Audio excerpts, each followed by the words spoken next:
Hello, hello, hello.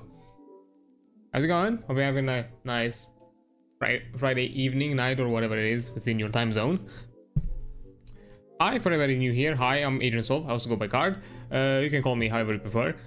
I usually, cover indie games, also go for like the evolution of games, and sometimes also talk about like I'm doing today about the ttrpgs, and on occasion also chill out with some RPG games in general. So that kind of stuff. To get a bit more in detail, with the indie games, I usually like to cover them because they're keeping the industry fresh, trying new ideas, experimenting, taking risks, all that kind of stuff. So it's good to show support to the little guys, as well as and my way of doing it is basically covering them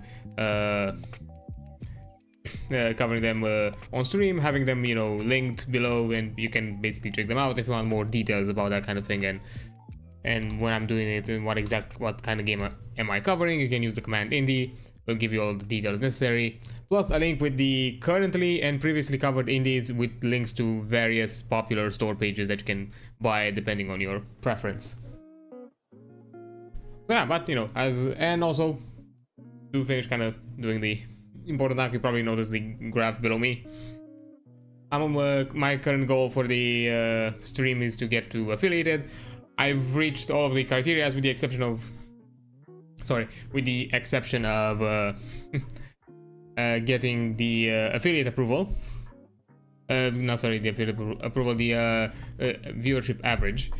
Basically, I already have I've reached all of the follow requirements and all that kind of stuff. I only need to average out the monthly free viewers. But as you can see, for every follow that but for it, I also done like a special thing, like where certain reward tiers I'm gonna do some extra special streams or content, which are all in the works, because it happened way faster than I expected. It's been quite shocking. So yeah, the VTuber personal bio on the 35 has been already posted a long time ago. It's on the socials. You can see it there if you want it.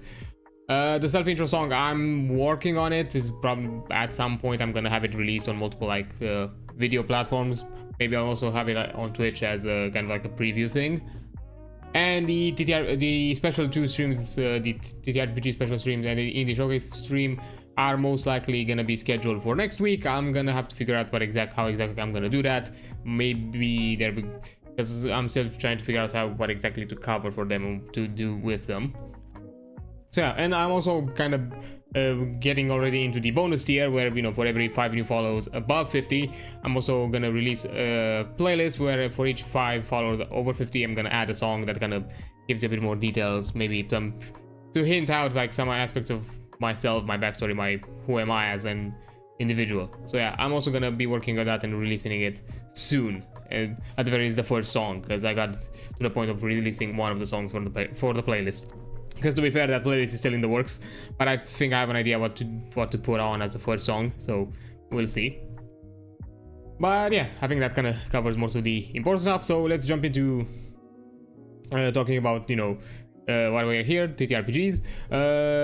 Before we're jumping into anything else, as a disclaimer, this Daggerheart is a product created by Darrington Press community. Gaming license, the open beta materials are owned and copyrighted by Darrington Press LLC, and also this is based on the following public game content created and owned by Darrington Press, Daggerheart Open Beta Materials, Darrington Press LLC 2014. So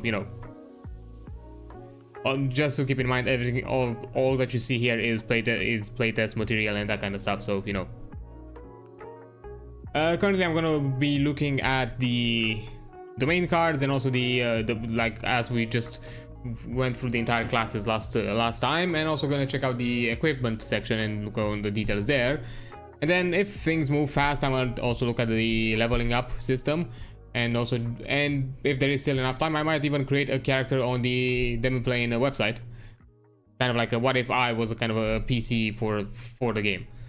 But yeah, before jumping in, a thing that I like to do with these streams, in case anybody new starts here and doesn't necessarily have an idea how exactly the game runs or what exactly they should expect out of the game, I usually at the start of the stream also jump into the how to play Daggerheart video released by Critical Role that gives you kind of a general-ish overview of the game. So basically, at the very least, we are at some level of understanding of what this game is about, even if this is the first time you jumped on a Daggerheart stream and that kind of thing. So, you know, don't worry, like, if it's not something you've known so far yet. So yeah, let's just jump into it. And I'm also gonna maybe do some quick moments and interject here and there, although I did talk about this almost every stream, but you know, just so some of you also have some perspective of my own with this system. Hey everybody, my name is Matthew Mercer. And I'm Spencer Stark. And we are inviting you here to this video to learn how to play Daggerheart, a new RPG that is currently in development. So before we get into the basics, we just want to remind all of you that this game is now currently in open beta. So things discussed in this video may change, shift, go away, be added to, and that's part of the process of making a game. Indeed. To learn more and even join our open beta playtest, go check out daggerheart.com. So dive in, break the game, tell us what works, what doesn't work, what you love about it, what you hope to see added, and tell us all that through the official Daggerheart open beta surveys. The more people who play the game, the better we can make it. So jump in and help us break this thing, because we are so excited to build this game with you and not just for you. So please play often and submit those surveys so we know what you like and what you don't. Hell yeah. 1 second, I'll stop here. So, yeah, that's also what I'm gonna interject here. Yes, if you have the opportunity, either a group that is willing or has an interest in this game system, yes, do as best as you can to, you know, push the limits, stress the game, and, you know, see what exactly you can get out of it, because all of that information, and then, you know, record all that information and send it out to the playtest surveys, because when it comes to the game development, be it digital, physical, or of any kind, playtesting is crucial. All of that information is crucial. No matter how much internal playtest you do, you will never amount to the level of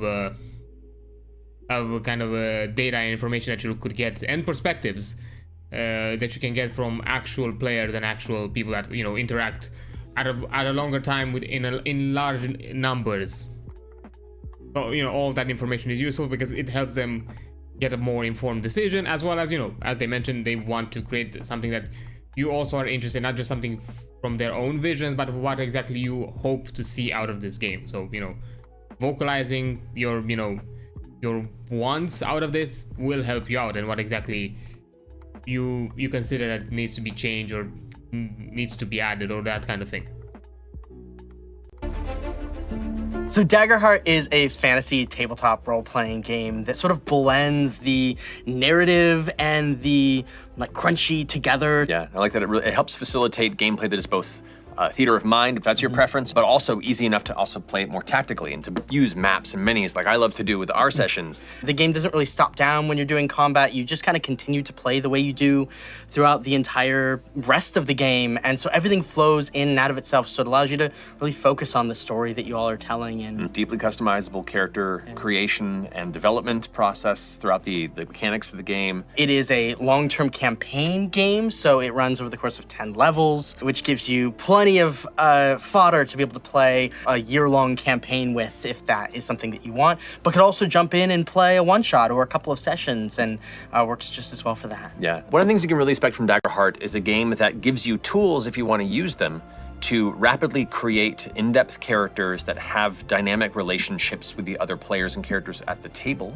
as well as an opportunity and tools for the GM and the players to build a world together. You can make and play or run a game as deep or as shallow or as simple or as robust as you want to. And the intent of Daggerheart is to give you all those tools at your disposal and teach you how to implement them in your game, so you can kind of pick and choose what it is you enjoy about this, or run the full gamut and go all in. Now let's get into the basics of Daggerheart. Yeah, that's something I've noticed as well as I started looking into it. It feels simple at the surface, but it offers you elements and moments here and there with certain aspects of character creation, or not even just character creation, but also I think in the game mastery kind of game building stuff, where it's easy to approach some of the more crunchiness, more aspects that would in certain systems would be a bit more crunchy, are here kept a bit more simplified. But the elements that would add you some depth, some characterization, some a bit more extra personality are kept in, and also offer you like interesting suggestions. I've seen with the character creation, like all of the classes offer you like a set of questions first to ask for yourself as part of like a backstory, but also another set of questions that you can offer basically towards the player to instantly like create these kind of bonds, to basically say like, hey, I have, you know, something about me, what is that information, why are you so keen on keeping it between us, and that kind of thing. Is so it offers you some help, some tools, or some at the very least points of inspiration in which way you can, you know, push the game and the narrative of your group or of the campaign that you're running. So, you know, I personally found that interesting. I kind of like it. Doesn't push too heavy on the certain consciousness aspects, but it has some elements of tactics and decisions, which that to me is more important, and some elements of synergy that can work really neatly. And now that I'm also going to look at the domain cards today, that's probably something that's going to show a bit more. But what I've seen from the classes and their possibility with the multi-class and that kind of thing, it can add some extra layers and some extra interactions. They're not necessarily as flat as they look, but you could keep it simple if you wanted, or you can go complex. And to certain aspects, I even see the possibility and the potential of how, you know, you can add additional things here and there to homebrew some aspects. Of course, there is also that kind of discussion that, you know, if you heavily homebrew a game, that at that point, maybe why are you exactly playing this game? Maybe you should find a game that better suits your needs when it comes to TTRPGs and what exactly you want to expect out of a TTRPG game. But, you know, certain alterings here and there can help you out, and, you know, to at the very least bring out or, you know, to the spotlight certain elements that you want to see more. Duality dice are sort of the bread and butter for Daggerheart. They consist of 2 different colored 12-sided die, your hope die and your fear die. Now you choose which is which, and for us, we're using this brighter colored one as our hope die, and this kind of darker red colored one as our fear die. Anytime your GM asks you to make an action roll, you'll roll both your hope die and your fear die, and you add them together along with any relevant modifiers represented by little tokens like this. You know, the tokens can also be coins or beads, or you can just do the math in your head, but it helps to have these little representations right there next to the dice you rolled to do the quick math. Then you tell the GM your result, along with whether your hope die or your fear die rolled highest. For example, let's say Travis is playing Bertrand Bell and is making an agility roll. He has a +1 to his agility trait, and he ends up rolling a 9 on his hope die and a 4 on his fear die, plus the 1. He'd add all that together and then tell the GM that he got a 14 with hope. Yeah, now if a 14 meets or beats the difficulty decided by the GM, he succeeds on his agility roll, and he also gains 1 hope for rolling with hope. Every time your hope die is higher, you gain a hope, which is a liquid resource your character can spend to aid allies or activate special abilities. Now, sometimes your character might have an experience that you could further modify an action roll in their favor. Like maybe your character has Haggler as an experience when trying to negotiate with a shopkeeper, or expert herbalist when looking for medicinal plants in the vicinity. So you can spend a hope before the roll and describe how that experience helps you, and then add its value to your roll. You add it all up, and if it meets or beats the difficulty score, you succeed. But your hope and fear die influence what happens next. Indeed, if you succeed with hope, you get what you want, and you gain 1 hope. You can spend that later on. But if you succeed and roll with fear, you get what you want, but it may come with a consequence or add a complication. Additionally, the GM takes a fear token, a liquid resource that the GM can use to affect the story both in and out of combat, but we'll cover that later. If you fail with hope, you don't get what you want and will likely face consequences, but you still gain a hope. And if you fail with fear, you don't get what you want and you may suffer major consequences. Additionally, the GM takes a fear token. Now lastly, if you roll doubles on the 2 dice, you get a critical success, which means you get exactly what you want, you gain a hope, you clear a stress, and possibly some other cool benefits alongside it. Well, now that we've explained the basics of the duality dice, let's lightly skim the character creation process. Yeah, the hope die system, I found it overall quite interesting. First of all, it's the resource generation that it offers you. It's kind of adds this kind of elements of making, you know, current encounters or current, you know, be there combat, social exploration, that kind of thing, a lot more dynamic, a lot more malleable in the moment. Like, you know, because hope is a resource that the characters utilize for their for certain class abilities or certain domain abilities, like domain cards, or sometimes even like community or ancestry abilities. So having more of the because it's a resource that it's spent and generated along the way in the game, it kind of sometimes it opens up options, it closes down options later on, and keeps things kind of fresh, keeps things on your keeps you kind of guessing, like, okay, you have to constantly rethink how to strategize, because you're not necessarily, for example, like maybe a caster where certain abilities are always accessible to you no matter what, or like certain benefits, but just on a more like generic resource. This is a resource that you can quickly use or quickly generate depending on your luck. The same way it goes with the fear, which later on in the video also gonna explain how you can utilize the fear, which adds a bit more, aside from the dynamic aspect, also kind of opens up for the game master to kind of quickly in the moment adjust the kind of how encounters are handled. They can basically you could utilize them to really rank up some things if the game master feels like maybe the encounter itself, it's a bit more of a breeze for the group, and maybe they want to rank up a bit of the challenge, not necessarily in a way that hey, I want to kill the players or I want to kill my group. No, there shouldn't be like a game master versus player kind of mentality. This should be like game masters offer you a challenge that they wish you to succeed, to kind of triumph over. And sometimes that, to kind of create that kind of feel, to create that kind of experience, it has to be you need to add that kind of challenge, so then it feels like you earned it, basically. Anyway, aside from that, the rolling with fear and the rolling with hope as this kind of more multi-tier kind of success options, because you have like 44 successes. Succeeding with fear, succeeding with hope, which is kind of the highest success you can have, like normal one. Succeeding with fear, failing with hope, and then failing with fear. So you kind of have this kind of 4-tier levels of outcomes. And of course, you also have the more interesting one, the critical success being on the double, getting exactly what you want, getting a hope and maybe some extra benefits. And of course, some elements are left to the interpretation and the situation in which this role has been used. But yeah, overall I find it interesting. It also keeps it kind of in a ballpark of familiarity with some other systems, because it kind of works like maybe some of the two D100 systems. They're like 2 D20 systems, and the 2 D12 kind of keeps you close to the single D20 system, because result wise, just flat results, they're not too high, that higher than the normal D20. Of course, you start from a 2 to up to a 24.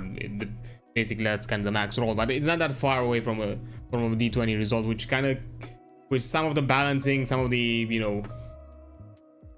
some of the elements of balancing when it comes to challenge difficulty, all those kind of things are a lot easier to keep in mind for somebody who's more familiar with D&D.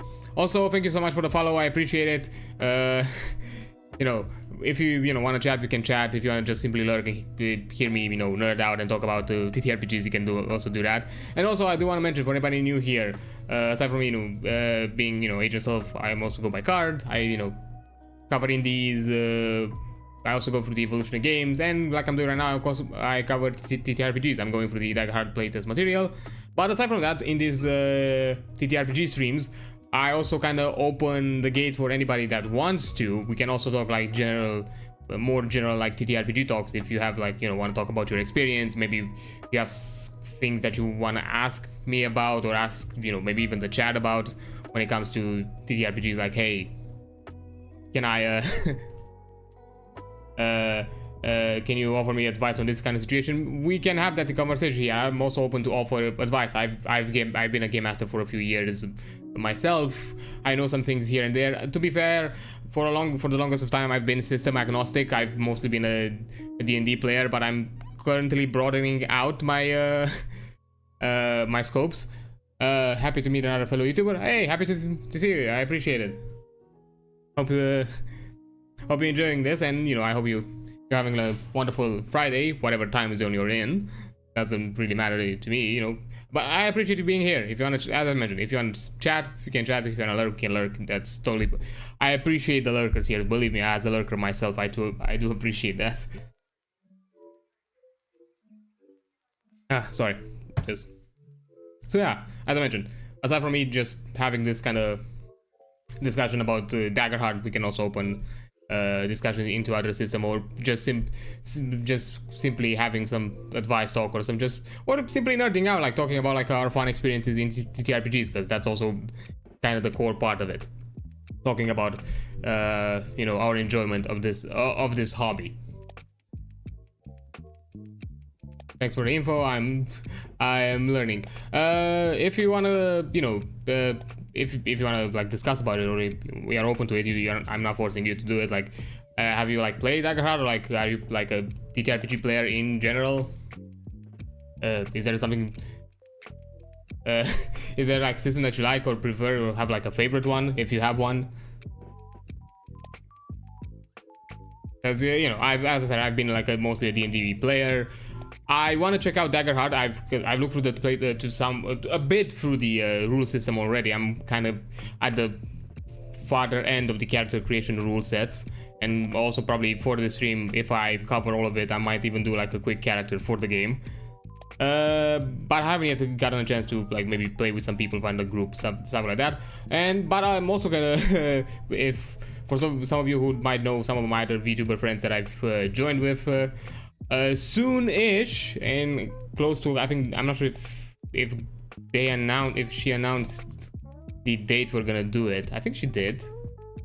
I'm not gonna say the date, but soon-ish, just because I don't remember if she announced the date. But me, Lost Ghost, Dokuro, Robecaster, and Karon, who are now becoming like VTuber that he's about to debut next week, we're gonna do a Hunter the Reckoning campaign, which is going to be streamed on Lost Ghost channel. So do keep an eye out. I'm going to be there playing my character Damian Kowalski, the visionary conspiracy theorist. So, you know, that's going to be neat.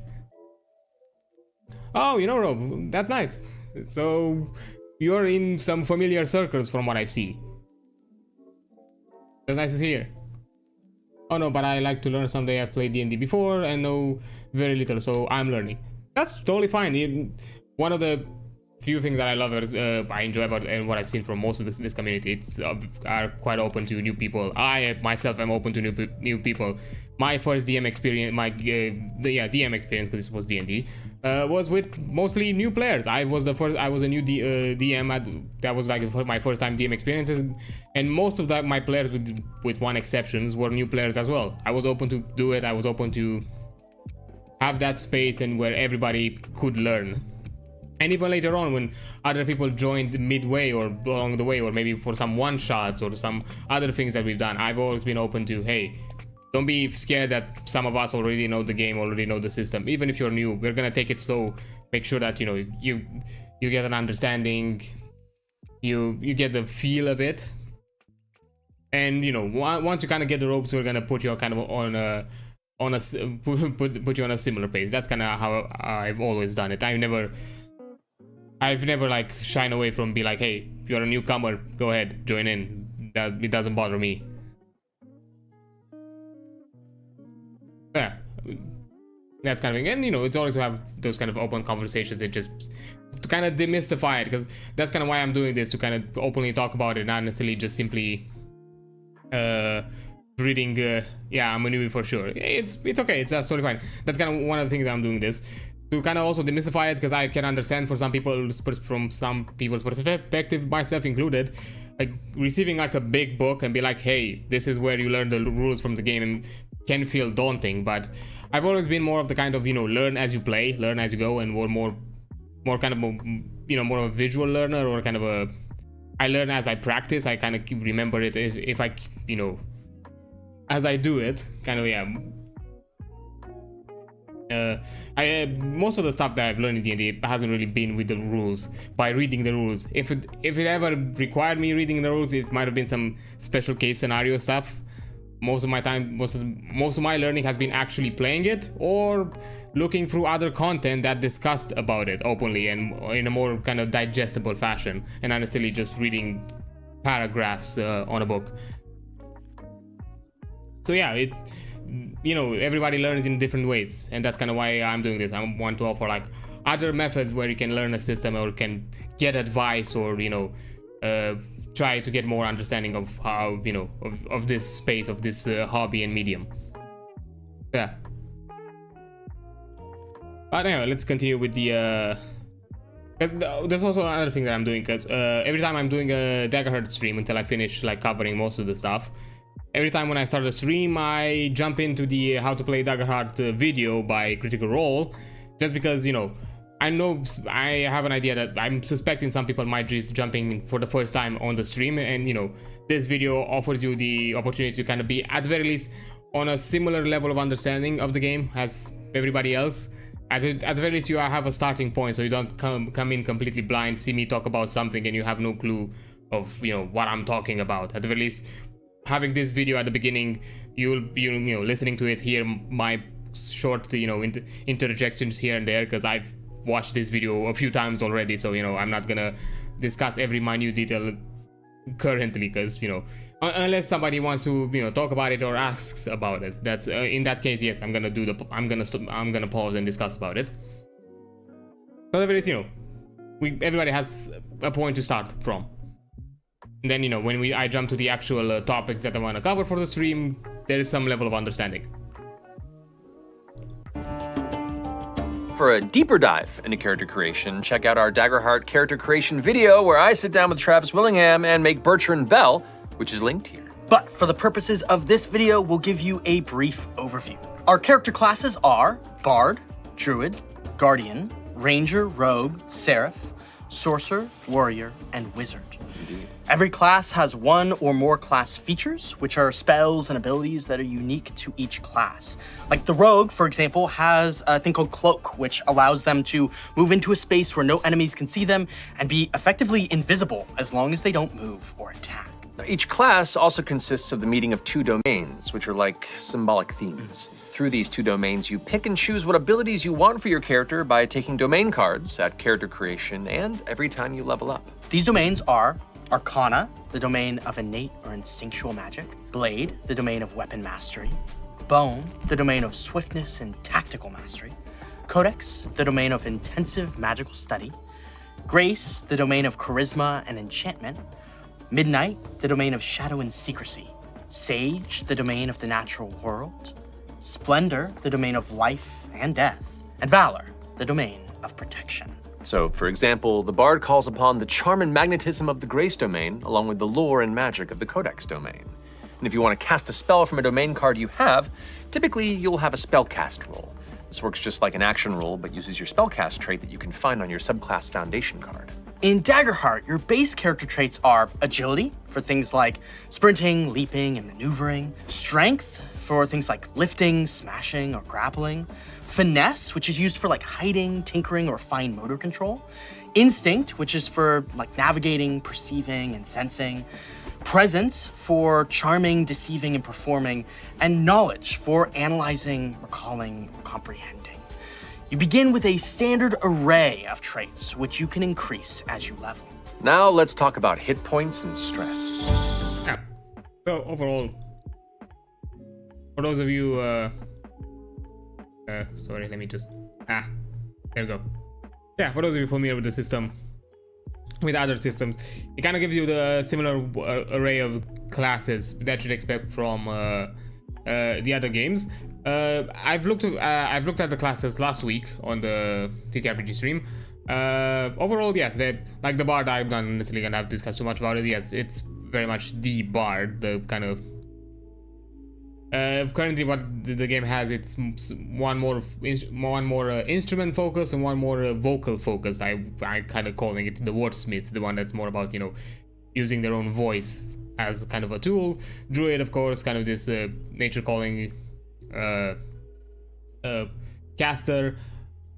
Guardian is kind of a mixture of somewhat of a, if I'm not mistaken, kind of a tank fighter-ish. It has a bit of the kind of fighter elements to the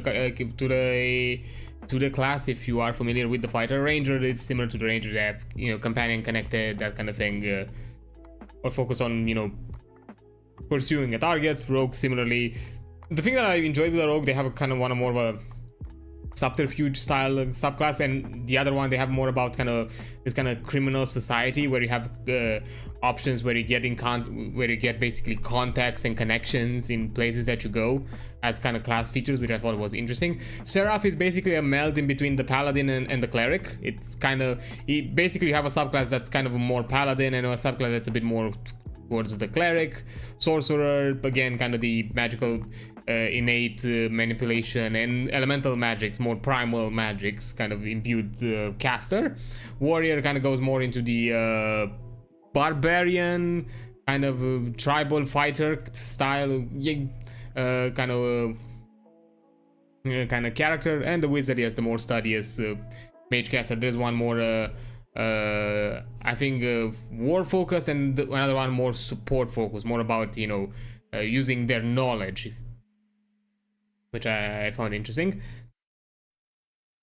Yeah, the domains, which is something I'm gonna look at now with the domain cards, which are the class abilities being shared, and having each domain basically being shared by 2 classes, kind of offer this interesting kind of synergy between the classes, especially if you multiclass. So basically you can have kind of, depending on how you prefer your multiclassing, you can basically multiclassing into classes that have similar ability pools, so you're still in the same familiarity. Or if you like more diversity, you can just multiclass into multiple domains, basically, depending on what class you choose. And the stat array, I honestly, personally, I really enjoyed kind of this optional stat array.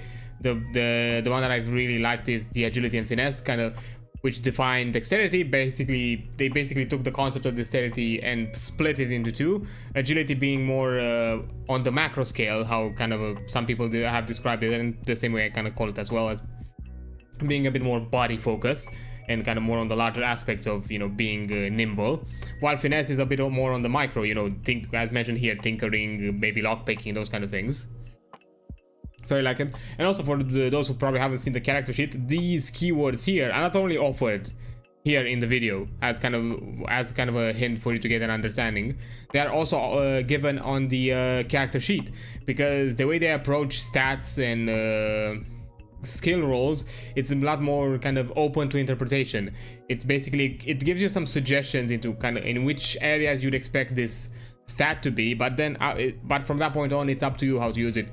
It's not that it's not so locked in like in D&D, where you have a set of skills or a set of abilities, and where you can, it's a lot more, it offers you a bit more leeway elements to improv and kind of justify, like, hey, maybe in this situation instinct works maybe because I'm using more elements of about perceiving than necessarily, I don't know, something that's maybe more knowledge based. So it leaves a lot more room to kind of use your skills, and for a clever player that can really justify their actions, it basically offer a lot more opportunities for somebody to shine if they're really if they're loaded in a specific stat. In Daggerheart, a character's overall health is represented by a number of hit points, which you'll find on your character sheet in the form of several blank boxes. When you're faced with incoming damage, you will fill in or mark a certain number of these hit points based on your character's damage thresholds. So if you take minor damage, you mark 1 hit point. For major damage, you mark 2 hit points. And for severe damage, you mark 3 hit points. Whenever you take damage, you simply compare that damage amount to your character's damage thresholds and mark your hit points accordingly. For example, if a rogue at level 1 has 15 damage coming at them, that would be just over their severe damage threshold. So they would mark 3 hit points. If you ever take damage below your minor damage threshold, you take a stress instead of damage. Now, stress is also a resource that your character can endure to carry out certain uncanny feats or class abilities. But you gotta be careful.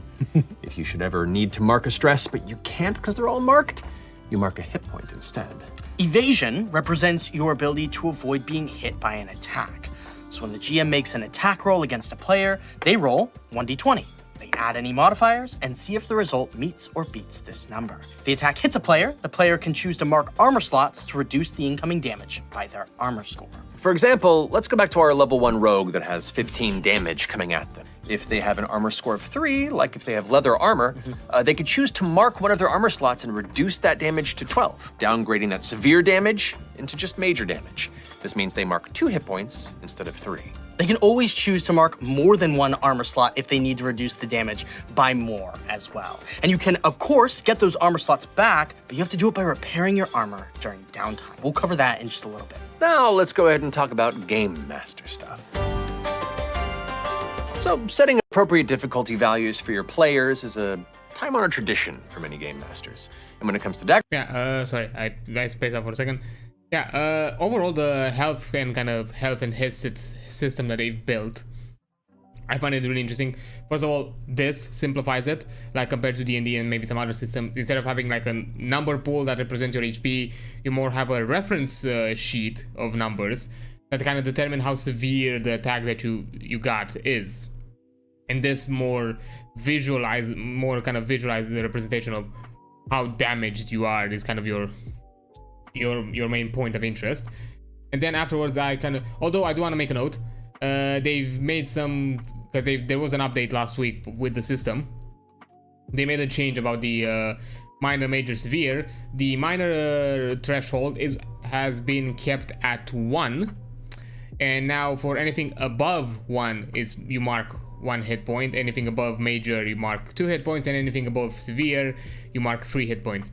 And the minor has been locked in at 1 because I think in probably some of the playtest materials they probably realized that having anything higher as your minor damage and then marking out stress, it becomes kind of complicated, and probably it locks your stress resource too quickly, and they probably want to keep it to just having it as a tool that you can use for other abilities. So yes, you no longer mark stress when you're below the minor threshold. There is no longer that aspect of the hit point system. You just lose hit points if anything is above minor. But you can still lose hit points if your stress pool is maxed out, is used up, and your ability requires stress. You still lose a hit point in that case. And of course, another element I like the armor system. It gives you this kind of like a risk reward, like in overall in this entire thing with the stress, with the HP, with the armor points. It kind of gives you these moments where you can choose a bit more tactical and have this kind of resources that you can really think about how to utilize them.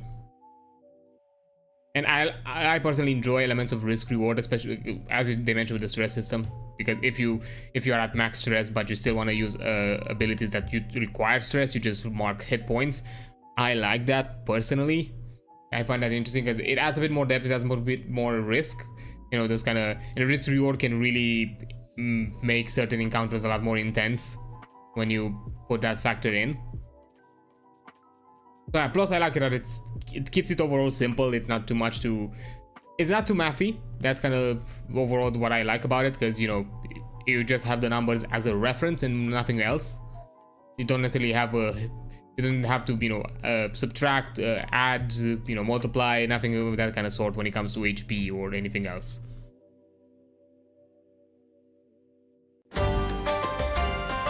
So setting appropriate difficulty values for your players is a time-honored tradition for many Game Masters. And when it comes to Daggerheart, a general good rubric to follow when setting difficulty values is a range of 5 being very easy, like extremely easy, up to 15 being your standard average difficulty, all the way up to 30 and more being nearly impossible.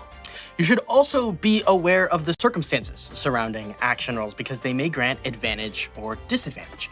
For example, maybe you're attempting to lift a broken carriage out of a muddy ditch in the pouring rain. And if that's the case, the GM may impose disadvantage on the strength roll to do that. This situational modifier is represented by including 1d6 with the action roll. With advantage, you add the sum of the d6 to the roll. If you have disadvantage, you subtract the value from the roll instead.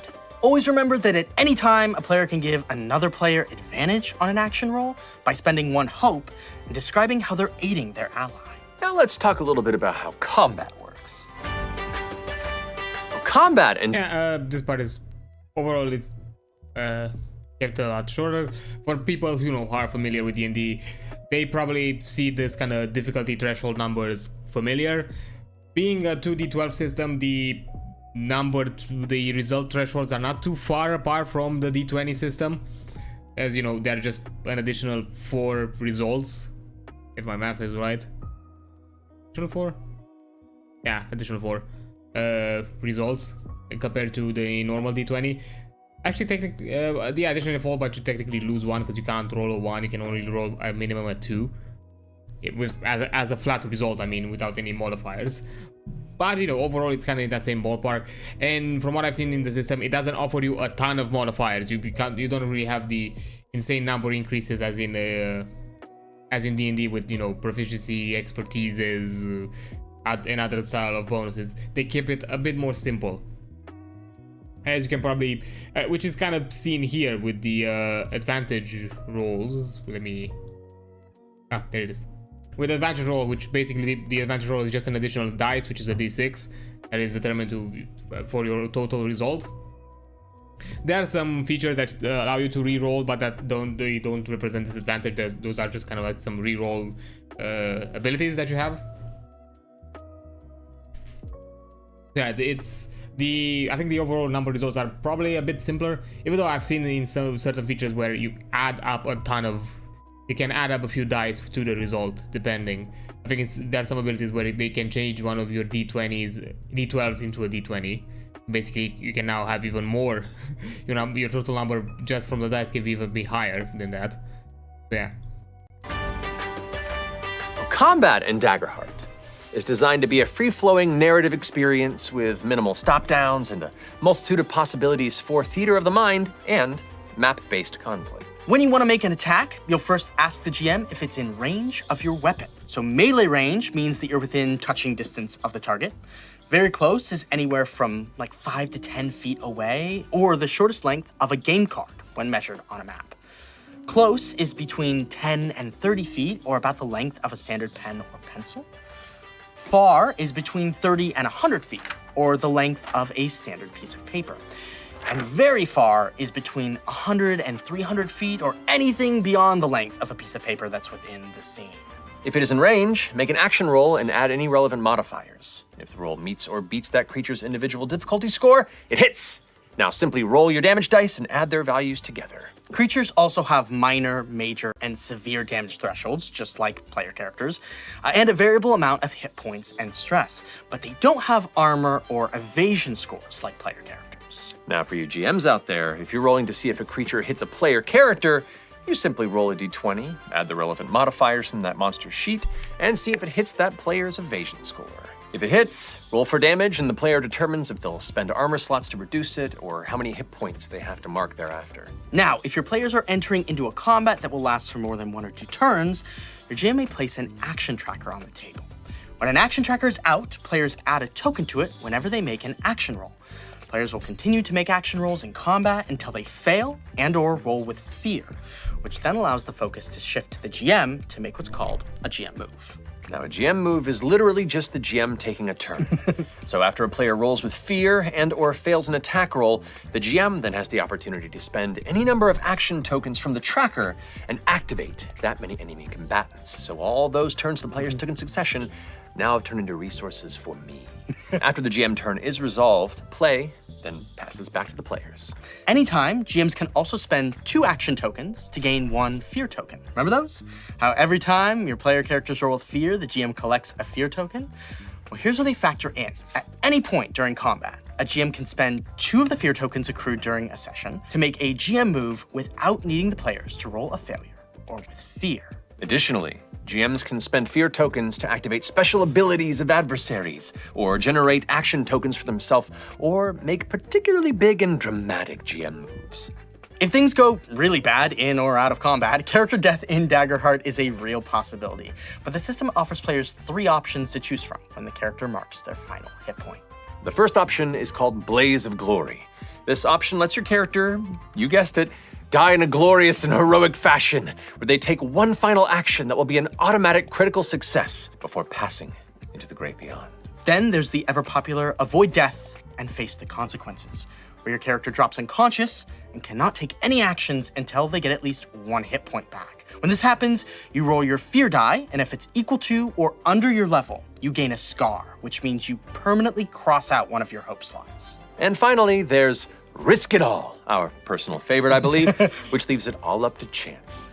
You roll your duality dice. If your hope die is higher, you stay on your feet and clear an amount of hit points and or stress equal to the value you roll on your hope die. But if your fear die is higher, you immediately cross through the veil of death.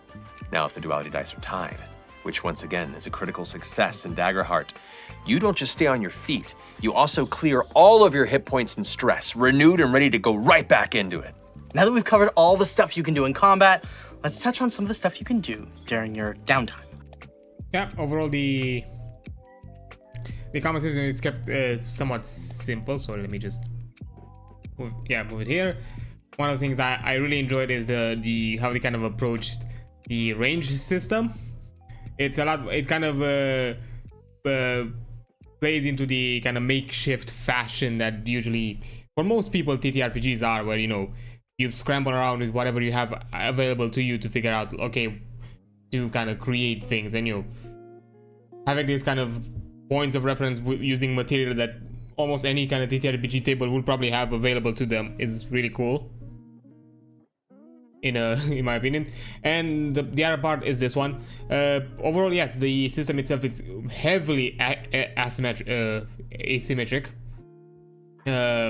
Basically, overall, most TTRPGs are asymmetric games, simply because the players, compared to the game masters, abide by different rules. But in this case, the game master itself, even in elements of determining outcomes, they utilize elements a lot differently. Like in D&D, for example, both players and DM roll d20, utilize modifiers, all that kind of thing. Of course, on the DM side, the stat blocks and all that are simplified to just to only have the important information without any of the extra elements that a character sheet would offer you, or a playable character would have. Although certain DMs, if they prefer, they can expand on that and basically have their own full-on character sheets of NPCs if they want to. But in this case here, aside from the players having the duality dice, while the DM has the d20, which makes sense because the players have the access to hope and fear, while the DM doesn't necessarily generate that kind of resource. It kind of jumps into the hope and fear because they have this kind of liquid resource that constantly is generated. It kind of keeps the combat somewhat dynamic, and in a way that I kind of like to call it, it's kind of balances dynamically. It has this kind of dynamic difficulty, basically depending on how well the players perform. That's how well the adversaries would perform as well. The more attacks a player does, the more enemies will attack in the game master's turn as well.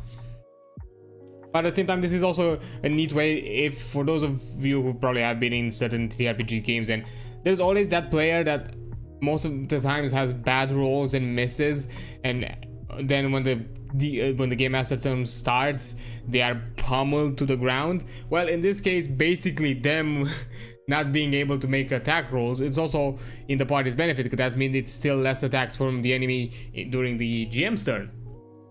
Plus, of course, you also have the element of fear, which adds an additional kind of a twist, because the DM, if they consider it so, they can utilize the fear in that combat. If let's say, for example, the game master decided, like, okay, I wanted this combat to be challenging, but somehow but from what I've seen so far, the players kind of are going through it at a pretty easy pace, and they're gonna finish it kind of in a breeze. Well, if they have the required resource, they can use the fear tokens to add more enemies in the attack turn. So basically, they can still be attacked more often than they were expected. And aside from that, they can also encounter certain special NPC abilities, which kind of goes into there's kind of a video that discusses a bit more about this a bit better in detail. The action-oriented enemies, where basically enemies shouldn't necessarily just be bags of hit points and attacks, and that just simply attack. They should have a bit more depth. They should add elements of you then thinking, the enemies basically should put you in this kind of situation where you should think a bit more tactically. You should maybe strategize, and not that you just be like, I'm gonna use my best hard-hitting abilities on the enemy and that's it. depending on what abilities the enemy has, maybe you'll have to rethink and how exactly you approach the enemy. And of course, I also like the character def options. They basically throw it to the player to decide for themselves what exactly they want out of that combat. If they get into this situation, into the kind of death saves, like in D&D, if they feel like it, they can just simply be like, okay, I feel like this is a good moment for my character to die, to my character to kind of pass on, so I'm going to choose with the Blaze of Glory, either for the narrative role, the experience, or simply, you know, maybe the player themselves decide that, hey, maybe I'm no longer having fun with this character, I would like to try something new. This is a great opportunity for me to, you know, pass on with this character and try something new afterwards, which is also something that you can then have even discuss with the DM and basically offer you this opportunity maybe in a session. Avoid the faith's consequence, of course, is kind of the cookie cutter kind of safe option, although I do find interesting that you have that kind of scar system depending if you're all below your level. If you're below your level with a fear die, actually no, if you roll above your level with the fear die, you basically lose a hope permanently. So now you're which you can play, which kind of adds this additional narrative element to the game, because you know all of a sudden your character has lost something that they can no longer gain through normal means. And of course, the risk it all being the kind of chaotic options, you know, kind of gambler this way of doing it, like, you know what, I'm just gonna let it to the fates to decide what's gonna happen with this character. If I win, I win. If I lose, I lose. Or who knows, if I win, you know, ludicrously by rolling a critical success, I'm just gonna do like an insane moment of, you know, recovery and just, you know, who knows, maybe even clutch whatever encounter is happening in the moment, depending on the situation. When you take a short rest in Daggerheart, you can spend about an hour doing 2 of the following options. You can tend to your wounds or another player's wounds, clearing 1d4 hit points. You can blow off some steam and clear 1d4 of your stress. You can spend time mending your armor or another person's armor and clear 2 marked armor slots. Or you can simply spend the time preparing yourself for the path ahead and gain a hope. If you're able to make camp and relax for a few hours, you can take a long rest and choose 2 of the following. Clear all marked hit points, clear all marked stress, fully mend your armor, clearing all marked armor slots, or do this on an ally. You can prepare and gain 1 hope, or you can choose to prepare with 1 or more members of your party and instead take 2 hope each. Lastly, you can work on a project. It takes a substantial amount of time, like deciphering an ancient codex or crafting a new weapon. The GM will assign this project a countdown, and each time you work on this project, you tick down that countdown until the project is complete. Now, when you're at level 5 or above, during a long or short rest, you can swap domain cards in your loadout with any domain cards in your vault. This is useful because you can only have 5 domain cards in your loadout at a time, but you really don't have to worry about that until higher levels anyway. I think that's it. I think that's all. I think that wraps up our quick and dirty. Yeah, that wraps it up. Just to quickly go through it. I like this aspect of the resting. Again, similar to D&D, you have the shorter rest, which is kind of a way to quickly gain some extra resources before jumping back into whatever you are doing, exploring, going through a dungeon, you know, about to encounter some kind of social interaction, while the long rest gives you some higher resources. But I do like that in both cases, you can't, even with a long rest, you can't get everything back up just from a single long rest. Depending on what you've handled before your rest, you might not be at your full resources at any given time, which still adds a bit of challenge, because there have been some situations, especially in D&D, I've encountered it myself, where, you know, a party goes through a dungeon, they stop somewhere midpoint in the dungeon, they take a short rest, they regain quite a few resources, or maybe even sometimes they can even risk the long rest and take the full-on resources. Of course, the game master can ramp it up and be like, okay, you're choosing to rest in a dangerous place. It might not necessarily go as well for you if you're doing that kind of thing. You might you might find yourself, you know, that you're gonna be discovered by some kind of patrol or something of that kind of thing. So there's, you know, the game master can still add elements of risk, but even if the game master doesn't add too much of it, the system itself basically tells you, hey, even if you long rested, it's not like you're gonna be at 100% if you've hit a lot of challenges beforehand, or if you've used your resources kind of willy-nilly.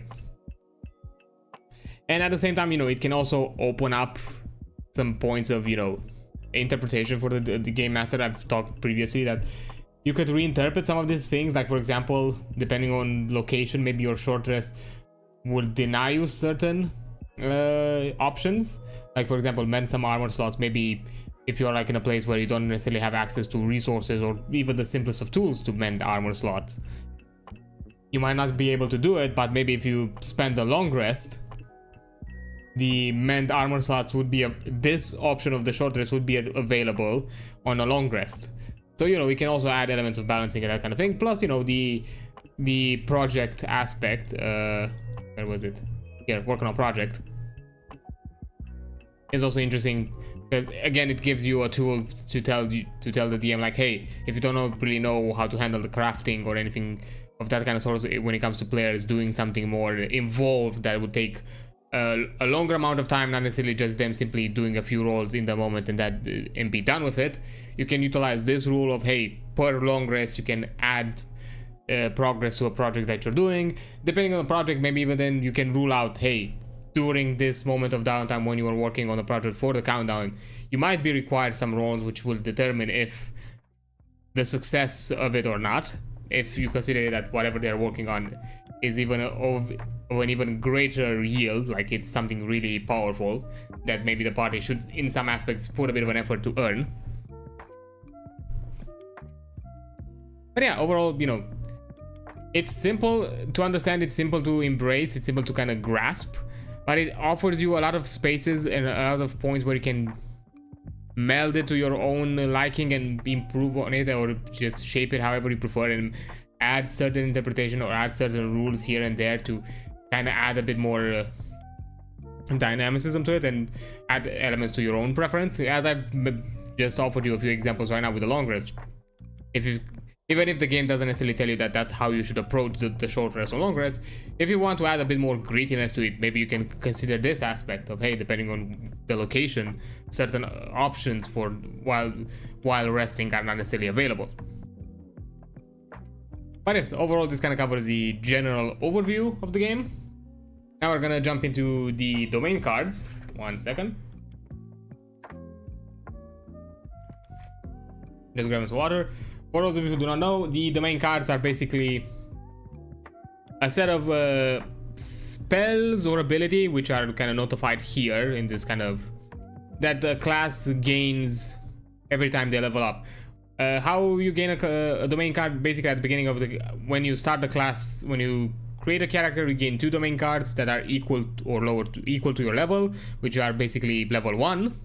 And then for each level up, you gain an additional domain card that has to be equal or lower to your level, which means that even if you haven't gotten all of the level 1 domain cards, you still have the option to get them in the situation that maybe something that you want to gain that is currently on your level and doesn't necessarily interest you. Aside from that, you also have this ability, which is I forgot, I think it's the recharge reslot, because there is a feature called, you have 2 things. They have kind of a loadout system. You have a loadout and a vault. The loadout are basically the cards that are currently available to you that you can use in the moment on the go. You can have in a loadout up to 5 cards. You cannot have more than 5 cards. All of the other cards that you have in your for your character go into your vault. Cards in the vault cannot be accessed, but they can be called. Basically, calling a card means that you replace one of the cards from your loadout with one of the ones in the vault. When you recall the card, you're gonna utilize a stress point. This counter here represents how many stress points you consume in order to call this card from your vault and basically replace it with an existing card from your loadout. So even in moments where you realize like, I had this ability or this spell in my vault that would have been really useful right now, you could still have the option to call upon it at the cost of resources. And of course, without any resource cost, you can also swap around your vault cards from your loadout during rests. I think you can do it during short rest and long rest. I forgot if you can also do it during short rest. I'll have to double check. But yeah, this counter represents the level of the card, which can also represent that if you can get it at level up or not. the icon below it represents the domain that it is. This, in this case, being Arcana. This represents the stress cost when you want to call it from your vault. This tag here represents if the ability is a spell or if the card is a spell or an ability, because the game has two types of damage. They have physical damage and magical damage, which can be an important factor depending on what you're doing. And this is, you know, the name of the card, and the rest of it represents basically the description of the card. From what I understand, each card should have its own artwork at the moment, because this is still the playtest material. They have a placeholder art for each domain. So, you know, like even going here on Blade, for example. Oops.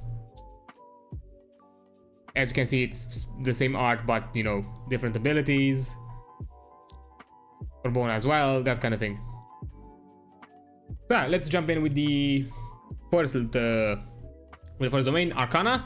Arcana is available, if I'm not mistaken, to the Wizard class and the Bard class. So basically, these two classes have access to these abilities and spells. First one being Rune Ward. You have a deeply personal token or trinket that can be infused with a protective magic, and held as a ward by you or an ally. Describe what it is and why it's important to you. When the holder of the ward takes damage, they can spend a hope and reduce it by 1d8. If the ward die rolls an 8, its power will temporarily end. After it reduces its damage this turn, it can be recharged for free on your next rest. Yeah, basically, from what I see, Rune Ward, basically it's kind of the shield spell from D&D, where it kind of has like a reaction way. You nullify, well, in this case you reduce damage, not necessarily nullify an attack, but it kind of works. Actually, it might actually be more closer to Blade Ward, where it just reduces damage. But I find it interesting that you can technically constantly reduce the damage. As long as you do not roll on 8, you can have access to this ability depending on your luck multiple times. Of course, if you are unlucky, you just spend it once and that's it, and you're done. So yeah.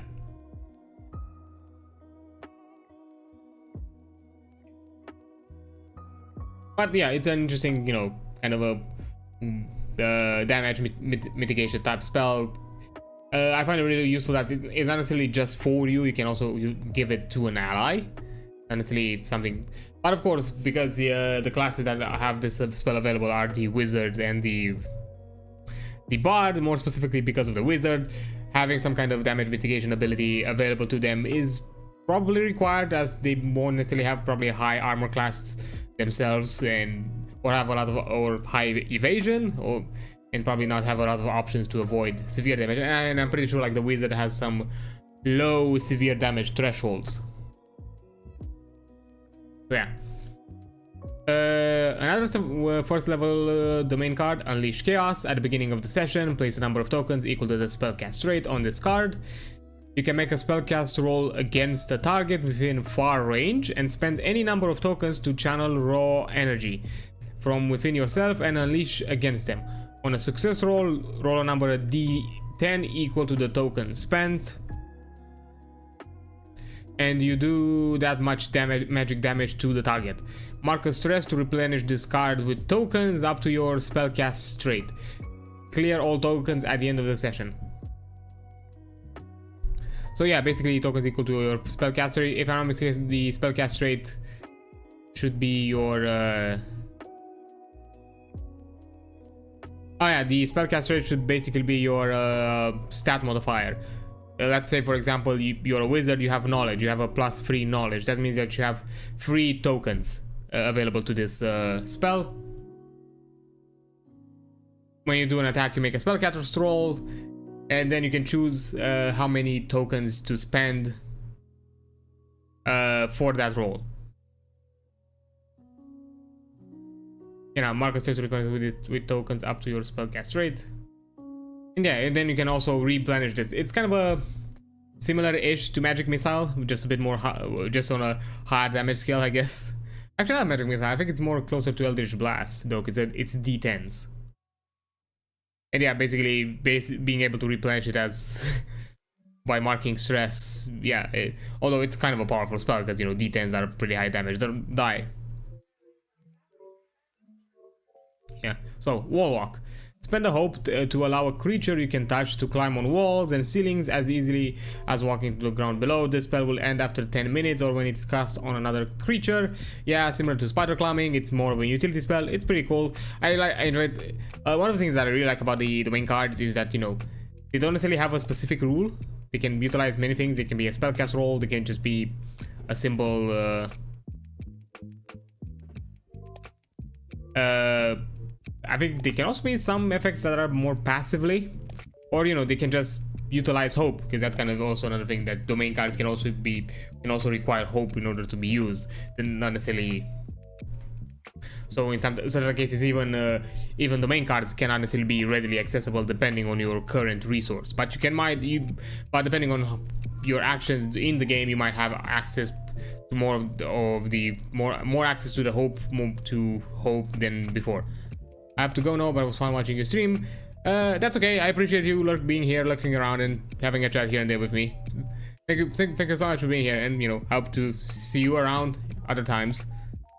You know, hope you have a nice Friday, whatever it is currently on your time zone.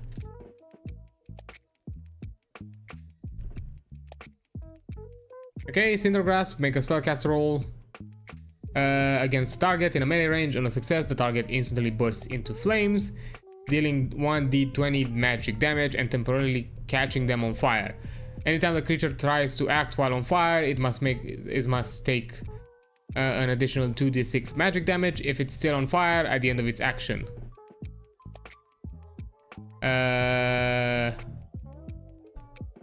Okay, interesting.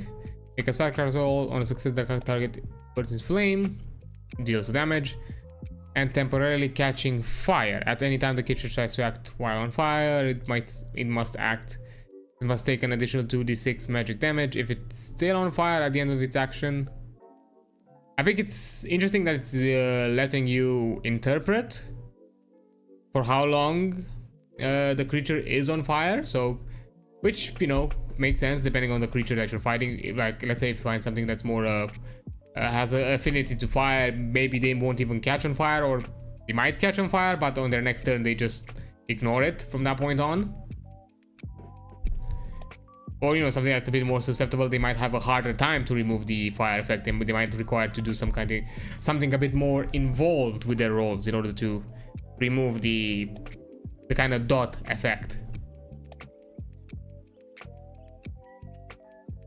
So yeah, it's a bit more powerful, which is understandable why it's at kind of at the level 2.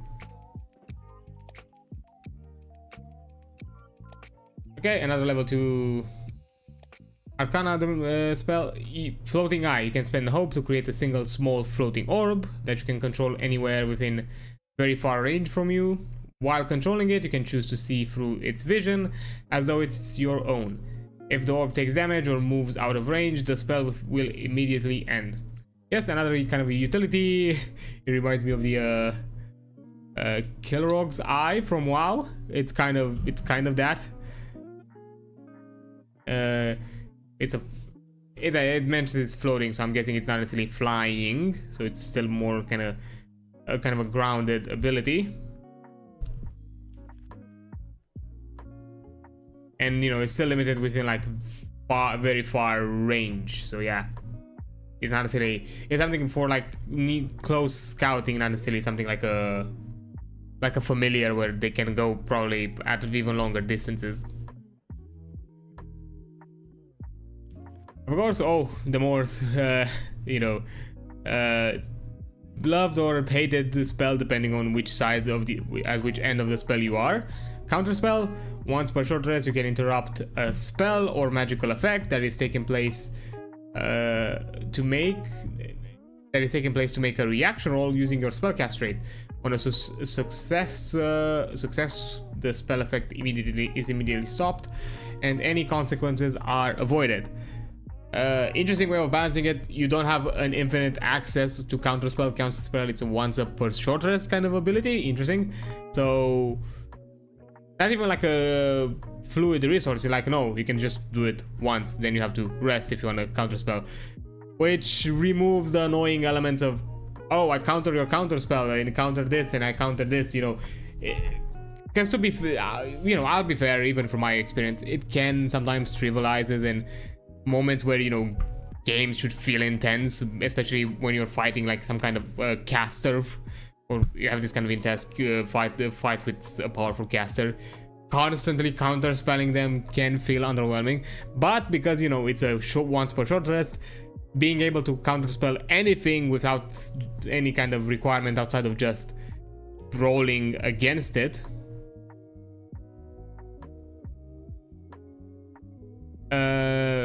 and from what I understand, from my looks of it, it's kind of a success roll. Basically, the DM probably decides a DC for it, and then from that point on, the kind of makes the informed decision.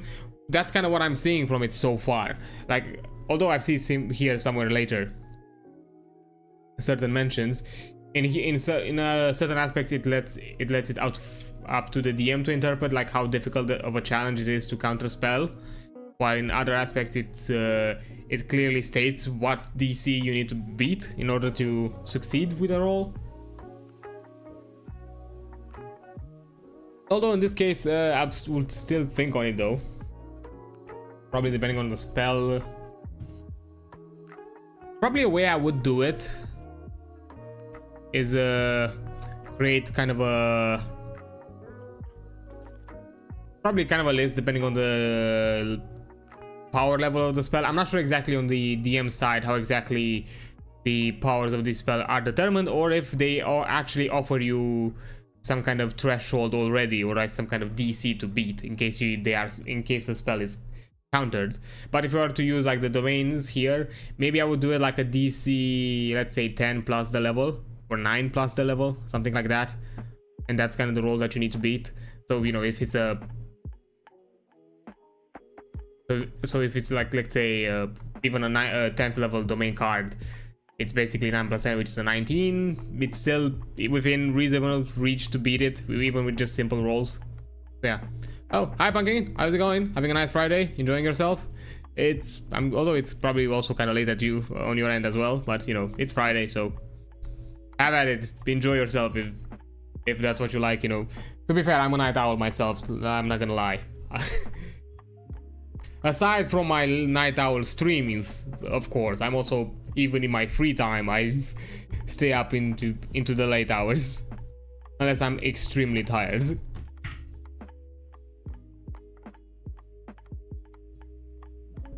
But yeah, it's nice that the counterspell is not necessarily that readily available to everybody. Although if your party is really mean about it, they could basically... Although they would basically have to be either a mixture of wizard and bard multiclasses, or basically be a party of full-on bards and wizards, because these are the only classes that have access to the spell. So yeah, which is... I'm really curious if the other spellcaster would have access to the counter spell in some other way. I do wonder if they also have that option, but maybe it works in different methods. We'll have to see. So okay, for the flight spell, mark a stress, take flight for a number of minutes equal to your level. While flying, you may spend a hope to pick up and carry another creature approximately your size or smaller. You cannot carry more than one other creature at a time. So yep, it utilizes kind of the stress resource simply because it's just a on use kind of a self ability. I don't think you can to take flight. It kind of implies that only you can only give flight to yourself.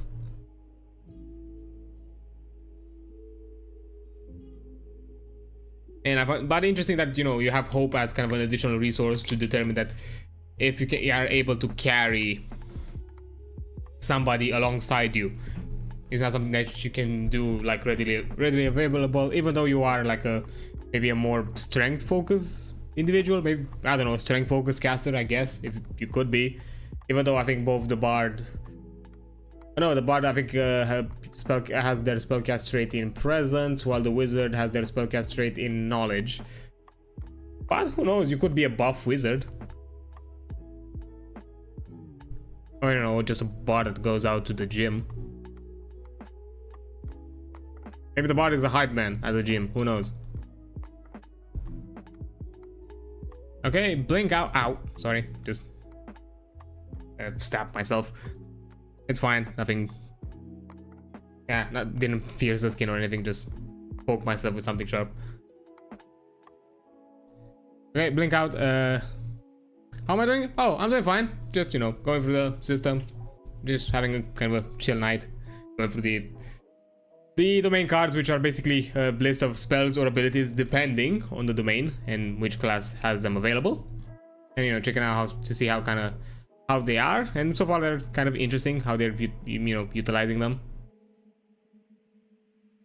But, you know, overall, just on my own, yeah, I'm doing fine. Just, to be fair, it's okay to have kind of a more chill out stream after like 2 stream days where I've done a solo stream and a collab stream.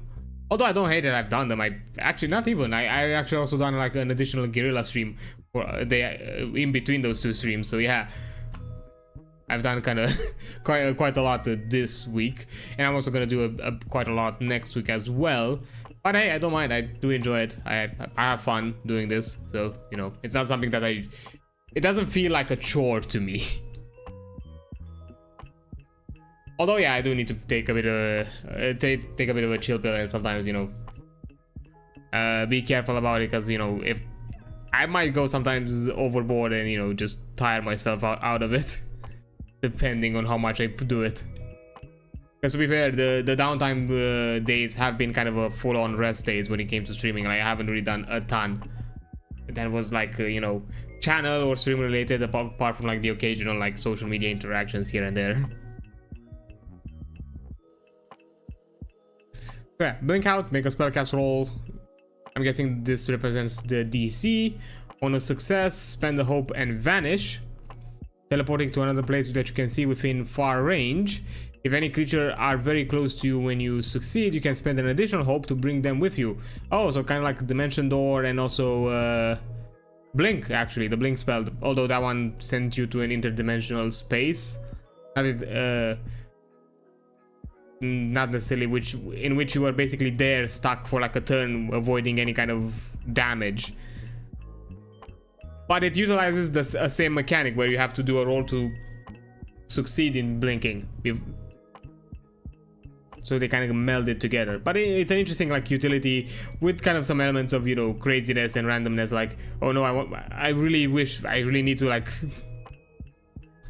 blink out right now. Let me do a roll. Ah, fuck, I failed. I guess I won't blink.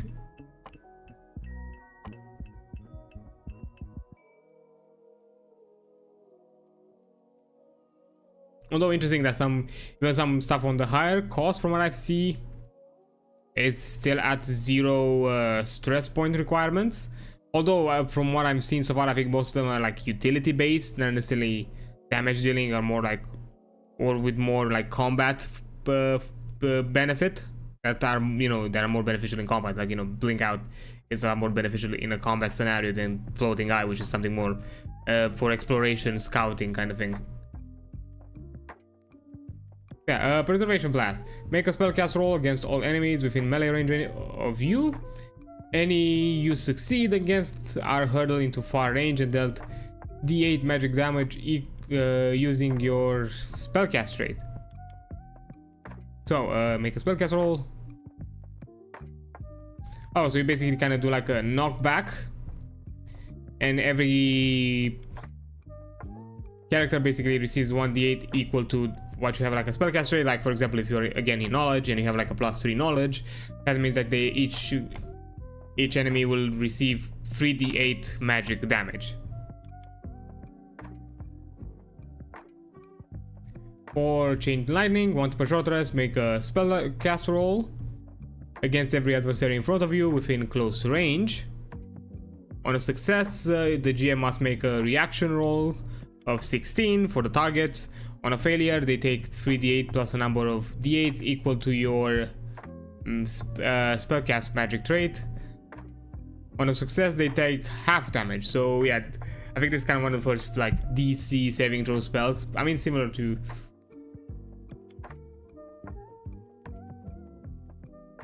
And yeah, again, similar to like the preservation blast, you have 3d8 plus, as I mentioned before, like if you have free knowledge, that means 3d8 plus an additional 3d8. That means a total of 6d8 to all enemies within. Although this kind of applies with the chain lightning, because in certain cases I think like chain lightning might be a bit more forward look. I forgot how it worked in D&D exactly, but it's with this spell basically means that you can chain lightning everyone around you like in a circle, because it just mentions every. Oh no, in front of you. Sorry, my bad. I think I glossed over it. So yeah, they have to be in front of you. Yeah, can't really circle them around. So, premonition. You can channel the arcane energy to have visions of the future. Once per long rest, immediately after the GM conveys the consequences of you rolling with fear, you may make that event your premonition. You instead resign the action and consequences like they never happened and choose another action instead. Ooh, interesting. In the concept of you rolling fear, you may choose.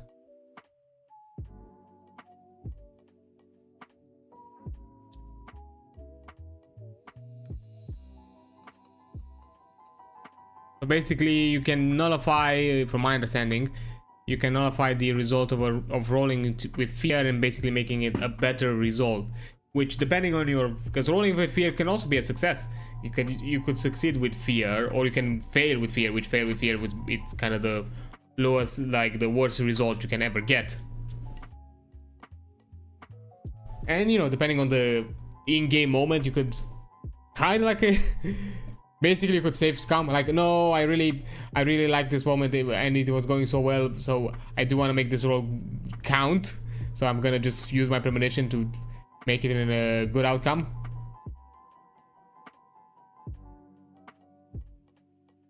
Yeah, it's literally basically save scumming, because you basically rewind your action and the consequence.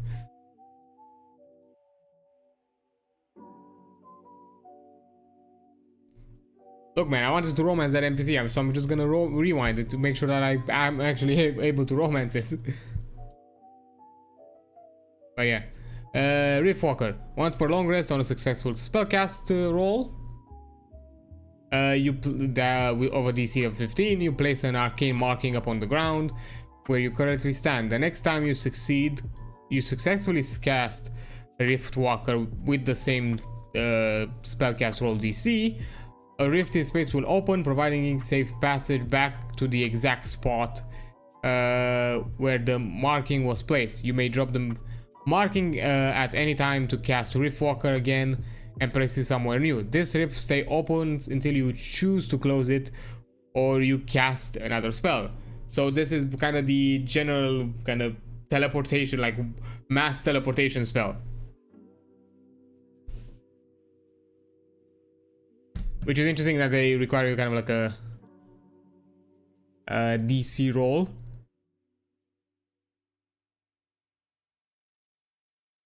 Once per long rest. Oh, which is interesting because that means that you can only do it once. If you fail it, you'll have to do a long rest. So if you are like in a bad situation where you want to escape, if you fail doing your spellcast roll for your Riftwalker, you are still stuck in that bad situation. So it's not necessarily a guaranteed escape. Okay, telekinesis. You make a spellcast roll against an object or target within range. On a success, you can move it anywhere within far range or of its current position. Sorry about that. It's current position using only your mind. If the target is unwilling, you must spend 1 or more stress to do so. Oh, sorry.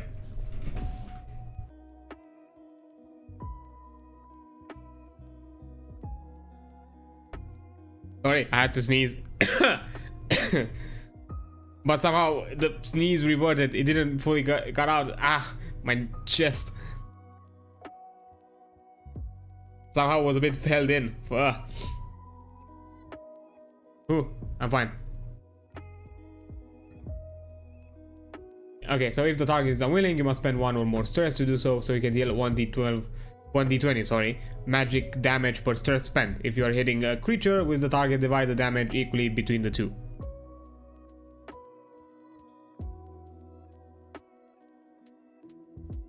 Interesting that you again spend 1 or more stress, kind of leaving it once again to the DM's interpretation. Kind of a way of how I see it, why you would require more stress points to do the telekinesis. Let's say you're doing it to a creature that's 2 times or 3 times your size, so that's quite the effort to move something of that size, especially if they're unwilling to be moved. If you're hitting a creature with the target, divide the damage equally between the two. And yeah, interesting that, you know, basically you can also use this to basically do the meme, I throw a motherfucker at another motherfucker and both of them basically get knocked. Arcane Touched. When a majority of the domain cards in your loadout are from the Arcana Domain, you gain +1 spellcast roll. Once per short rest, switch the values on your hope and fear die. Hey, that's actually kind of interesting. I like this idea. This kind of concept of depending on how you make your loadout, you could be more arcane focused than necessarily. I think it would be Codex or. Actually, I'm wrong. The arcane is not for. It's not for Bard. Arcane, I think it's for. Damn it, which one was it? Arcane? Let me just go back to classes. I forgot entirely.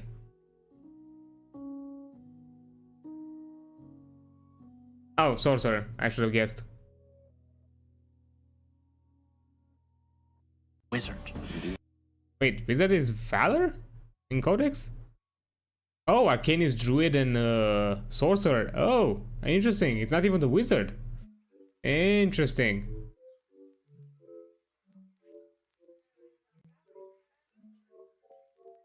So the Sorcerer and Druid have access to these spells. I actually been wrong the entire time. My bad.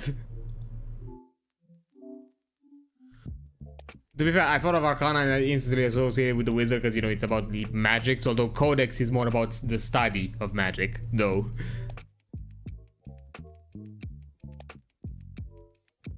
But yeah, basically, with both classes, you could focus more on the Arcana, be more caster focused, I guess, more Arcana focused, more magic focused, and gain some extra benefits.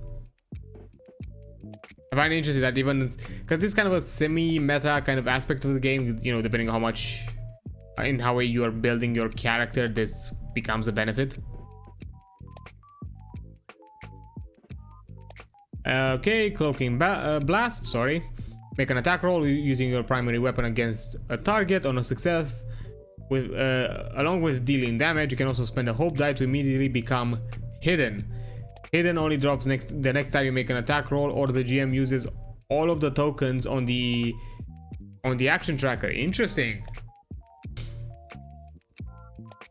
If the GM uses all the tokens in the action tracker, that's an interesting way of being revealed, and also, which is also kind of an interesting way for the game master to kind of strategize, or like, okay, this character is constantly cloaking and constantly becomes hidden, so I'm just gonna utilize my resources to make sure that, you know, the character is revealed, and I'm able to retaliate.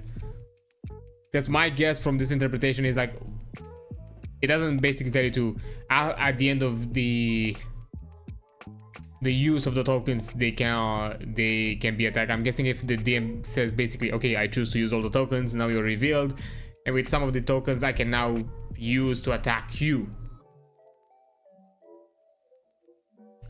And at the very least, that's kind of how I see it, or at the very least how I interpret it. Like, basically, the GM can make the choice of utilizing all of the resources in that turn to reveal the character, and then basically also retaliate against the character if they want to. Not just simply revealing them, because then that would be kind of bad, I guess, because you just utilize the DGM, just utilize all the tokens just for them to be revealed and just hide again. Okay, Arcane Reflection. Whenever you wouldn't take magic damage, if you choose not to reduce it using your armor, you may spend a hope to roll an amount of d6 equal to your spellcast rate. If any of the dice rolls result a 6, the attack is reflected back to the caster, dealing damage to them instead. Ooh, interesting. You can basically do, a deflect. And you know, the chances of you succeeding increase as the more you increase your spellcast rate, which in this case actually it's different. It would be instinct and I think sorcery was sorcery present? I forgot. In their case, what exactly was for Arcana? For the spellcast rate, sorry. Confusion Aura. Make a spellcast roll of 14 once per long rest. On a success, you create a layer of illusion over your body that makes it hard to tell exactly where you are. You may mark any number of stress to make that many additional layers. When an adversary makes an attack against you, roll a number of d6 equal to the number of layers currently active. If any land on a 4 or higher, one of the layers of the aura is destroyed, and you avoid the attack. If all are 3 or lower, you take the damage and the effect ends. Oof. So yeah, this is kind of a mirror image. Interesting the way. Again, I like the element of risk reward because you're utilizing your stress. So, and depending on the situation, you'd be like, okay, I'm dumping all of my stress just to make sure that nobody touches me. But depending on your luck, who knows? You might just get knocked the fuck out if all of your dice rolls are really bad.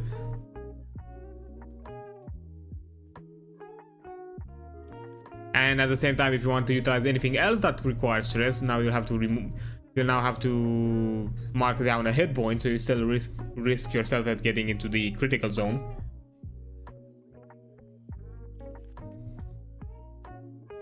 Earthquake. Make a spellcast roll of 16 or higher. Once per short rest. On a success, all creatures within very far range of your choice must make a reaction roll of 18 or higher. On a failure, they take 3d10 physical damage and are vulnerable. On a success, they take half damage rounded up. When you do successfully cast the spell, all terrain within very far range of you becomes difficult to move through, and structures within this range may sustain damage or crumble. So this damage could also apply to like buildings. The terrain becomes, it's equally on utility. It's more I think it's more utility than necessarily damage, because you know, for 3d10 at the 9th level spell, it doesn't necessarily mean a high damaging spell. Although from what I've seen, there's not a ton of abilities that do tons of dice that, you know, are like pools of dice like in other games, like in D&D for example, with like the basically a high level fireball is just a bag of dice that you roll over the table.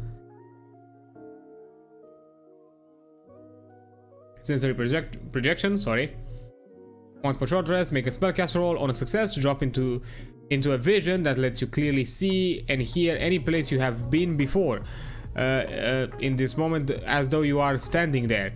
You can move freely in this vision and are not constrained by the physics or impediments of a physical body. This spell cannot be detected by mundane or magical means, and you will drop out of this vision immediately upon taking damage or casting another spell. So I forgot I think it's similar to a spell in D&D. I forgot what it was called, although it's a lot more it's not necessarily as limited, because in D&D you are only, because with D&D you are required to look at a location or at a creature, and your vision was kind of locked either within the creature's perspective or kind of or if you chose a location, you kind of had kind of an overview of that location. You couldn't really expand your vision beyond it. And here, depending on where you've been, you can technically explore around it if it's a familiar place. Okay, adjust reality. Interesting. After a dice roll or a willing ally, you may spend 5 hopes to change the results of that roll to a result of your choice instead. The result must be plausible within the range of the dice. I see. So you can even choose kind of technically you don't change the roll.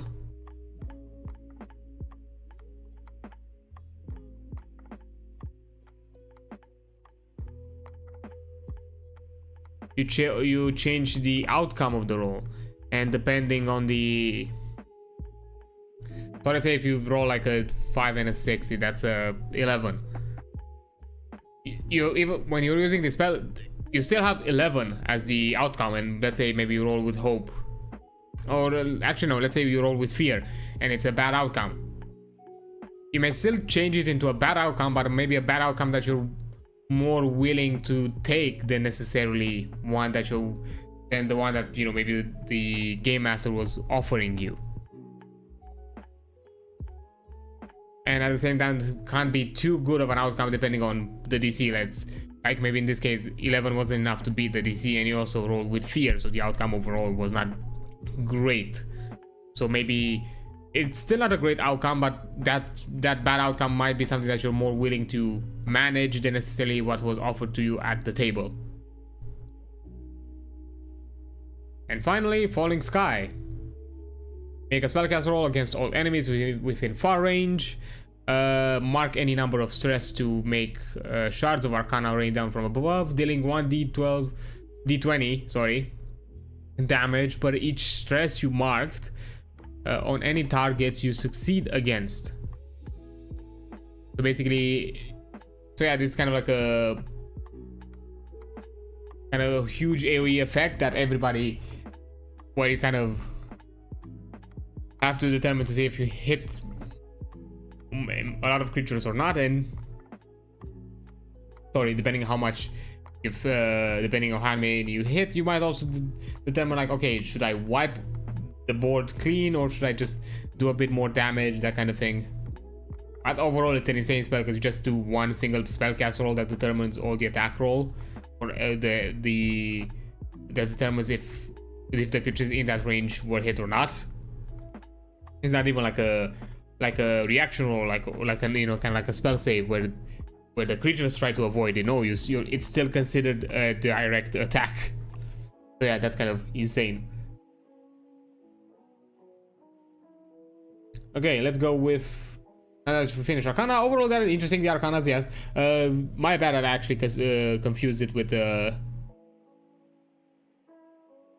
the Codex. That apparently the Codex is the common between the Bard and Wizard, and Arcana is a common between the Druid and Sorcerer. Sorcerer makes sense because they are imbued with magics. I don't know why I thought like Arcana was still a mage thing and not necessarily a Druid thing, or a Bard, or even like a Bard. With the Bard, yeah, that was my mistake. With the Bard, it should have been obvious that it was a Codex. Blade. Okay, now we're going to Blade, which is more like a kind of like a martial focus domain. If I'm correct, Blade is shared with Guardian and Warrior, so they're more for the heavy duty type characters, not necessarily the some of the nimble ones. So these are like more hard hitting attacks, or like some of those kind of aspects. So yeah. And as we can see, they are all abilities, so they are not considered spells. So anything that would counter spells or go, or you know, be basically warded against spells with this domain, they don't necessarily count. So yeah, not good enough. When you roll your damage dice, you may re-roll any 1s and 2s. If you do, you must take the new result, even if it's a 1 or 2. Basically, this is like the Great Weapon Master feat, or like a feature from D&D, where all the damage dice from, I mean, with the Great Weapon Master was specifically with greater with two-handed weapons, I think. Oh no, actually, it was with all weapons, which is a really good, you know, which was a insane ability to have for like a barbarian or something like that, because any damage I used for that reroll would, you know, all of a sudden be a lot higher than what you initially got. Retaliation, when you take damage from a creature in melee range, you may mark a stress to immediately deal weapon damage to the creature at half proficiency rounded up.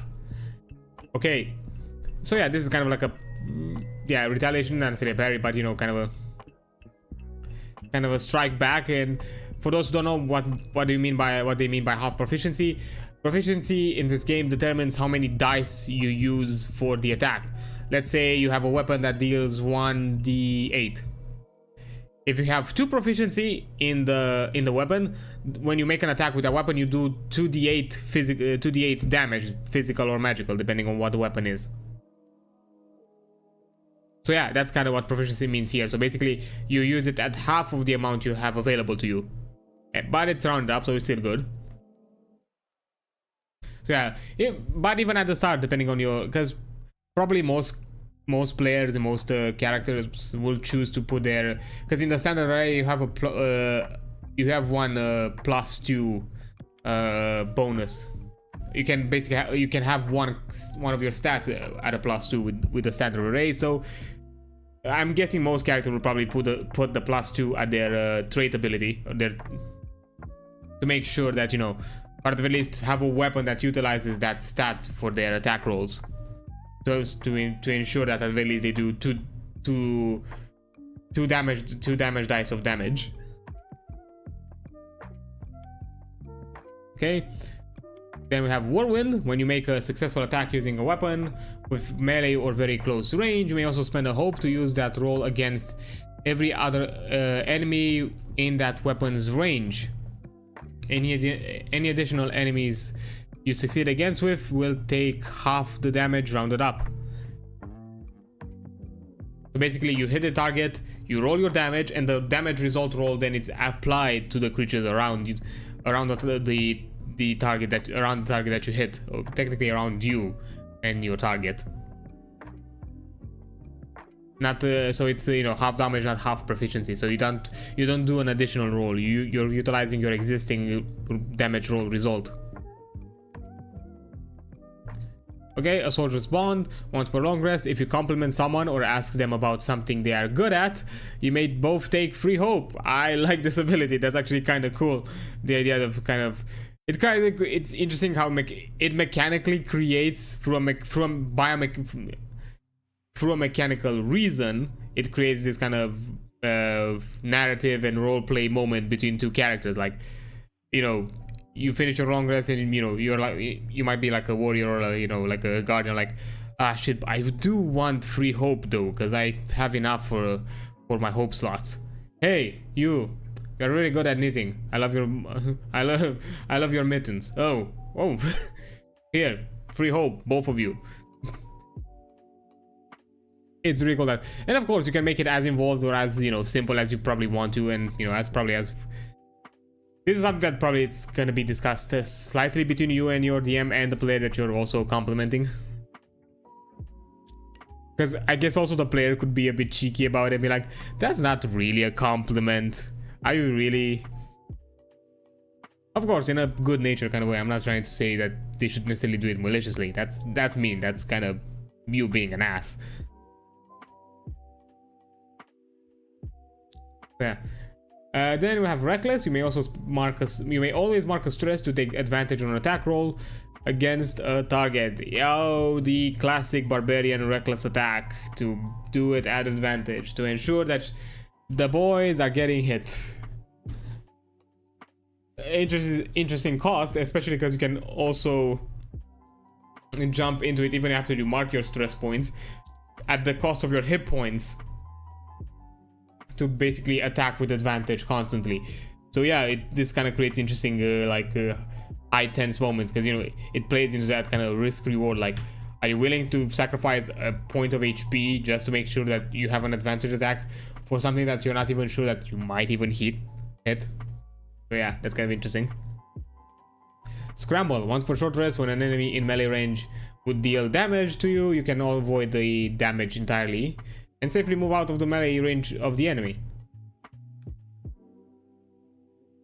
You can avoid the damage entirely and safely. Oh yeah, Scramble is kind of like an invasion-ish. Actually, kind of like an uncanny dodge, like the rogue's uncanny dodge, if I'm not mistaken. kinda there, not really there. The uncanny dodge like lowers the damage, not necessarily makes you unhittable.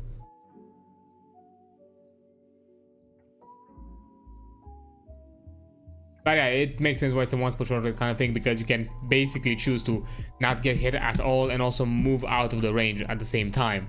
So it's basically it's a one-time saving grace per short rest. So you have to use it wisely, because afterwards you are not gonna see it again for a while.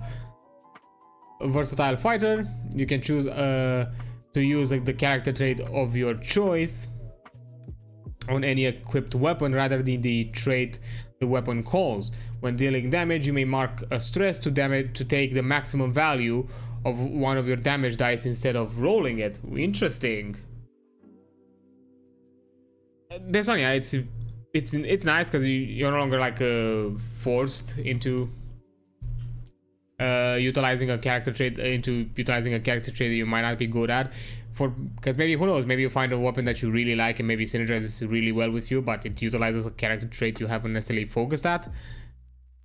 Because from what I've seen, the character traits that for weapon attacks are not necessarily the classical, you know, dexterity, agility, finesse. Not dexterity. In this case, would be strength. I've seen some agility. I've also seen finesse, but I've also seen like presence, knowledge, instinct. Like it uses all of them. It can a weapon can use any of the stats, the character traits for the attack rolls, not necessarily just the classical expected body focused traits. So yeah, maybe let's say maybe you have a weapon that requires more of a oh, hello raiders, how you doing?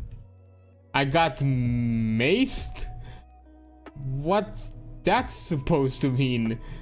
Also, anyhow, hi Ghost, hi Link. Let me just quickly give you a shout out to both of y'all. How has been, if I'm not mistaken, you were checking out Werewolf, right? Let me give you a shout out to you, Ghost, and also a shout out to you, Link. Because I'm saying, yeah, both of you were checking, yeah, Werewolf the Apocalypse. How is it? Have you had fun with it? And anyhow, for all of you new here, hi, I'm Agent Solve. I also go by Card. I'm your Vampiric Casino owner. I usually cover indie games mostly around the weekends. I also do, like I'm doing right now, I cover ttrpgs. Currently going through the Daggerheart playtest material. I'm checking out the domain cards, which are basically the abilities that all of the classes have access to depending on what domain they are part of. As well as, you know, going through like, you know, influential games, kind of going through their entire series and seeing how they evolved and how kind of they improved or, you know, got bad along the way. It can happen. And from time to time I also chill out with just general RPG games because I enjoy RPGs in general, not just the physical ones. Be it physical, digital, I love all of them. So yeah. Another thing that I want to mention, kind of with these TTRPG streams, what I do, aside from me just discussing and looking over like playtest material, I also offer this as an open platform for you to kind of have a conversation about if you want it. Of course, I'm not forcing anybody. If you have like questions, want advice, or, you know, just simply asking either myself or people in the chat that might have also experience with TTRPGs, because Ghost clearly has experience from what I know. And Link, I think you've mentioned that you've played some TTRPGs. So yeah, anyways, be it me or somebody in the chat, I want this to also be on a platform where we can just have a conversation, offer advice, or just simply talk about our personal experiences and enjoyments out of the TTRPG space, medium / hobby. So yeah, it doesn't necessarily have to be fully focused on whatever topic I'm discussing about. It doesn't necessarily have to be Daggerheart. It can be D&D, it can be Cyberpunk Red, it can be Werewolf or some other World of Darkness game. As you know, maybe if some of you have seen the Ghost announcements, you'll probably see a bit of me in that zone as well. So yeah. Anyhow, hope you enjoyed. As I mentioned, if you want to have a chat about these kind of things, we can have a chat. If you just want to lurk, that's totally fine. Also, for both of you, Ghost and Link, if you want to take like some stream aftercare, that kind of thing, I totally understand it. Go ahead, take a rest, you know, have a break. Especially you, Ghost, because you had a full week. I was even surprised because I knew you had a. I thought your day was off today, so I was like, wait, are you doing a stream? Really? I wasn't expecting it.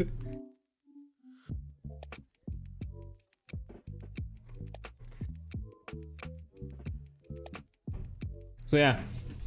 Also, for anybody here that hasn't necessarily checked Ghost, because she just had her debut yesterday, do check that stuff out. Her new model is really cool. I really like it. It's amazing. You've done some great work with some great artists like Link here. She's really good. They are really good. My bad. I'm really tired. Sorry. I was supposed to be an off day, but Link offered to collab today, and God's gonna say no. Yeah, understandably so. It's not like I said no to the collabs. Not me doing a Helldivers guerrilla stream out of the blue just because, you know, I wanted to play Helldivers. No, not at all. Yeah, it couldn't be me. I couldn't, nah. But yeah. Appreciate you being here, appreciate the raid, appreciate the support, and all that kind of thing. And also for all the people who've joined from the raid, you probably noticed the graphic. Yeah, currently my if you care for it, my current goal right now for the stream is to get to affiliate, basically be affiliate approval. I've checked almost everything with one exception, that being the viewership average that I need to reach on a monthly basis, that being of free average viewers. Once I reach that, I'm gonna be affiliated approved because I have the follows, I have the hours streamed, I have the days. To be fair, the stream hours and the number of days for streamings are way above the minimum requirement. So yeah, I've checked those really quick. And yeah, for all the stuff that has been, you know, marked as reward tiers, you're probably gonna start seeing them from next week on. The ttrpg special stream, I'm probably gonna post something about it. I'm hoping in the weekend, because I'm gonna need some of yours help for it, because I have an idea what I want to do with it. Just kind of a way to show my appreciation to some of the streamer friends that I made along the way. While the indie showcase, that's something I'll have to figure out, because I haven't gotten a chance to look into it and how exactly to set up.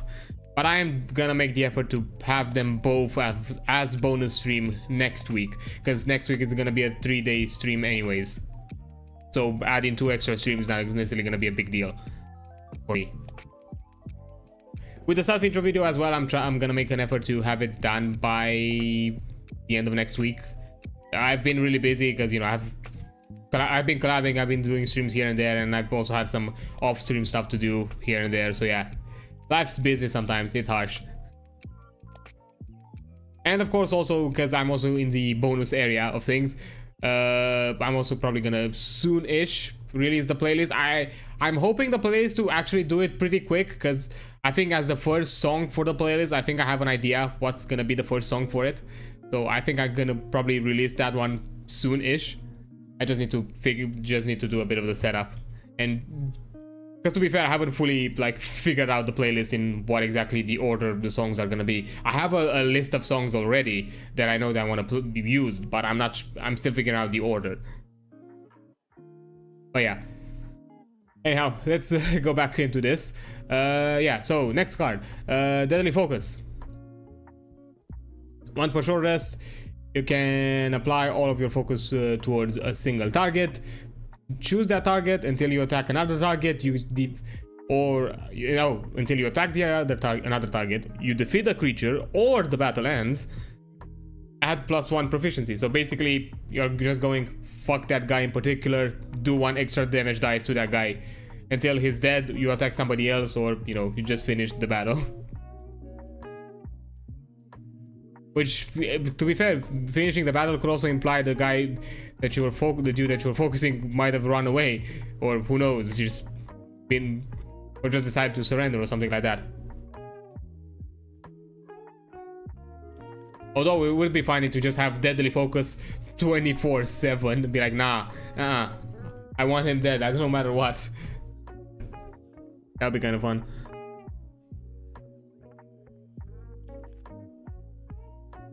Yeah, with fortified armor, I can speak today, clearly. Increase your armor score by +2 while you are wearing armor, and this card is in your loadout. Once per short rest, you may use an armor slot without marking it. Nice, kind of a passive ability that really improves you overall when it comes to defense. Kind of, And I also like that, you know, it basically also gives you like a free use overall. It's all-rounder great ability to have. Hero Strike, when you land a critical hit on an attack roll, you choose 2 of the following. Clear a hit point, mark an armor slot, clear a marked armor slot, sorry, or mark a +1 hit point to the target of the attack. Oh, so basically can deal 1 additional hit point of damage, even if technically you might not have, you know, fulfilled the damage threshold requirement to do an additional hit point of damage. You can also like clear a hit point, which kind of goes in nice synergy with Reckless, because once you kind of go to the point where instead of using stress you start using hit points, if your Reckless gives you a critical hit, now you can also clear the hit point that you use for the Reckless. So that's a bit of a nice synergy between those 2 cards. But yeah, kind of plays a bit into the kind of a bit into the brutal critical area of things. Although it gives you some defense options as well, not necessarily just pure damage dealing options when it comes to landing a critical hit. Yeah, for level 5 you have Prowess, permanently add 1 additional stress slot. Oh no, whenever you take this card, choose 2. I'm guessing whenever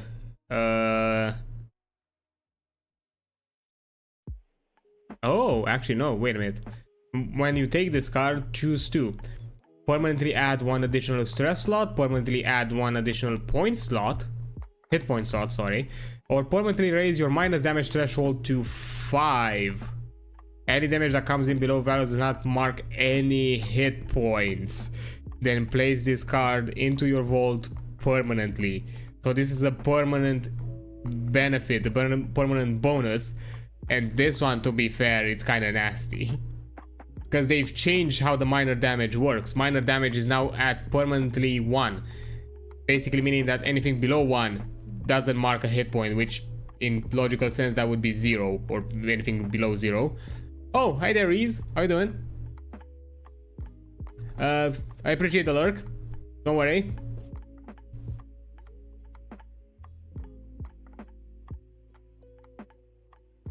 Hey, I'm doing well. You know, just checking out stuff with the Daggerheart system.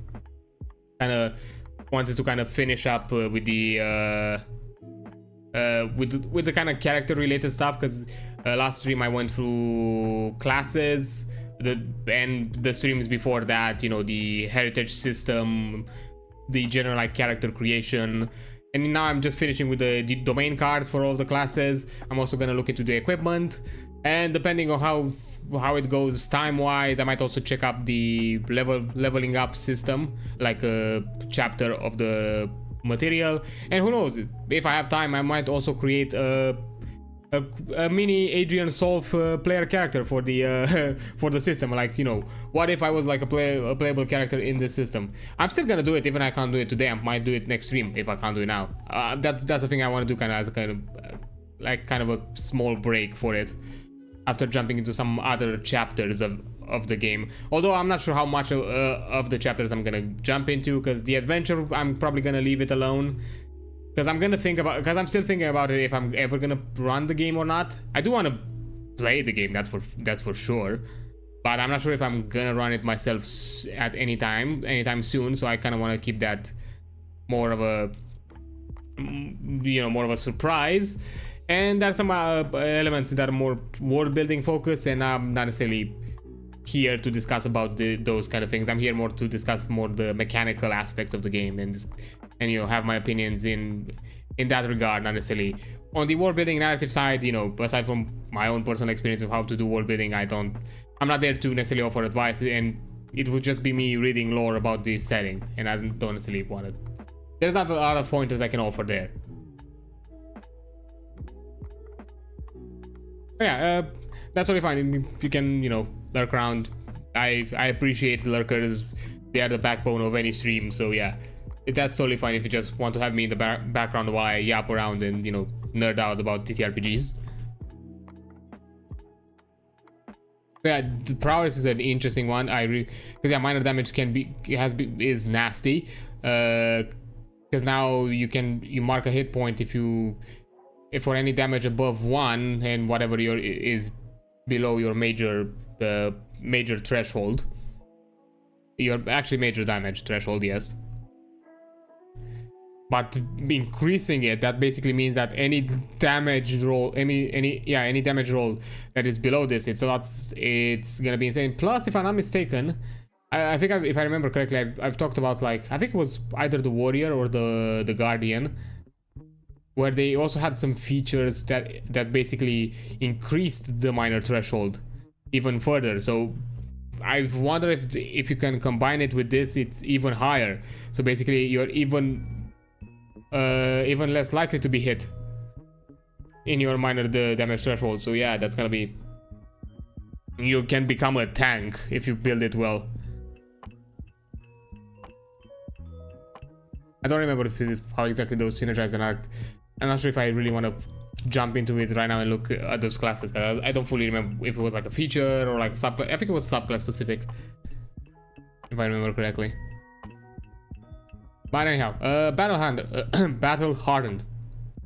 Once per long rest, when you mark your final hit point, instead of making a death move, you can choose to automatically take the scar, permanently cross out 1 hope slot, and roll d6. Clear that many hit points and stay on your feet. Ooh, basically kind of a relentless rage-ish thing without the but you know, instead of a save, you just permanently lose a resource, because it mentions that you permanently cross a hope slot, meaning that you can no longer gain your total of hope that you can store is lower than before.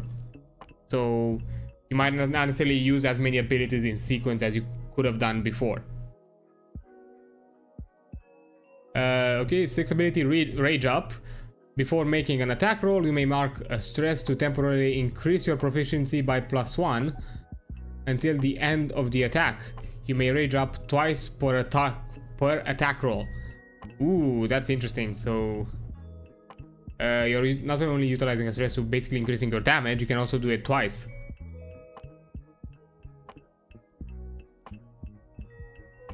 And also, again, interesting because, as mentioned before, if you've utilized your stress, you can still do it at the cost of your hit points instead, which again pushes into that kind of risk reward. But depending on how you're built yourself, you might be willing to utilize those resources depending if you're like more on the tankier side as a build yourself. So you can be, you know, hard to touch, but at the same time, you know, you utilize your own vitality to do more damage just because you've built yourself to be harder to hit anyways.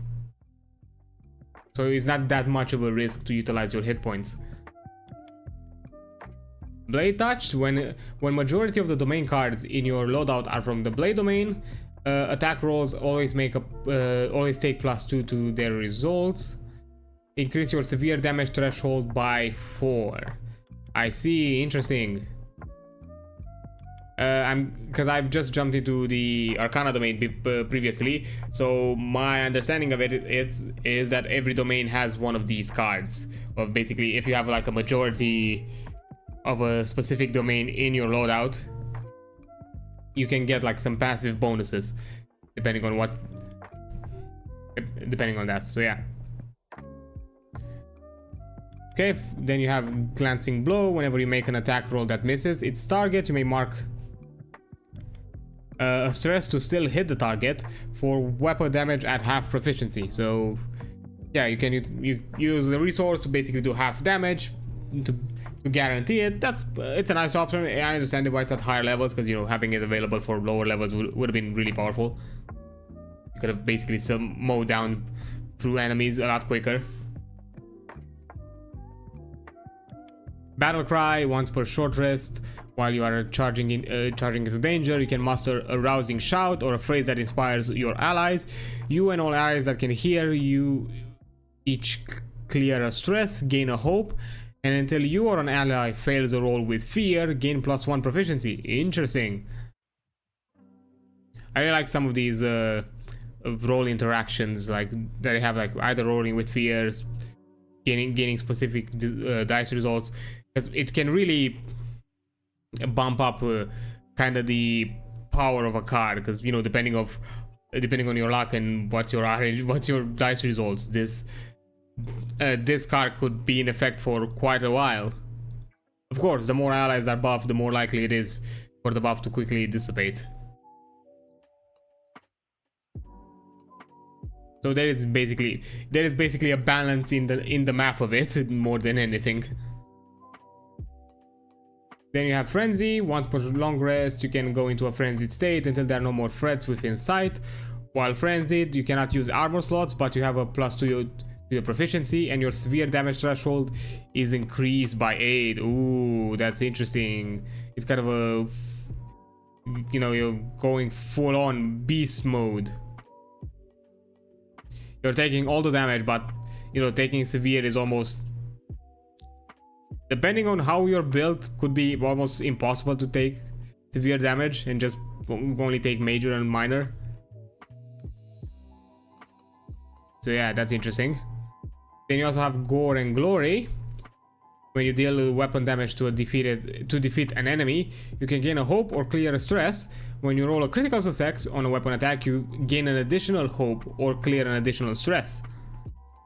Interesting. I think this is like the first domain. To be fair, the Arcana one maybe, although even the Arcana uses spellcast rolls.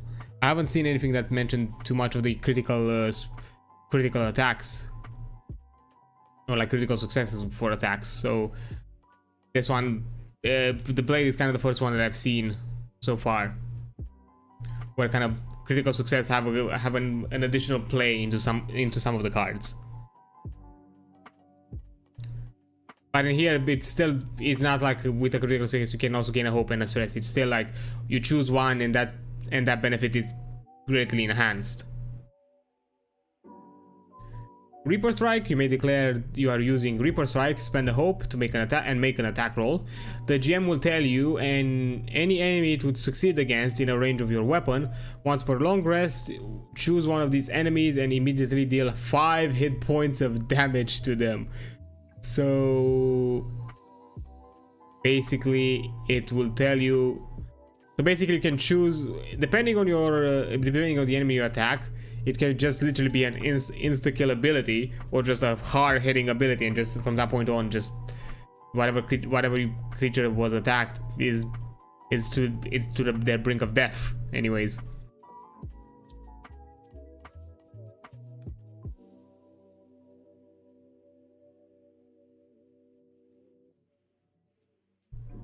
Yeah, it's interesting because it doesn't necessarily say that you choose a target. It says that you make an attack roll. Of course, depending on the situation, you just might have one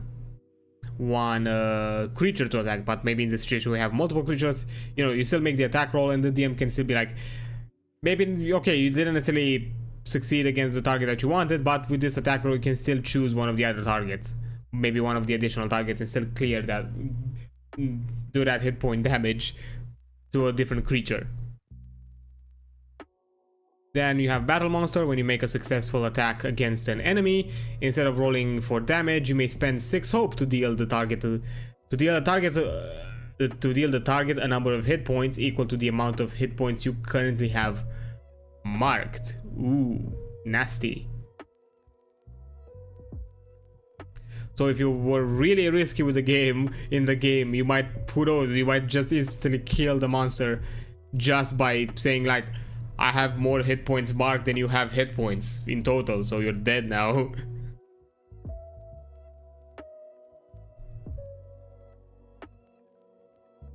So yeah, that's kind of insane. And then at level 10, Onslaught. You want to make a successful hit.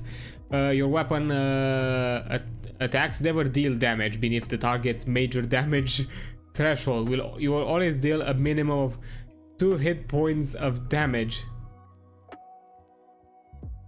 In addition, whenever an enemy within weapon range deals damage to an ally with an attack that doesn't include you, you can mark a stress and immediately deal weapon damage to the enemy at half proficiency, rounded up. So whenever you succeed beneath the targets. So yeah, even if you technically roll low, it would still count as, at the very least, severe.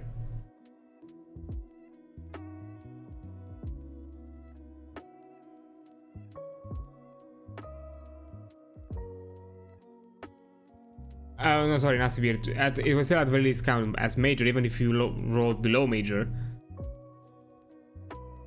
So basically, opening up a lot more solutions.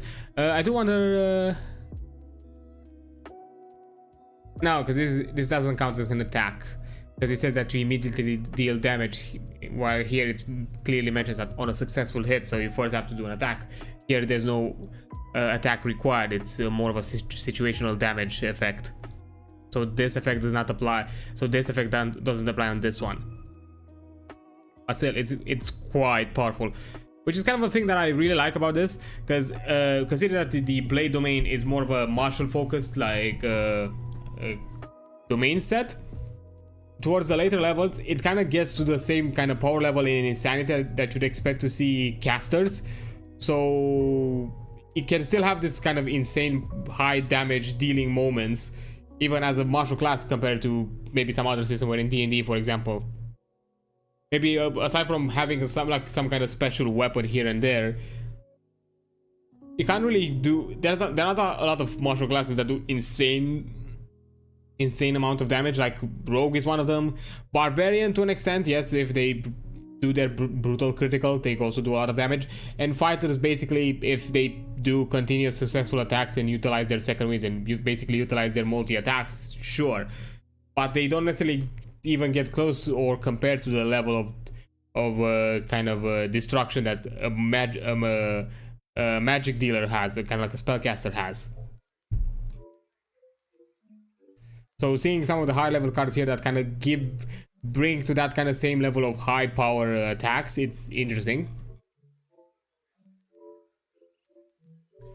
And also kind of basically offers you a lot of like moments of kind of spotlight, even for the martial classes, because you know, when it comes to high damage and really insane moments, sometimes the spellcasters are the ones that shine most of the time. So yeah, that's kind of interesting. Now we're jumping into Bone. If I'm not mistaken, Bone is available to the Rogue and Ranger. Yes, I'm right. So these are for the more nimble classes of the game. The first one is Deft Maneuvers. You can mark a stress point to move anywhere within far range without making an agility roll to get there. So basically, you can. Although I haven't yet seen the rule set, haven't seen the rules when it comes to movement and those kinds of things, especially for the combat scenarios, and how exactly you determine how far you move in a combat scenario. This one basically, whatever cost it had, is kind of almost nullifies it. Also, I forgot to mention that apparently, similar to the Blade, these overall seem as to be ability cards, not spell cards. So again, if facing with foes that, you know, are proficient in countering magics, these abilities will not necessarily be countered. These domain cards will not be countered. Now then, the second one is I see it coming. When you are targeted by a ranged attack, mark a stress to roll a d6 and increase your evasion against this attack by its value. So basically, become yourself harder hit. Kind of a not necessarily uncanny dodge. It's more like it's in the similar idea. Kind of like it's more like a ward-ish ability. Kind of like a parry in a way. Yeah, it's a parry, and it's specifically kind of to a range attack, although it's more of a dodge in this case. It's against a range attack, not a melee attack. Nimble, when this card is in your loadout, add half of your agility score to your evasion, rounded up, so you're even harder to hit. And it's again kind of like a passive ability, but it's required to be in your loadout, so you're basically doing this at the cost of, you know, not having other abilities that could be usable available to you. Then you have, starting from level 2, you have Ferocity. When you cause an enemy to mark hit points, spend a hope to temporarily increase your evasion by the number of hit points you dealt. This bonus lasts until after the next attack that targets you. So basically, you could hold hold up this card for up until the point you do like a severe damage, so you increase your evasion by 3, and until the next attack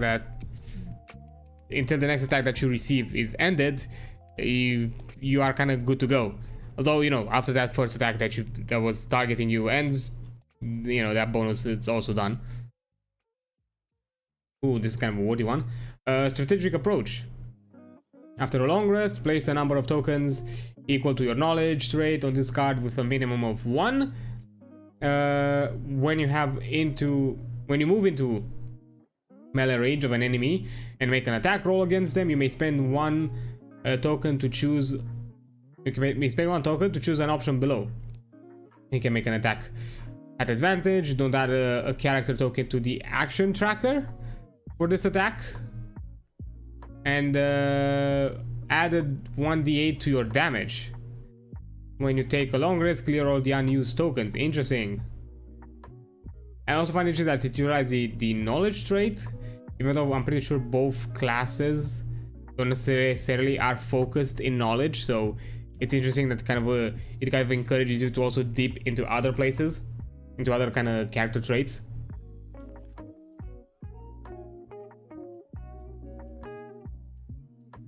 So yeah, you can spend 1 token to choose one of the options. Melee range of an enemy and make an attack roll. So yeah, you can make the damage.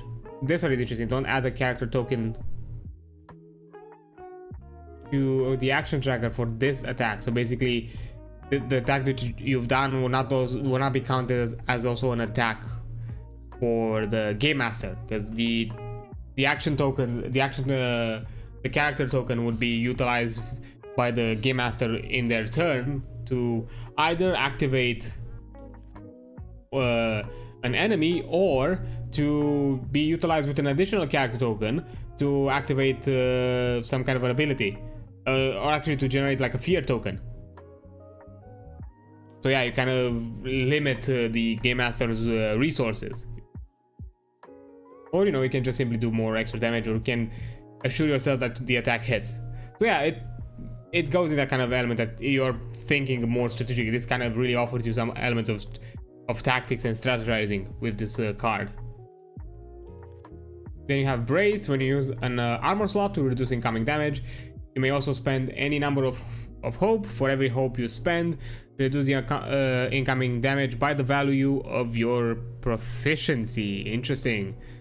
So let's say if you have like proficiency in 2 and you spend 2 hope, you basically reduce the damage by an additional 4,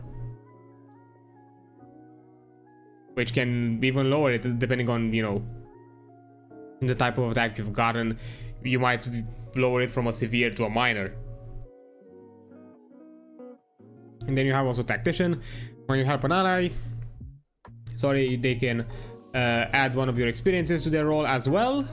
When you make a tag team roll, you can roll a d20 for your hope instead of a d12. I haven't yet seen the mention of how exactly the tag team roll. I'm guessing it's some kind of like synergy roll kind of a thing, or maybe one of the players offers advantage to the other. I'm not fully sure yet. For the experience one, yeah, you can basically add an additional die, an additional hope die to the roll. That's basically what the experience does to you. So you increase your overall result even higher. And similar here, basically replacing the d12 with a d20 would still increase the possibility to a higher result. Then boost. If you have an ally in close range of you, mark a stress to boost off of them into the air and perform an aerial attack of an enemy within far range. You have advantage on the attack, add 1d10 to damage, and at the end of your action, and end your action in melee range of the target. Interesting. So you basically throw yourself at the enemy. You almost kind of increase the possibility for you to attack them, and not only that, but you also do more damage, and you're staying there and you remain on their ass. And depending on what other abilities you might have, you might be able to keep them in your range, because there are some abilities similar to Sentinel which basically allow you to keep an enemy locked next to you. Then you have redirect. When you successfully evade a ranged attack, you may roll a number of d6s equal to your proficiency. If any roll is a 6, mark a stress to redirect the attack to you. Instead, damage an enemy within very close range of you. So kind of like it's deep monk redirect ability where you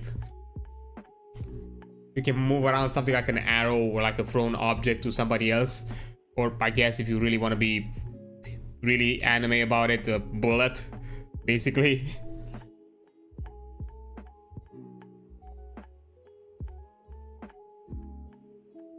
Yeah, know thy enemy. When you're observing a creature, you can make an instinct roll against the target. On a success, spend a hope and ask the GM for 2 of the mechanical specific effects about the target from below. Current hit points and are marked. Stress, difficulty and damage thresholds, their tactics and standard attack damage dice, their moves and experiences. On a success, you may also mark a stress to remove 1 fear from the GM's fear pool. Interesting.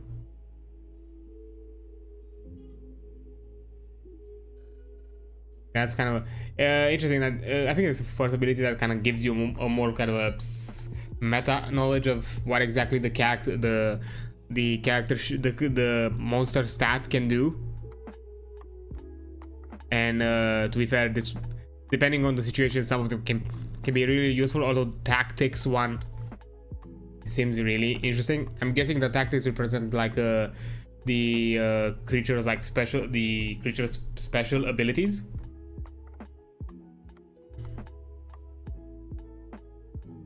So it will be interesting to see, to basically learn what kind of abilities this creature can do. Maybe even before you see them play in action, so you can already kind of prepare for them. But yeah, these kind of card sets play more into the tactician role of kind of the game. So yeah, that's really interesting. Oh, also, actually, I'm wrong. It's not rogue doesn't have the bone. Bone is for warrior and ranger. My bad, actually. I mistaken that because that's not rogue. That's grace. Yeah, that's my bad. Which makes sense. Because blade has some elements of tactician. Yeah, warrior can also be a bit of more of a tactician. Okay, and for the next one, signature move, you can take one on a signature move.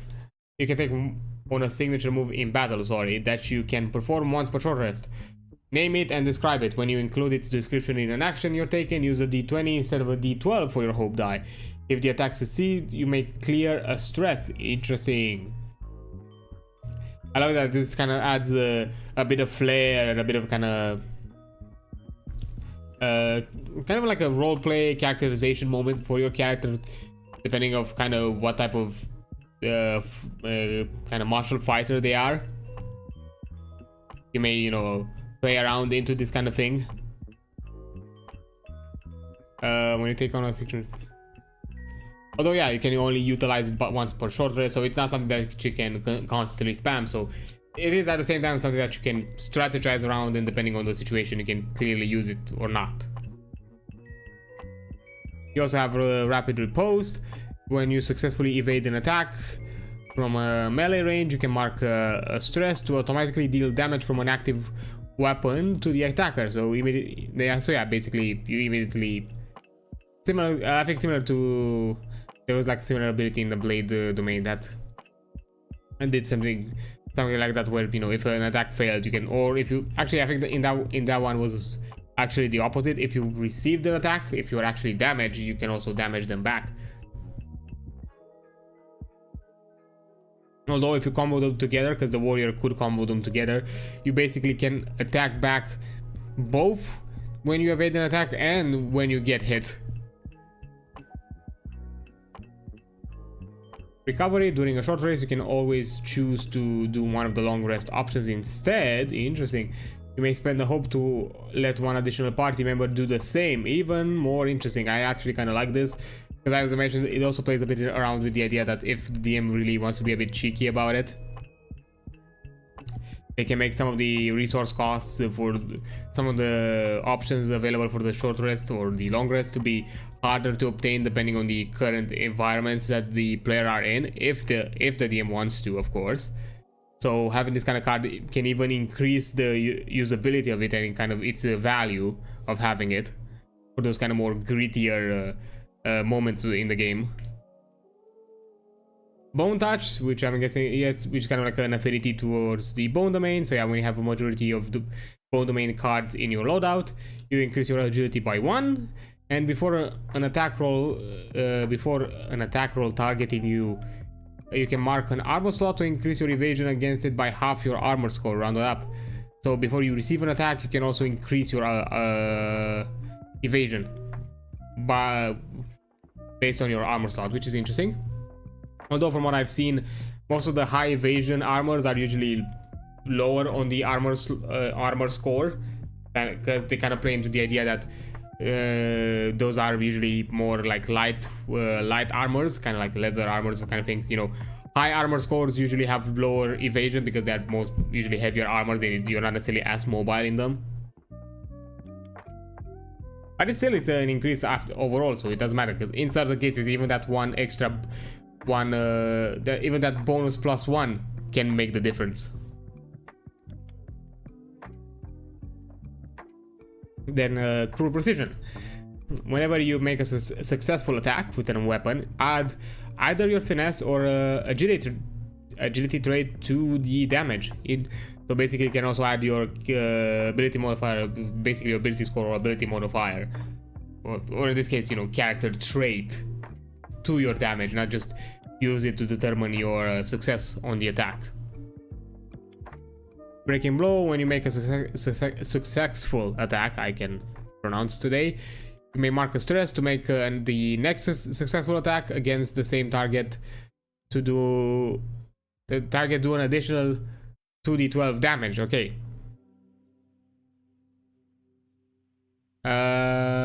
Which basically means, this one is actually interesting because you can technically combo it. You can go off it constantly. Because yes, you initiate it, you succeeded to the requirement of making an attack, you utilize the stress. Now for the next attack that has a success, you can attack, and after you do that attack, you can also basically do it again by again marking a stress, then doing it again, and so on and so forth. So yes, you can kind of combo it, of course at the cost of stress, and if you are not careless about it, you can utilize basically all of it, but depending on the situation, maybe that combo is worthwhile.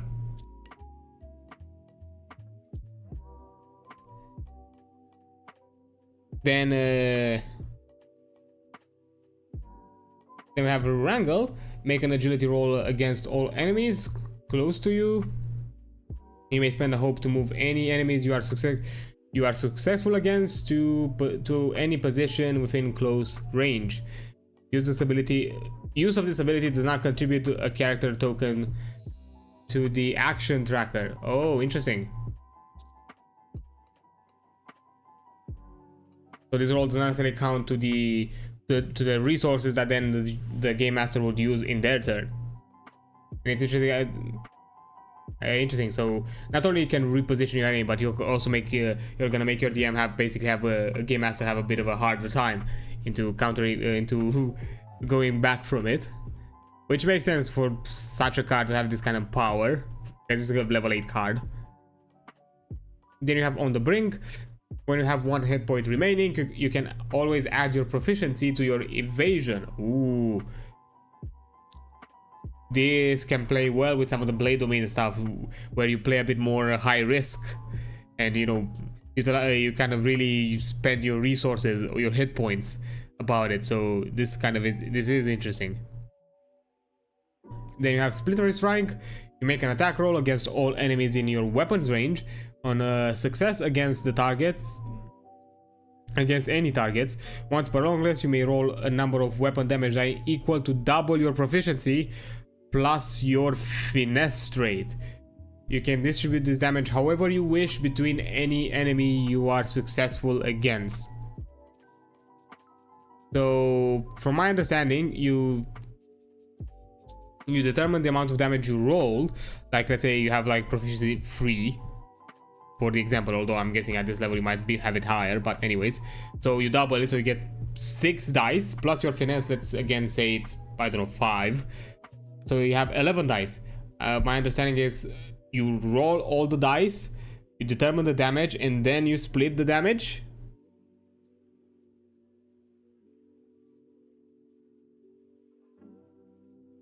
Or this one, to be fair, I'm not fully sure how exactly it's worded. Or it might be also a thing of you choose how many damage dice you use for which enemy. Like for example, you have this 11 dice of damage. I choose to do 2 damage dice on this one, 3 damage dice on this one, and so on. That might also be a thing. I'm not fully sure. On a success against any target once per long rest, you may roll a number of weapon dice equal to the double of your proficiency plus your finesse rate. You can distribute this damage. Oh no, after you roll. That's kind of how I understand it. After you do the roll, you split the damage however you wish. Then starting from level 10, we have Death Run. Spend free hope to run an open path through the battlefield and make an attack roll against all enemies within weapon range along your path. On successful targets, choose the order in which you deal damage. The first roll, for the first roll, your weapon damage at +1. Your weapon damage is at +1 proficiency. Then remove 1 die from your pool and then deal the remaining damage to the next target in descending order until you're out of damage dice. So basically, again, let's say you have. So let's say you have like 3 proficiency. You gain a +1 additional proficiency, so you do 4 dice. So the first enemy receives 4 dice, then the next one receives 3, then the next one receives 2, then 1, then, you know, whoever is after that, the one that received 1 is basically untouched. And you cannot target the same creature more than once. So yeah, this is not something that you can also do like in multiple rounds. So you can circle around the enemies, but not necessarily do the multiple instances of damage to the same enemy. And the last one, Unflappable. After you successfully evade an attack, you may clear a stress. If you successfully evade an attack and have no stress to clear, instead gain a hope. So you also gain a resource instead of clearing one. So that's kind of nice, which offers you more options into utilizing the other reroll. So depending on how you are built yourself, maybe if you're more into the evasion, more build with higher evasion, this could be a really good option for you in combo with other abilities, other cards actually, and abilities of course.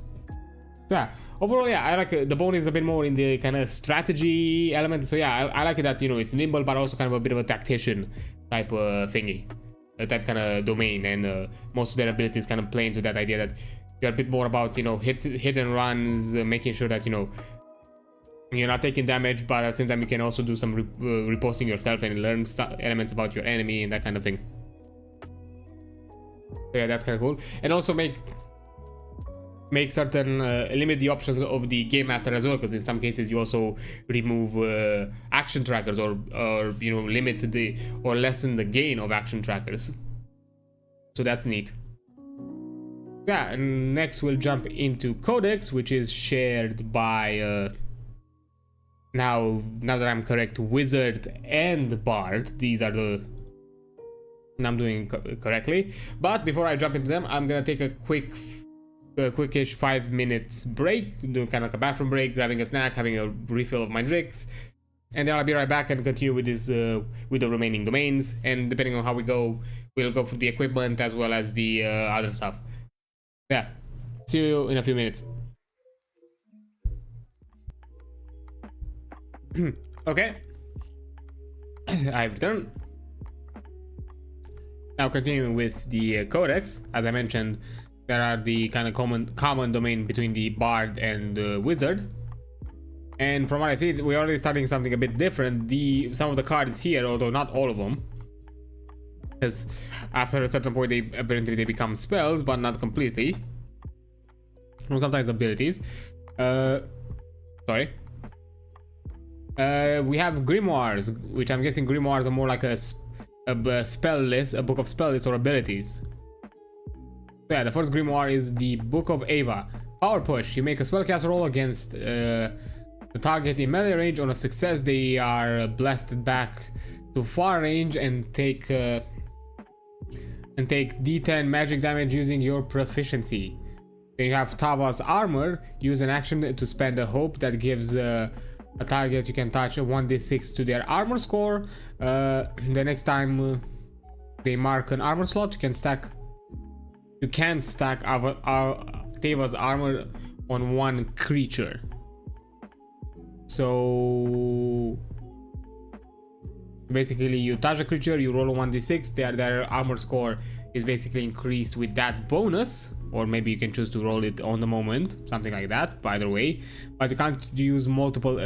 But I think it adds in the moment because it mentions about stacking, so you can't really over apply Tava's Armor, which also kind of. Tava's Armor is actually Mage Armor, because Mage Armor is basically changing your armor class from 10 to 13 if you don't wear any armor. So basically that's kind of it. So yeah. Also Ice Spike, to make a spellcast roll to summon a large ice spike within very far range. If you use them as a weapon, on a success deal d6 damage using your proficiency. So basically you create like an ice dagger kind of a thing, which is pretty cool. So yeah, from what I see, like the grimoires offer you like a list of free abilities or free spells or or a mixture of multiple of those things, although not necessarily just that. Kind of playing into that idea that this, the grimoire, the Codex Domain is more about the studies of magic, so you have like collections of studies and that kind of thing. Although I just rolled a bit below and I saw some elements that were common to some other classes, so we'll see. Then for the other grimoire, we have the Book of Iliad. Slumber, make a spellcast roll against a very close target. On a success, they fall into deep sleep until they take damage, or the game master spends a fear to awaken them. Interesting that you also have to spend a fear to do it, not necessarily just like the game master can choose to awaken them, not necessarily just let them awake whenever, or on instances of damage. But it's still kind of like a strategic element to do it, because it utilizes one of the game master's like resources in order to do it. So it's still advantageous to do it, even though the game master might instantly remove the instance of that spell next turn. Then as a second ability or spell, Arcane Barrage. Once per short rest, use an action to spend any number of hope and shoot magical projectiles that automatically strike an enemy within close range. Roll an amount equal to d6s equal to the hopes you spent, and deal that much direct magic damage. So yeah, this is magic missile. Although here, from what I see, I'm not sure if this book, because I haven't seen it mentioned at all with the Arcane Domain. There's no such thing as concentration, so like multiple instances of damage wouldn't necessarily be a thing. It's just damage or no damage, or accumulated damage, basically. Because I want to say, because technically in the wording it doesn't mention that it's multiple instances of damage. It's just a singular total amount of damage. But in here, as concentration isn't a thing where you have to roll after each instance of damage, it's not really a big deal. And then you, as the last ability from this book, you have telepathy. You may open a line of mental communication with one target that you can see. This connection lasts until you use the spell to connect with another creature. So yeah, you basically kind of have this kind of silent communication channel between kind of wavelength between you and another creature. So for kind of like more covert subterfuge kind of moments, this could have a bit of utility. Then we have the Book of Tifar. which offers you Wild Flame. You make a spellcast roll against 3 enemies in melee range of you. A flame erupts from your hand, dealing 2d6 magic damage, and the stress to any you succeed against. And the stress, interesting. I think this is the first time I've seen like might have seen something similar-ish, where stress is removed from a target, not just necessarily. Ah, that's actually kind of interesting. Magic hand. You reach out with a magical hand, the same size and strength as your own, to anywhere within far range. So this is kind of the mage hand, basically. It's just magic hand. It's basically the same thing. I do like the kind of the interesting clarity that it has the same size and strength as yours. So if you're a wizard that is oddly high in strength, technically you can carry a lot more with a hand than a wizard that is probably smaller in size and honestly are able to carry that. Is honestly too focused in their strength score. So maybe buff wizard might be a viable thing. Buff mage. Then you have Mysterious Mist. Use an action to spend a hope and cast a temporary thick fog that encircles a stationary area up to very close range to very close range your current location. Everyone within is hidden to anybody outside of the fog. So what is this game anyways? It's a ttrpg similar to D&D, although I guess you could say that it has a bit more board gamey aspects to it. The domain cards, for example, in this case, they represent the abilities that a class can obtain. Domains are basically shared between classes. Like each class is represented by 2 domains, and basically each domain is shared by 2 classes. For example, right now I was looking at the Codex. Codex is shared between Wizard and Bard. So basically, whenever you level up, or actually at character creation, you gain 2 of these that of 2 cards of level 1 from either domain. Either you can be, so basically it could be 2 cards from the Codex domain, 2 cards from the Grace domain, or 1 card from one domain and 1 card from the other domain that you share, but they have to be from the domain that your class shares. And then after, on each level up, you gain an additional domain card from either of the domains that your class shares that has to be equal or lower to your level. So basically, even if you're level 2 technically, you can still get a level 1 card if you want. And these cards, depending, they can be something more in the moment. The grimoires are not necessarily the best example because they are a bit more probably in the theme of the Codex. They are more like a collection of spells and abilities. Look here, like we have like certain cards can be categorized as spells, certain cards can be categorized as abilities. This one is like an ability which is more of a passive effect or ongoing effect, you know. And depending on what the card requires you, they can be utilized in the moment. They might have some kind of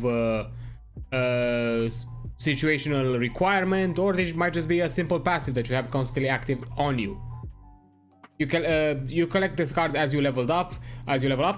Once you are once you're above level 5, at that point some of your cards will get into your what the game calls vault, because you can only have a total of 5 cards active at the same time. Any additional card goes in your vault, and you can swap them around whenever you rest. After you rest, but there's also another thing you can do in the moment, maybe during like a combat or like some kind of moment of exploration or that. You can mark stress points equal to the marker here on the card, and basically call the card from your vault and replace it with an existing card from your loadout from one of the 5 at the cost of this amount of stress that is marked on the card that you want to call. But anyhow, this is kind of like more of a gaming aspect of it. Overall, it's a TTRPG-ish in nature, similar to D&D, similar to other like game system. I think Blades in the Dark has some similar aspects of it. Of that, again, like in D&D fashion, you make a character, you choose a class, you choose an ancestry, you choose a background, or in this case a community from where you originate. You have a party similar to whatever else. You just then go on an adventure, go into certain, you know, encounter situations, social, physical, whatever they are. But you know, in certain aspects, from what I've seen, they add some more gamey-ish or more like, let's say, not necessarily gamey-ish, board game elements have been adopted. Because yeah, this is kind of like a deck building aspect of the game, because technically you're building a deck for your character, a deck of abilities. Aside from your class, which technically each class has a set of abilities of their own, but it's, you know, a lot limited. You don't necessarily have, they're like more specific to their to the class themselves, or the whatever whatever subclass they are. This is something that's more common across the game. Like most characters, basically every character can have access to them that has the specific domain. Basically, the domain cards would be the comparison of spells in D&D. Overall-ish, even though some of them are not necessarily called spells, they are abilities.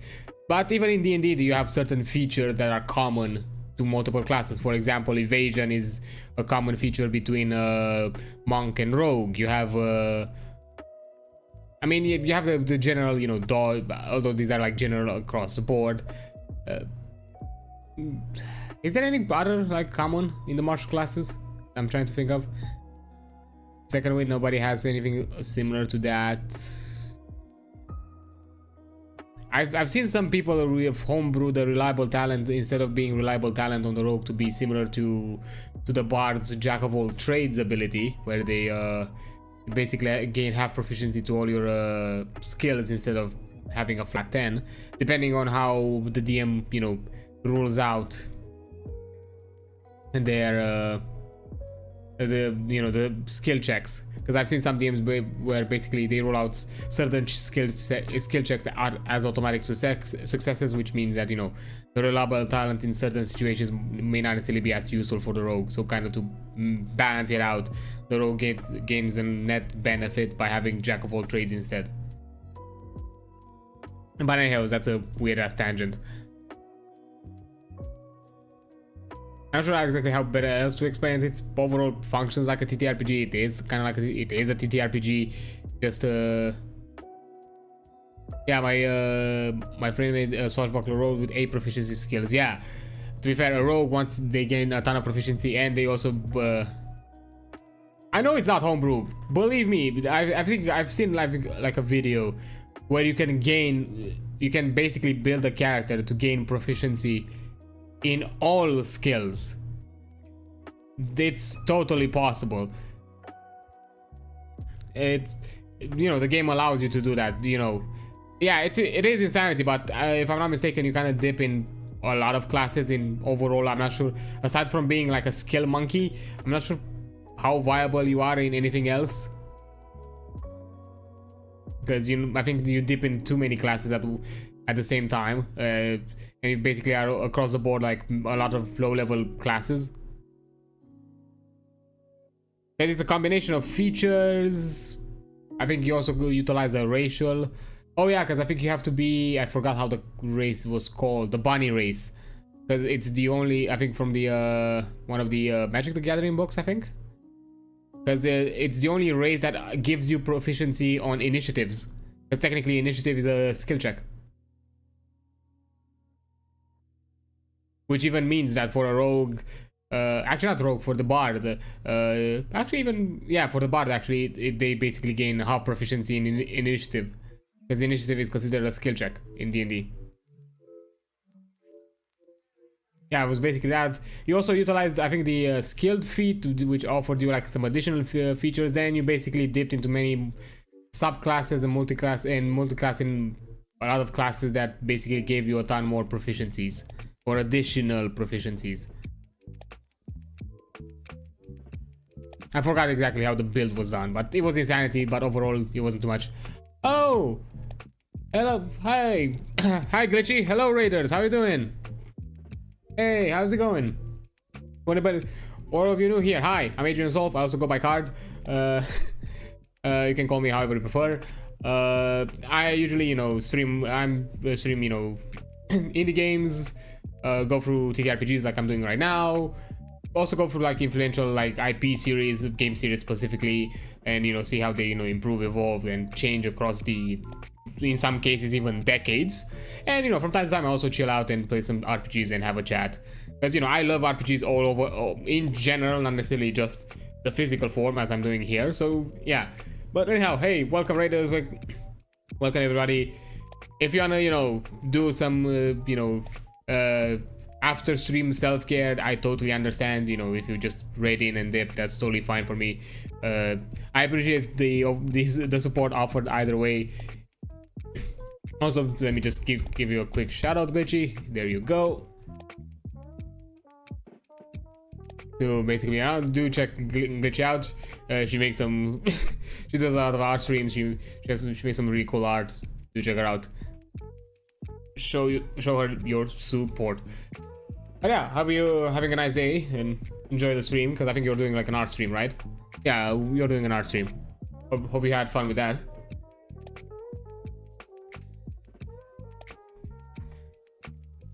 Of course I'm gonna shout you all out. Made some good progress. Nice, good to see. Nice to see when people make progress. But yeah, anyhow, where was I? I've lost my train of thought, damn it. What was I talking about? Oh yeah, multi-class weird stuff. Yeah, we're talking about the proficiency things that you can basically become like a skill monkey if you really want to be.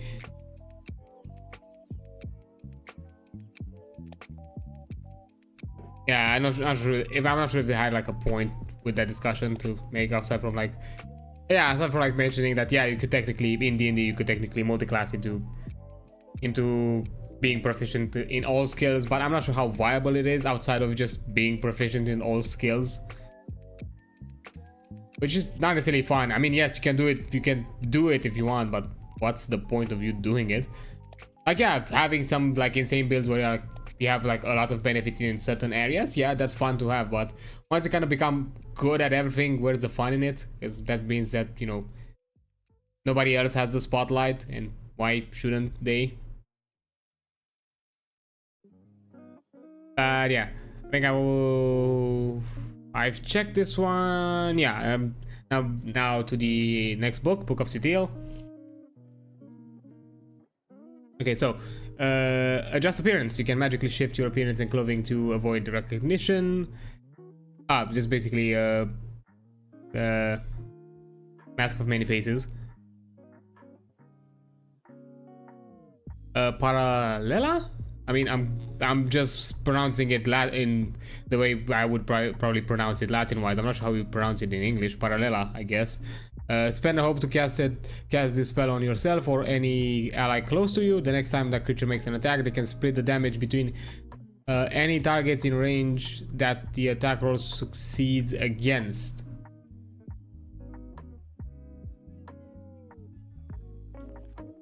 Make an attack, split the damage between any targets in range.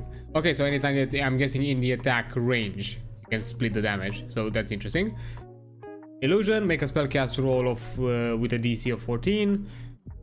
On a success, the creature creates a temporary visual illusion no larger than you within close range that will last for as long as you look at it. It holds up to scrutiny until observed within melee range. So yeah, it's not necessarily that powerful an illusion. Kind of, I'm guessing probably more hologram-ish. Like the closer you get to it, the more obvious, the more apparent it is that it's an illusion. You also have Book of Vagras, I guess. Runic Lock. You can infuse a rune upon an object that you're touching that can close a chest, a box, a bag, whatever it is. It will lock the object from being opened by anyone besides those you choose. The spell can be broken by somebody with magic and an hour of time to study it. So, oh yeah, that's Magic Lock, basically. Magic Lock, was it? Arcane Lock, actually, yeah. You also have Arcane Door. When you have no enemies in melee range, you may do a spellcast roll of DC 13. On a success, spend the hope to disappear from where you are and reappear somewhere within far range that you can see. So, basically, Misty Step-ish. Although, kind of a Misty Step Even though technically the benefit with Misty Step was that you were able to do it while enemies are around, and you could not trigger attack of opportunities, because that was kind of that's kind of the cool thing with magical teleportation, because you can't trigger attacks. Although from what I know in this game, aside from like special abilities, I don't think everyone has access to attack of opportunities. So it's not something like, it's not like a general rule. I think it's something more ability specific that certain classes have access to. You also have reveal. Make a spellcast roll. If there is anything hidden within close range, the roll will succeed against. It is no longer hidden. Okay. Oh yeah. Basically, I'm guessing instead of doing some kind, whatever skill check would be required to find out that whatever it is hidden, you would utilize the spellcast roll for the base DC. I guess that's how I would probably rule it myself. If, let's say, for example, I thought about it, okay, I have this item that I've hidden, and maybe let's say something like an investigation would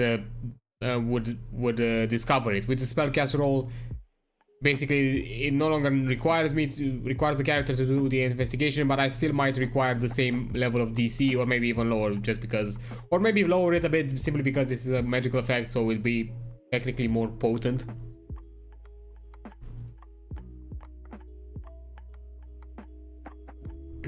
Okay, then we have Book of Korvax, that contains levitation, a spellcast roll to temporarily lift and move a target that you can see up into the air within close range, or where it currently is. Well, it's kind of the levitation spell that, you know, just they do not touch the ground, and they're necessarily too far away from the ground. I guess you would still technically take fall damage though, because you just levitate you, so you would still technically. Although some people might rule it, I would probably rule it similarly to like to kind of like you're not necessarily falling, or just kind of slowly drifting, maybe.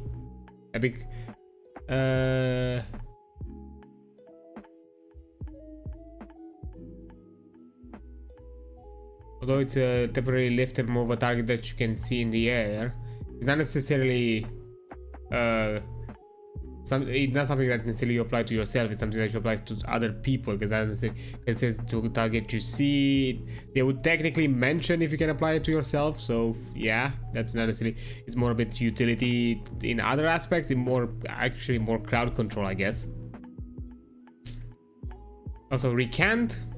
Use an action to spend the hope and make the target roll a reaction roll with a DC of 15. On a failure, they forget the last minute of your conversation. Oh, that's actually kind of neat as a kind of a social ability, to basically forget the last minute of convo. So you could basically glean some information from a character and be like, now you forgot we had this conversation, so you never know that I've got this information from you, and we're done discussing. Then you have Rune Circle. Use an action to mark a stress and create a temporary magical circle on the ground around you. Any creature in melee range of the circle or who enter melee range of the circle take 2d12 magic damage and are pushed out at the end of their action. So it's kind of like a magic mine, basically. Then we jump into another book, Book of Norai. You have Mystic Terror. Make a spellcast roll against the target within a far range. On a success, they are temporarily restrained and mark a stress. If you target a flying creature, it brings them to the ground before restraining them. So yeah, you basically just make them unable to move. And then, of course, the classical and who spell of all, Fireball. Make a spellcast roll against the target within very far range. On a success, you throw a sphere of fire towards them that explodes on impact. The target and all creatures very close to them must make a reaction roll of DC 12. On a failure, they take D8 magic damage using your proficiency. On a success, they take half that damage rounded up. Interesting that it's a targeted spell, it's not an area. You don't choose the area, you have to choose the target, so you can't necessarily. Although technically you could just choose like an object, not necessarily just an individual, a creature. I would rule it that way personally.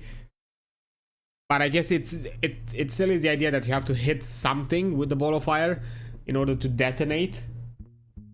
Because I think it's in D&D technically the way the spell is worded, it can actually detonate without necessarily without impacting anything. It can detonate mid-air, and which basically allows you to position the fireball however you want it in order to avoid damaging people that you don't want to damage.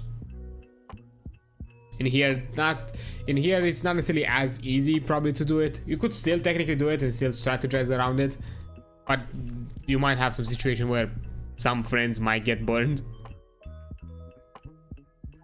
Then you have books of Exoda. Counterspell. Once per short rest you can interrupt a spell or magical effect that is taking place to make a reaction roll using your spellcast rate. On a success, the spell effect is immediately stopped and any consequences are avoided. Interesting that I think this is like, from what I've seen so far, this is like the first spell that is available from other classes from a different domain here. So basically kind of plays into the idea that yeah, the Codex Domain is also about learning abilities from other domains, not necessarily just their own, not necessarily just learning new ones, creating new ones themselves. Because this is like word for word like this counter spell from the other book. So yes, even the counter spell is an all-rounder, like it's all-roundery accessible to all magical casters, not necessarily just the druid and sorcerer. Although it would have been interesting to have like a limited selection of classes with counter spell. Create constructs. Spend a hope to choose a group of objects around you and create an animated construct from them that obeys basic commands. Use a spellcast roll to command it to take action. When necessary, it shares your evasion and traits, and its attacks deal 2d10 physical damage. You can only hold one construct at a time, so you basically have like a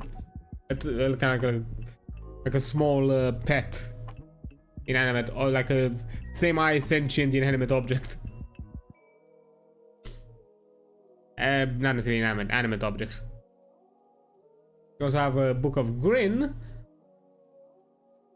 Because up until now we only have like grimoires, which basically implies that the Codex classes can have access to a ton of abilities, even at early levels. Like starting from even from level 4 onwards, you can have at most like what?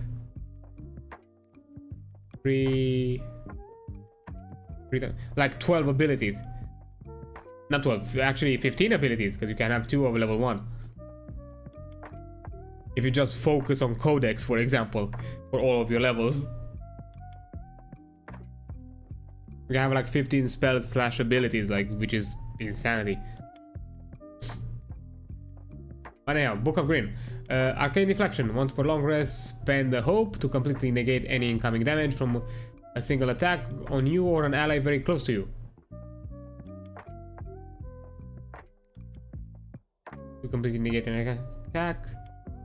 Oh, okay. It's actually, I don't think I think that it was different. The other deflection was slightly different that I've seen, but not too differently. Time lock. Target a non-living object within far range. That object stops in time, space, and space exactly where it is for a number of minutes equal to your level. If a creature tries to move, make a spellcast roll against them to maintain the spell. So yeah.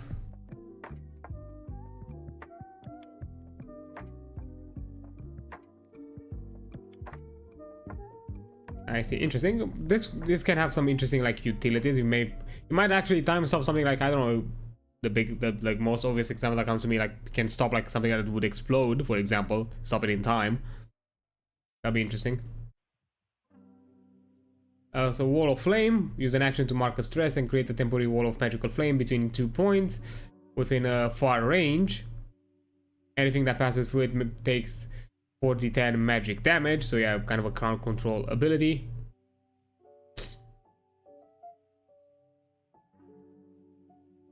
Then you have Manifest Wall, spellcast, like the first like singular spell ability that you start to get at level 5. On a success, once per short rest, spend the hope to create a temporary magical wall at any angle up to 50 feet from high from one point within far range of you to another creature, any creature or object that it's in its path are shunned to one side.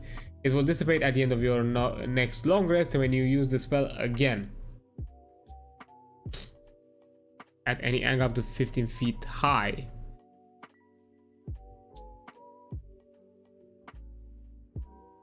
I mean, yeah, this is the kind of first time we get some kind of magic information, because it's not necessarily just above length, it's also about height. Although the Warframe, I don't think it mentions height. No, it doesn't. Would that imply that it's infinitely high?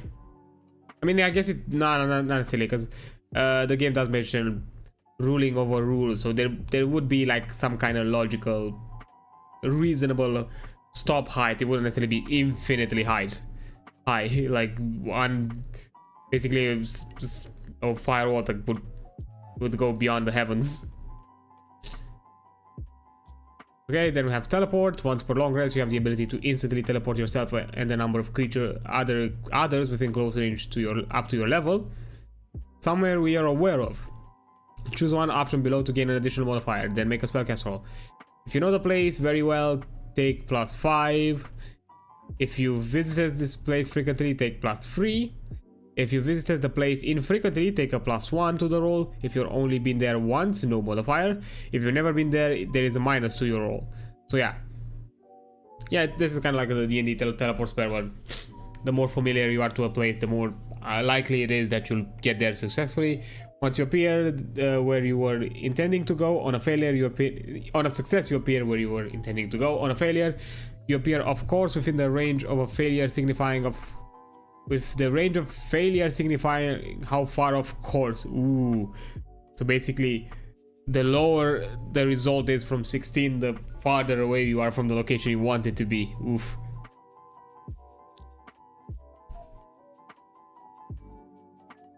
Then you have Banish.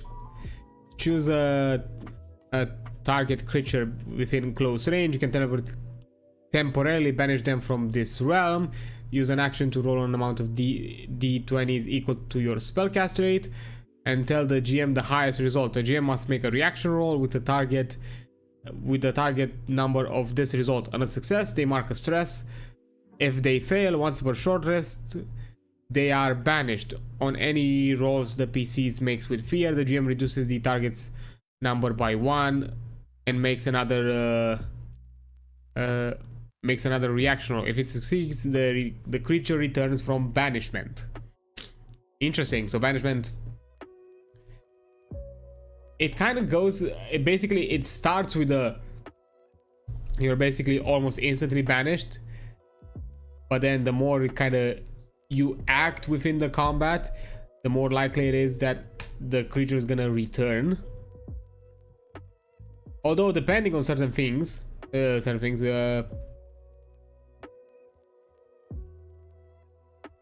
although I've seen on any rolls that PCs make with fear, it doesn't necessarily imply that just the caster, any of the player characters that makes a roll, the GM reduces the target number by 1. So basically, any additional roll. So depending on how you plan this, the banishment, you might still kind of quickly re-encounter the creature you banished. You might be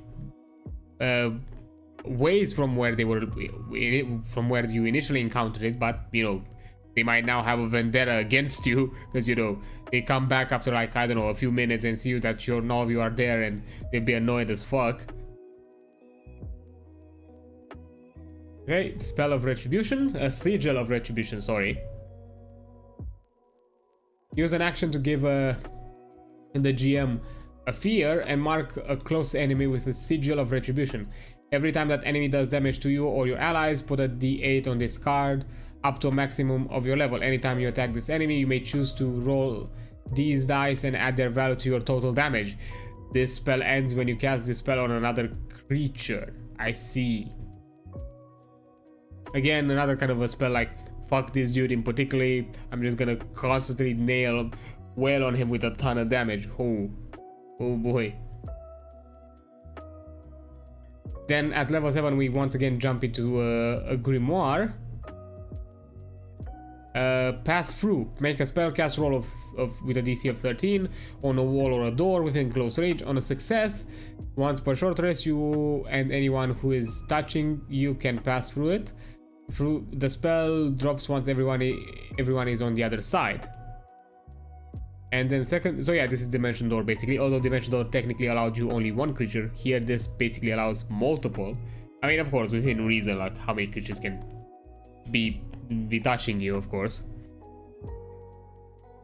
Then we have Playing Gate. Make a spellcast roll with a DC 14. On a success, you want once per long rest. You open a gateway to a location in another dimension or a plane of existence that you are aware of. This gateway lasts for 1 minute or until you wish to close it. So yeah, basically this teleport is more about going to a location within the same plane or reality or realm that you are in.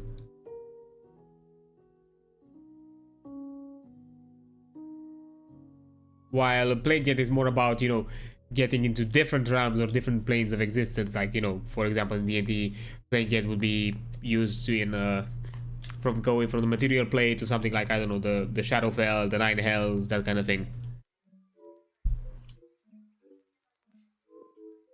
Then, of course, the kind of the common ability that all domains have of being of the Codex Touch, the touched basically ability, which is common to all of them, but they're specific to their domain.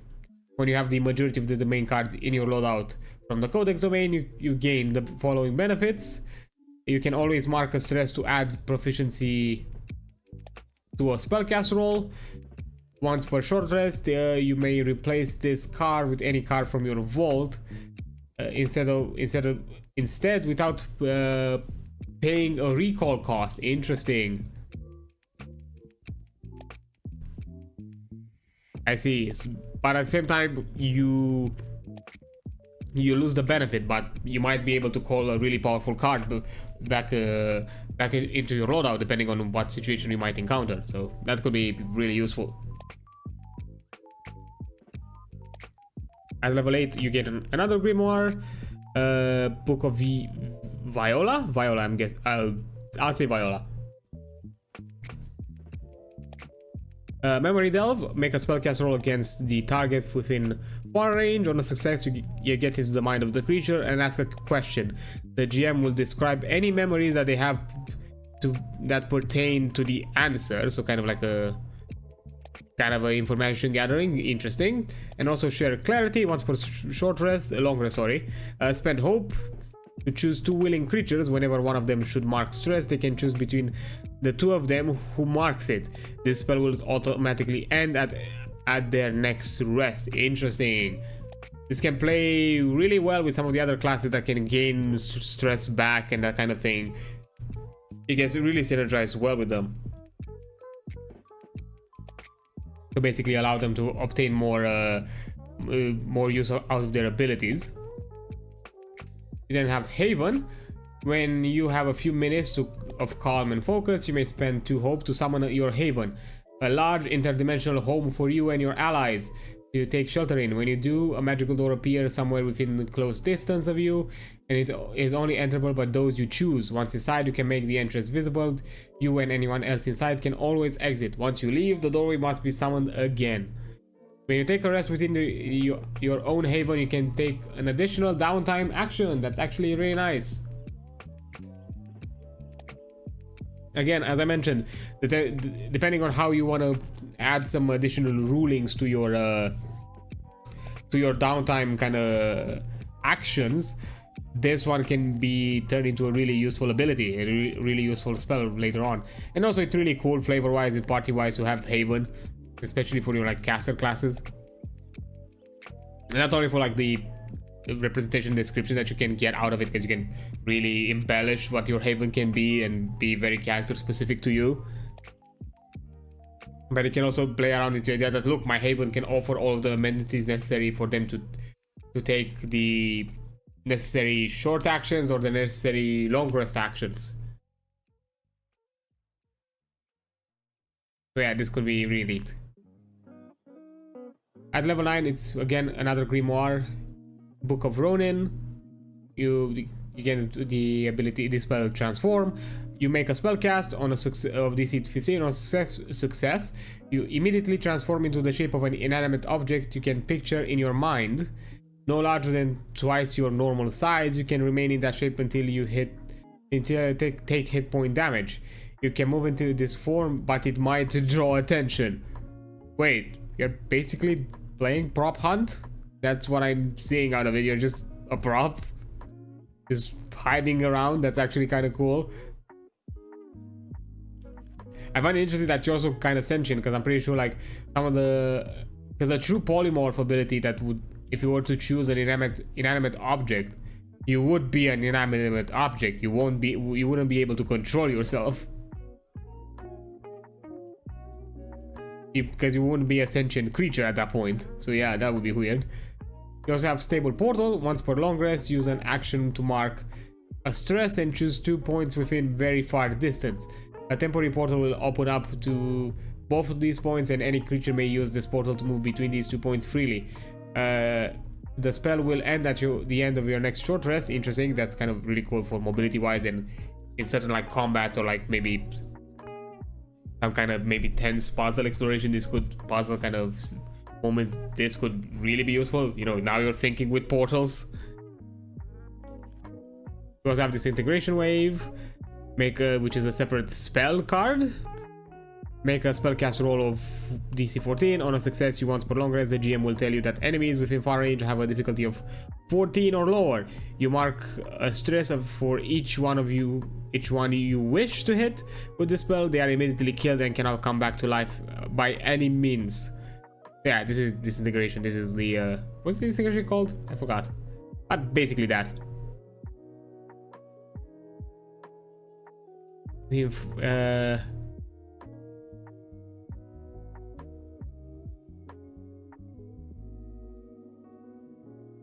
Next, you once per long rest, the GM will tell you that you have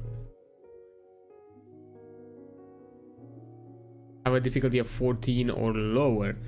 Okay, so I'm guessing the difficulty represents something about the creature stat block. I'm not fully sure what exactly difficulty 14 or lower means, but I'm guess so. Also, Book of Yarrow, which is a level 10 grimoire. You gain Time Jammer. Make a spell cast roll of a DC 18. On a success, time temporarily slows to a halt for everyone within far range except for you. It automatically resumes the next time you make an action roll that targets another creature or after a number of minutes equal to your knowledge trait. So yeah, it can kind of be like a kind of Flash, not necessarily Flash. What would you? I think, was it a Marvel movie? Fuck, I forgot the name of the dude. Anyhow, so basically, you can really plan things around and then attack a creature and then you know the time stop ends. And also gain magic immunity. Spend 5 hope to become immune to magic damage until your next short rest. Oh boy, that's actually really strong. Not be able to take magic damage. Okay, that was weird. I couldn't scroll lower for a second. And the final one, which is a spell, Transcendent Union. Once per long rest, spend 5 hope to cast this spell on 2 or more willing creatures that wish to be bonded. Until your next short rest, any creature that has this union with each other can always share hit point slots and stress slots between them. Yep, this kind of goes interesting with some of the more tanky characters and characters that can somehow regain hit points, regain stress, that kind of thing. Would be a really interesting combo.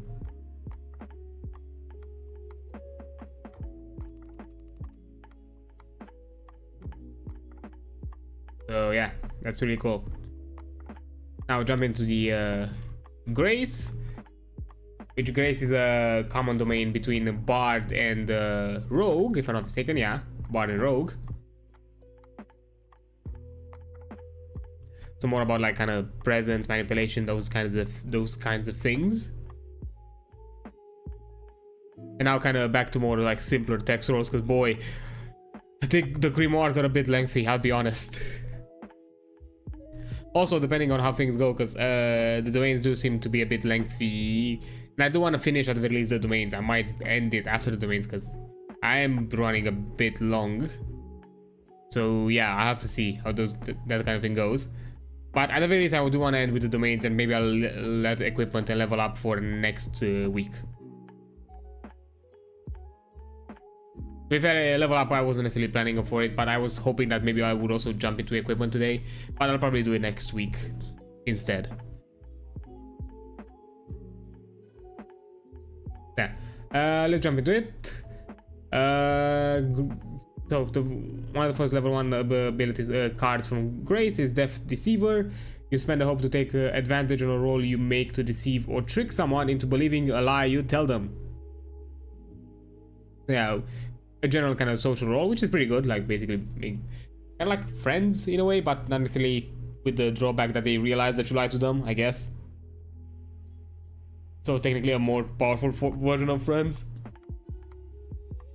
Then you have another spell, Enrapture. Make a spellcast roll against a close target. On a success, you can temporarily keep their attention on you, narrowing their field of view and drowning out any sounds but your voice. You may also mark a stress on a success to deal 2 stress to the target. Interesting. So you're even removing some resources from the target as well, of course at the cost of your own. Inspirational words. You can imbue your speech with enhancing powers at the beginning of a session. Place of a number of tokens on these cards equal to your present score. When you recite your words, spend a token and choose an option from the list below and grant an ally you are speaking to. If the action tracker is active, place that token on it. At the end of the session, clear all tokens. So basically, when the creature receives the spoken words, they can either clear a stress, heal a hit point, or gain a hope, which is nice. Then we have Tell No Lies. You make a spellcast roll against a target within very close range. On a success, they can't lie to you while they remain within close range, but they are not compelled to speak. If you ask them a question and they refuse to answer, they may mark a spell. They mark a stress, and the spell ends. Interesting.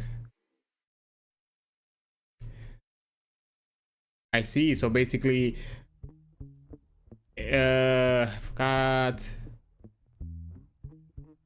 So yeah, it is similar to the D&D spell, only that the creature affected has a kind of more proactive way of ending the effect, even in the moments where they choose to refuse to speak. Of course, it still kind of puts them in a bad spot, because it still kind of reveals that, hey, you don't want to tell us the actual information of whatever we are inquiring, so there must be something to it for you to force yourself out of the spell.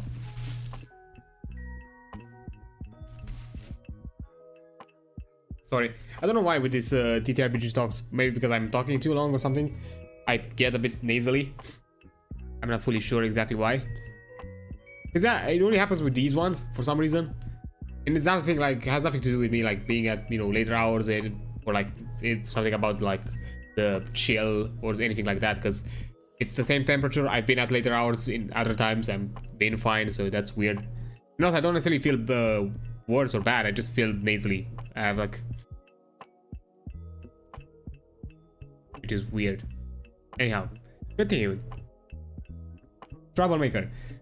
When you taunt or provoke a target within far range, make a presence roll against them. On a success, roll a number of d4 equals to your proficiency. Take the highest value for those d4s and deal that much stress to the target.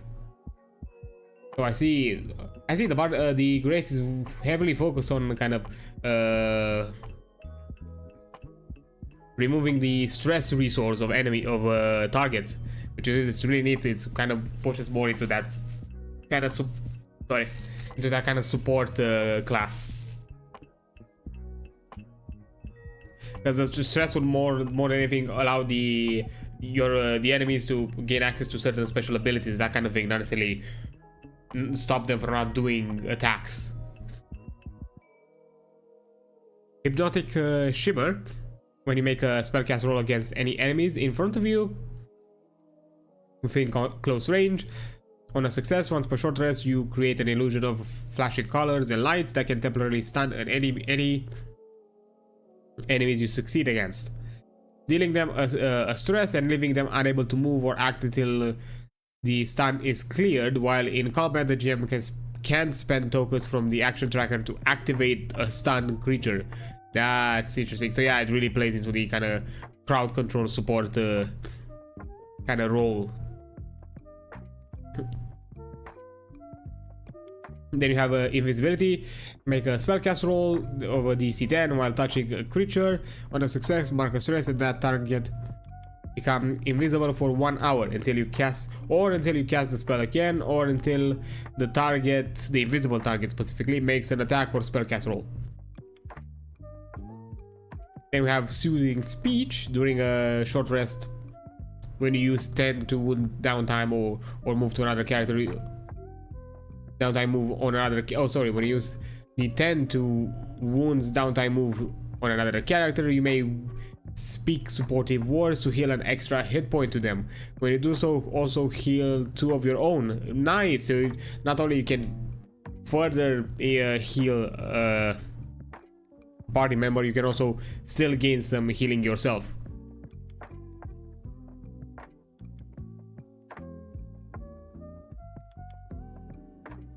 Through your eyes. Point to a target within very far range. You can now see through their eyes and hear through their ears. You may return to your vision at any time until you can cast another spell or mark a hit point. I think there was supposed to be like a comma here, like you may return to this vision at any time or until you cast another spell or until you mark a hit point. So one of the 3 situation. You also have Thought Delver. You can peek into the mind of others. Spend a hope to read the vague surface of thoughts of a target within far range. Make a spellcast roll against them and delve deeper and more for more hidden thoughts. So yeah, you can either do something like more surface level thoughts, which at a lower cost, but if you really want to push through it, you kind of require more effort into it. Words of Discord. When you whisper your words of discord to an adversary in melee range, make a spellcast roll with a DC of 13. On a success, the GM immediately takes stress and makes an attack against another enemy instead of against you or your allies. If in combat, the GM spends a token from the action tracker to do so. Oh, if in combat the GM spends a token from the action tracker to do so. Interesting. Once this attack is over, the target will realize that what has happened, and on the next use of Words of Discord against them, add a +5 to the spellcast roll difficulty. So you cannot basically stack this spell on multiple on the same creature. At the very least, you cannot without. Technically, you can, but you're lowering your chances more and more to the point where it basically probably becomes impossible. Of course, at higher levels, you can kind of take the risk, because initially it becomes an 18, which is still doable with just a flat 2d12s. Then a 23, which from that point on, yes, modifiers are kind of required. And kind of from the 28 onward, yeah, it's probably gonna be harder. Never upstage. When you mark 1 or more hit points from an attack, you may mark a stress to place a number of tokens on this card equal to the number of hit points you marked. On your next attack, you may increase your proficiency by 1 for each token on this card, then clear all tokens. If you have any tokens remaining on these cards when you take a long rest, clear that much stress. Interesting. So you can still benefit from it even if it was not fully used. And I've seen that kind of thing with multiple cards, where even when you generate like tokens and like extra things for a card, even when the use of it is long gone, you can still get a benefit from it in another way. Then we have like share the burden. Once per short rest, you can use an action to absorb a stress from a willing creature you can touch. The target describes what intimate knowledge or emotions leak from their mind. telepathically in this moment between you. Then transfer any number of their marked stress to you, and also gain a hope for each stress transfer. And you also gain a hope.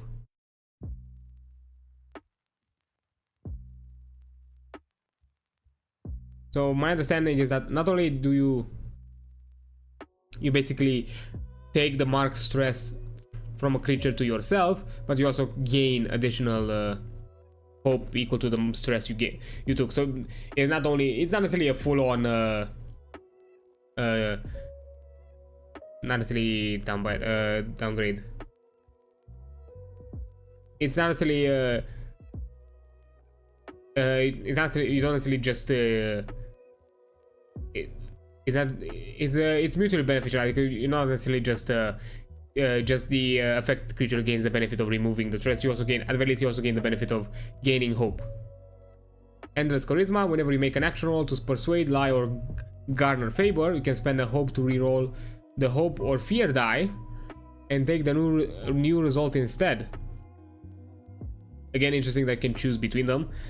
I mean, technically that means that depending on your results, you might want to roll the fear die in the hopes that the fear die might be lower, so you can at the very least succeed with hope. Then we have Grace Touch, which is similar to the other ones. If the loadout is mostly predominant with the Grace Domain cards, you may mark an armor slot instead of marking a stress.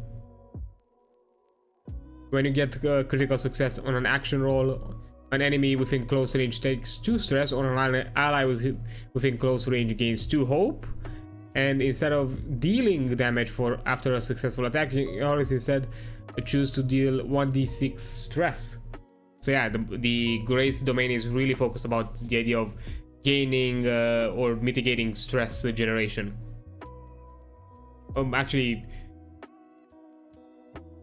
Generating the stress or mitigating it for allies. Then you also have Astral Projection. Once per long rest, you mark a stress to create a projected copy of yourself that can appear anywhere you've been before. You can see here through it as though it were you, and it can affect the world as though you were there. Anyone investigating this projection can tell it's of magical origin. This spell ends after your next short rest or when your projection takes any damage. So you could technically multitask certain things in different locations and for like a short period of time. That could have some interesting uses. Mass Enrapture. You make a spell roll against all enemies within far range. Any you succeed against temporarily keep their attention on you, narrowing their field of view, drowning out any sound but your own. You may also mark a stress to deal stress to all targets who are enraptured. So yeah, basically it's like the initially enraptured, but a lot at a wider area effect. And technically at a lower cost, because it's not 2 stress, it's 1 stress for all targets, although overall that's a lot more. Then you also have Copycat. Once per long rest, this card can mimic the feature of any other active domain card in another player's loadout of level 8 or lower. You must spend hope equal to half of the card's level, rounded up. And this lasts until your next short rest. Interesting. So you can technically even gain benefits of some passive effect cards, not necessarily just full-on usable cards, but technically you gain the use of that card for up until your short rest. So that's neat. Then you have Master of the Craft. Add a +2 to your experience, or a +4 to any of your experiences. Oh, add a +2 to any 2 of your experience, or add a +4 to any 1 of your experience. So either you can choose a +2 to 2 or a +4 to 1. Then you permanently put this card into your vault. Oh, so you permanently increase them. That's neat. And now getting to level 10, Encore. When an ally within close distance of you deals damage to an enemy, you may make a spellcast roll against the same enemy. On a success, you immediately do the same amount of damage to them as your ally dealt. If your spellcast roll succeeds with fear, place this card in your vault afterward. Interesting.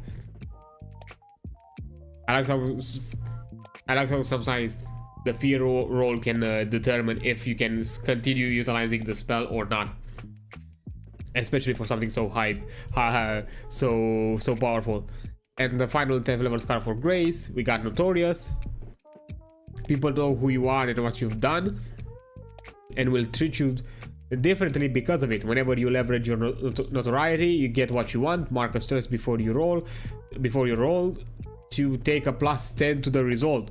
All food and drinks for you are always free wherever you go, and everything else you buy is reduced in price by 1 chest of gold to a minimum of 1 handful. This card must remain in your loadout, but doesn't count towards any domain. Doesn't count towards your domain card maximum. So technically, with this one, you can have 6 in your loadout. So overall, this one would really be worth getting. Consider that you can still have like a total of 6. Because to be fair, this one is like insane. Holy shit! Like reducing prices, getting a +10 to your roll. Damn. Yeah, the Codex Domain is really interesting when it comes to like elements of crowd control and specifically stress as a resource and how you kind of generate it against the enemies and mitigate it for your allies, that kind of thing. I find it really interesting that we have also domains that kind of play into this kind of extra resources. Yeah, that's kind of neat. Now we're jumping into Midnight.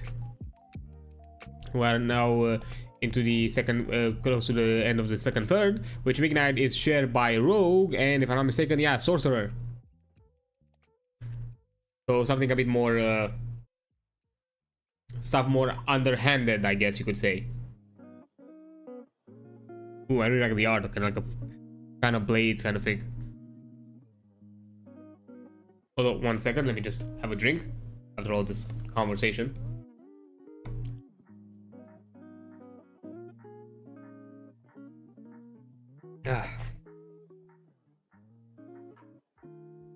And 1 sec.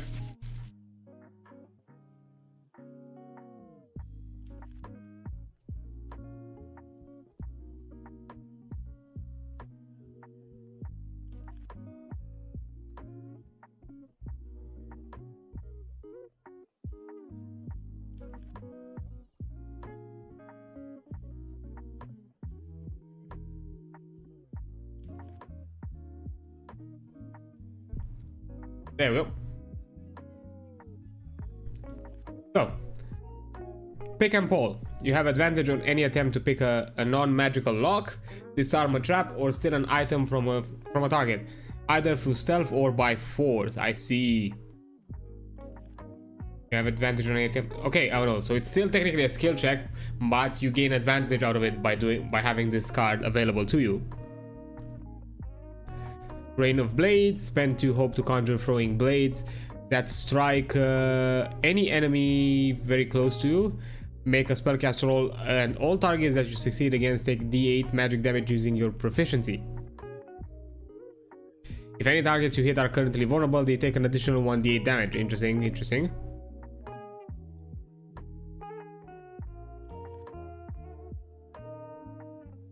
Uncanny Disguise. When you have a few minutes to prepare, you can mark a stress and don the facade of any humanoid you can picture clearly in your mind. While disguise, all presence roll to avoid scrutiny have advantage. The spell will begin to fade after 1 hour. Interesting that most of these things are like spell abilities, like a mixture of spells and abilities. So there's a bit of like magical flair to the rogue. I mean, also because some of them are also connected to the sorcerer, it would make sense why the sorcerer would count as spells.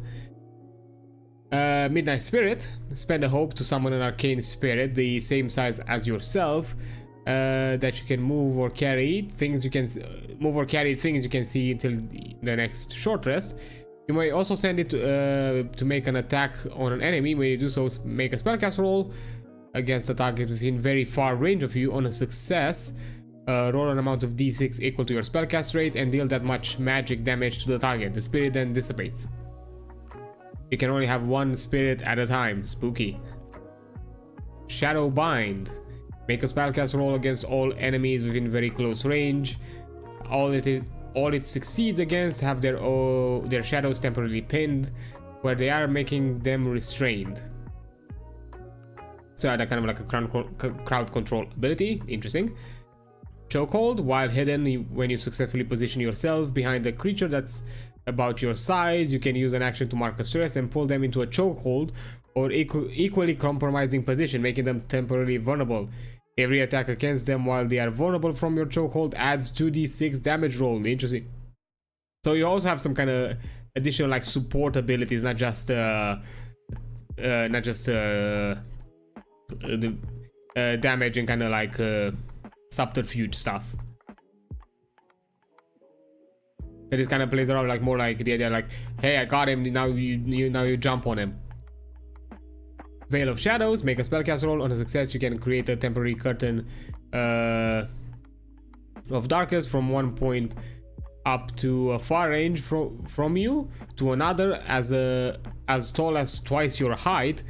Only you can see through this darkness and gain advantage on any attacks you make through the wall. And you are considered hidden to any enemies on the other side. It will hold until you cast another spell. Interesting, kind of having this kind of kind of generated this kind of like actual curtain, like so where I would see like, you know, you're hitting like next to a wall and you basically create a curtain alongside the wall, so anyone that kind of goes nearby the wall will never notice you. I'm also imagining somewhat being vaguely illusory. Stealth expertise. When you attempt to move through a dangerous area without being noticed, if you roll with fear, you can always mark a stress to change the roll with hope. If any ally within close range is also attempting to move without being noticed and rolls with fear, they can mark a stress to change their roll to roll with hope. Oh, they can also change the roll to a roll with hope. Interesting. So technically they can ensure that at the very least their roll is slightly more successful. Even if they fail, they at the very least fail with hope, so it's not necessarily as bad as failing with fear, so it's not like a full-on worst fail possible. And if they succeed, they can also like really succeed, basically. Now then we also have like Twilight Mark. Make a spellcast roll against a target within very close range. On a success, spend a hope to conjure a dark glyph upon their body that exposes their weak points, temporarily reducing the target's difficulty number by 1 plus your knowledge trait. Interesting. As considered like certain difficulty. Ooh, this could play well with the disintegrate, because you know you lower the difficulty and now disintegrate might also play out against that adversary. So that's interesting. That's an interesting like point of synergy. Hush. To make a spellcast roll against a target with close range. On a success, spend a hope to temporarily conjure suppressive magics around the target and encompass everything within very close range to them and follow them as they move. The target and anything within the area cannot make noise and cannot cast until the GM spends 2 fears to end it. You cast the spell again, or you take major damage. I see.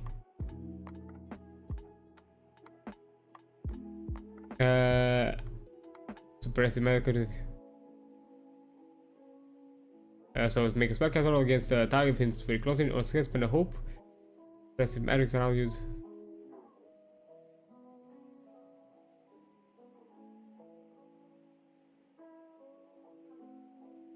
Yeah, it's kind of like a pass without a trace, interesting kind of ability, which is interesting. That also kind of plays into like damage, kind of playing around with the kind of concentration idea.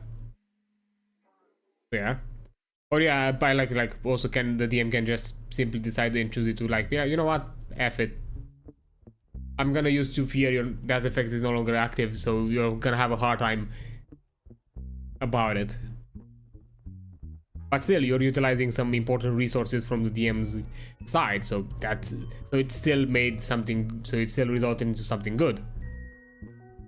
Phantom Retreat, spend a hope to activate Phantom Retreat when you are currently standing, where you are currently standing, sorry. You may spend another hope at any time before your next short rest to disappear from where you are to reappear where you were standing and when you activated Phantom Retreat. This will end the spell. Interesting. I see, but afterwards you can basically reattempt to do it if you have the necessary hope. But yeah, basically it offers you like a quick getaway option if you have the required resource when you want to do it. You also have Dark Whispers. You can speak into the mind of any person you've ever seen or known the true name of. When you do so, you may also mark a stress to make a spellcast roll against them. On a success, you can ask one of the questions below. Where are they? What are they doing? What are they afraid of? What do they cherish most in the world? Interesting.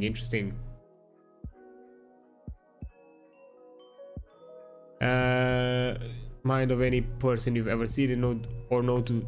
Interesting, because this is kind of this is kind of like the sending spell, but it also has like a weird dark twist to it. Like, aside from just sending a magical message, you can also be like, so what are you doing? And you can also glean some information that maybe the individual that you're discussing with might not necessarily be willing to partake. Then you have like Mass Disguise. When you have a few minutes of silence to focus, you can mark a stress to change the appearance of every willing creature close to you, lasting for 1 hour. The new form must share a general body structure and size and can be somebody or something you've seen before or entirely fabricated. As a disguise, creature's presence rolls to shrug off scrutiny have advantages. A disguise creature, sorry. Yeah, I like the normal disguise, but just apply to multiple creatures. Midnight Touch, like the other ones, when most of the domain cards in your loadout are of the Midnight Domain. Whenever you succeed with fear, you gain a hope. Interesting. So basically, you still generate resources. If your fear die ever rolls 1 or 2, you may re-roll it once and take the new result instead. I see. Even though it's interesting, because this one kind of offers you a bit of a risk, because you might even push into the idea of succeeding with fear, but at the very least it's still a success. But hey, it plays well into this one, because even if you succeed with fear, you still gain a hope. Phantom Dodge. When you successfully evade physical damage, you can choose to envelop yourself in shadow, becoming hidden and teleporting to anywhere in close range of the target that attacked you. You remain hidden until the next time you make an action roll. You can choose evolution, becoming hidden and teleporting to anywhere in close range of the target that attacked you. Interesting, it kind of plays really well with the rogue, because they get some benefits from attacking while hidden. So yeah, this kind of synergizes as well, and it makes sense as being part of the Midnight Domain thing. But even for the the Phantom Dodge is kind of closer to the Blink, actually, for if you're putting the Sorcerer in this situation, because they kind of teleport away and they're not necessarily. They are still in the same plane of existence, but harder to find technically. So yeah. Then we have Shadow Hunter. Under the cover of shadow, your prowess is enhanced. While you're shrouded in low light or darkness, you gain a +1 proficiency and add half your spellcast rate to your evasion, rounded up. So you also.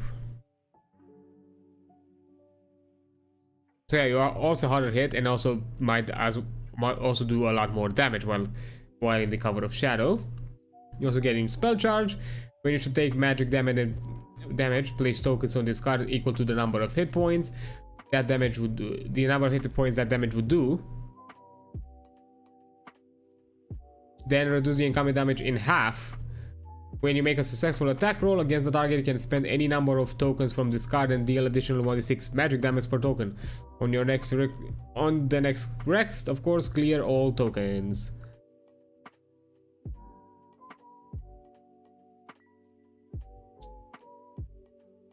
Okay, when you should took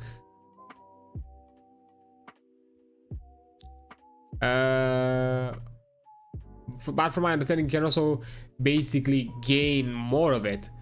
So you can, because I don't see any kind of requirement that there's like a point where you can no longer gain additional charges. So you can technically constantly accumulate the spell charge. And at the same time, you can also reduce the damage income. This kind of, yeah, this one is a lot closer to the Uncanny Dodge. Because it's kind of like an Uncanny Dodge plus kind of a bonus to your damage. So it's interesting.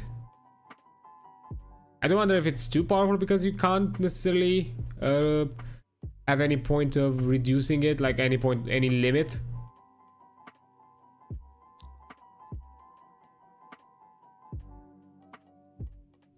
By constantly, you know, adding up to it. I think that's something to be seen, probably more in playtest. Okay, for starting at level 9, we have Night Terror. Once per long rest, you use an action to choose any target within very close range. For them, your visage changes into something of nightmarish horror. They must make a successful reaction roll with a DC 16 or become temporarily horrified. While horrified, they are vulnerable. Still an amount of fear from the GM equal to the number of targets that are horrified. Oh my god. Or as many as they have if it's not enough. So basically you steal the DM of all of their money. For each fear stolen, roll a d6 and deal that much damage to each horrified target. Discard the stolen fear. Oh my, not only the DM loses their resources for their toys, they also like their toys are also like scared shitless and also damaged a bit. Oh boy, that's not fun. That's a really powerful spell. Okay, then we have Twilight Toll. Choose a target within a far range to mark each time you succeed on any action roll against them that doesn't result in making a damage roll. Place a token on this card. When you roll damage against this target, you can spend any number of tokens to deal an additional 1d12 per token spent. You may hold the Twilight Toll once per creature. On one creature at a time, sorry. Each time you succeed in an action roll, make them result.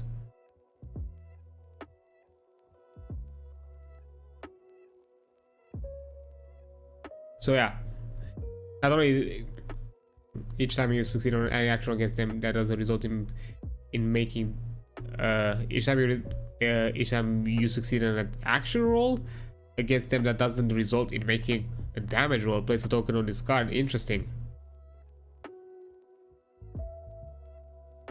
When you roll damage against their target, you can spend any of the.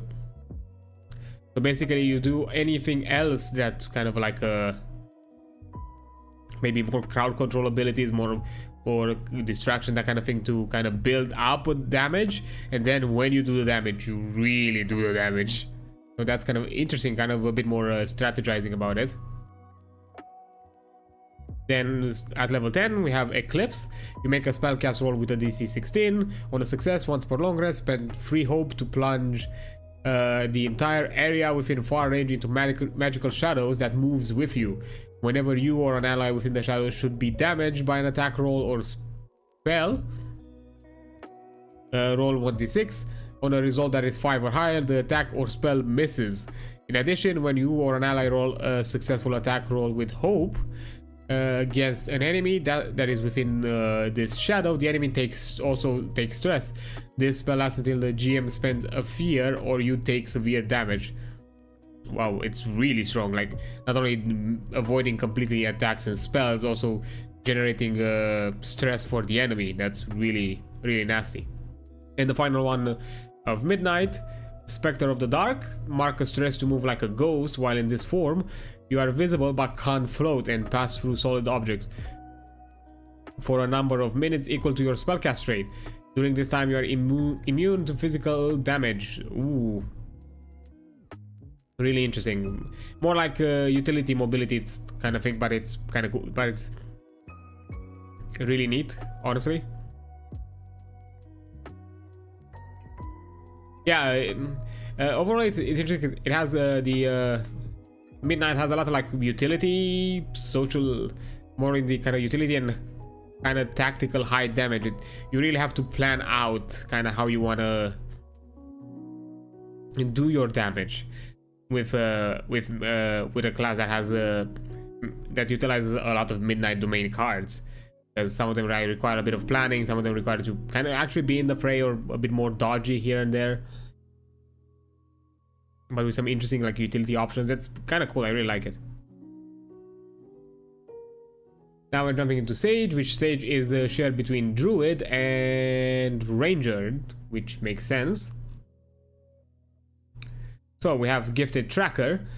Make a spellcast roll against... interesting that it's a spellcast roll, although this is an ability. To track or ask the GM one question. You'd be able to learn about a specific creature or group of creatures based on the signs of their passage. If you spend a hope before the roll, you can double your spellcast rate as the modifier. If you encounter any creature you've tracked, your evasion... Sorry, pick up. Your evasion against them is a +2. So whoever you're tracking, they also have a hard time hitting you. Interesting. So it's overall utility, but has some combat effectiveness as well. If you're tracking like a creature that you're about to fight. Nature's Tongue. You can speak the language of the hidden natural world. When you want to speak to the plants and animals around you, make an instinct roll of 12 or higher. On a success, they'll give you information they know. With fear, their knowledge might still be limited or come at a cost. In addition, whenever you make a spellcast roll while within the natural environment, you may spend a hope before you roll to add a +1 to the result. Make a spell while in... Interesting. Which, you know, could be a make or break. That +1 could actually be the make or break.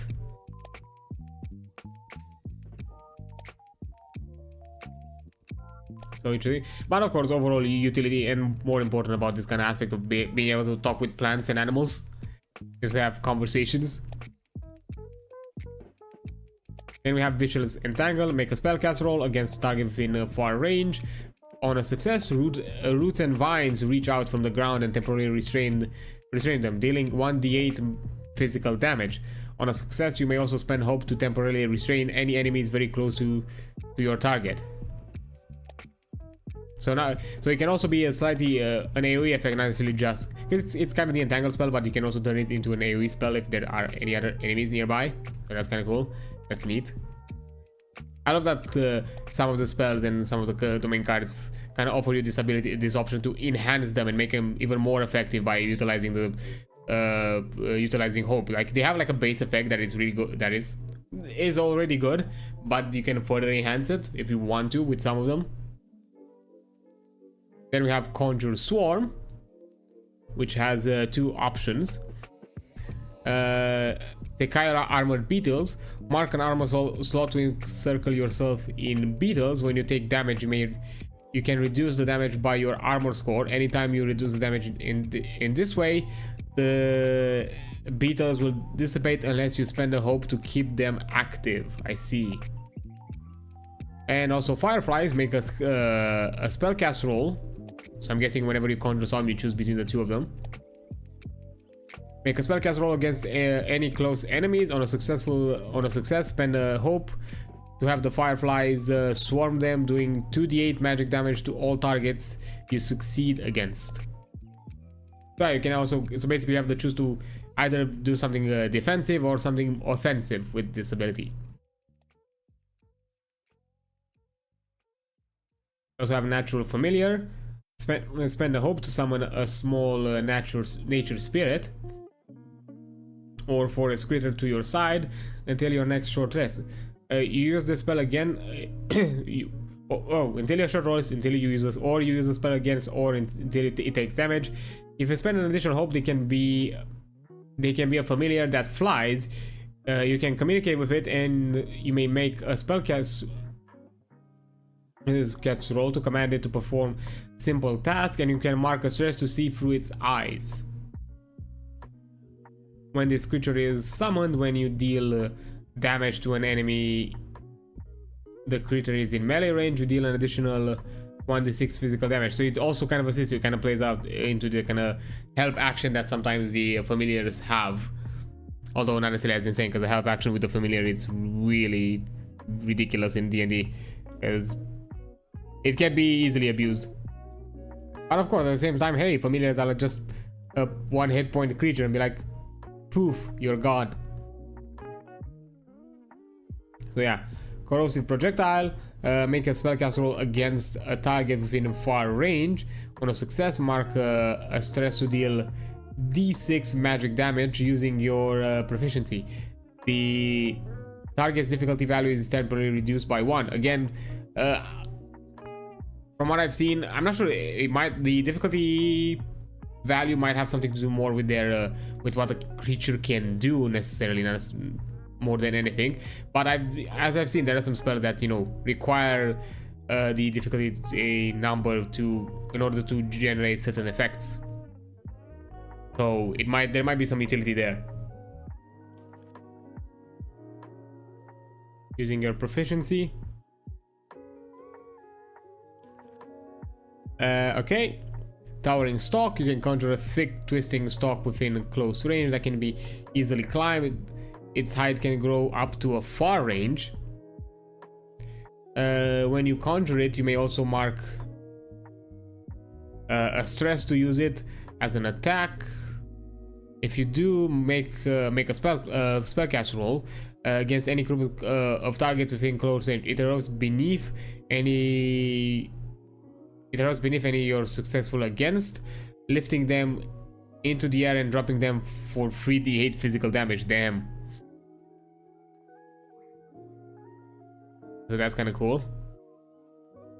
Not only that, it can be used kind of as a as a vantage point, but it can also be like a way to make sure that nobody else climbs on it while you're doing it. So kind of like a death ladder. Speaking of death grip. You can choose an option below to make a spellcast roll against. On a success, the vines reach out from your hands, causing the chosen effect and making them restrained. You can either pull the target into melee range of your you can pull the target into melee range of you, or you can pull yourself into the melee range of the target, depending. But I'm guessing maybe it could be a situation where maybe the creature itself can't necessarily be pulled, or who knows, maybe you want to be there, not necessarily the enemy be next to you. Constrict the target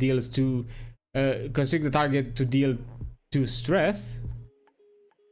And the last option, an enemy between you and the target must make a reaction roll or be hit by the vines, dealing 3d6 physical damage. So you can also kind of use it as a semi AoE effect. Then we have a healing field. Once per long rest, you can use an action to conjure a field of small healing plants around you, everywhere within close range of you. Everywhere within close range of you bursts to life with vibrant nature, causing you and your allies in the area to immediately heal 1 hit point. Spend a hope to increase the healing power of the spell slots to 2 hit points. So yeah, kind of an AoE heal effect, which I'm not sure if I've seen too many of them yet. Although we haven't jumped too much into the kind of healing ones, because I feel like I'm pretty sure like Splendor might also be kind of might offer some healing options. Grace did as well. So yeah, that's fine. Okay, Thorn Skin.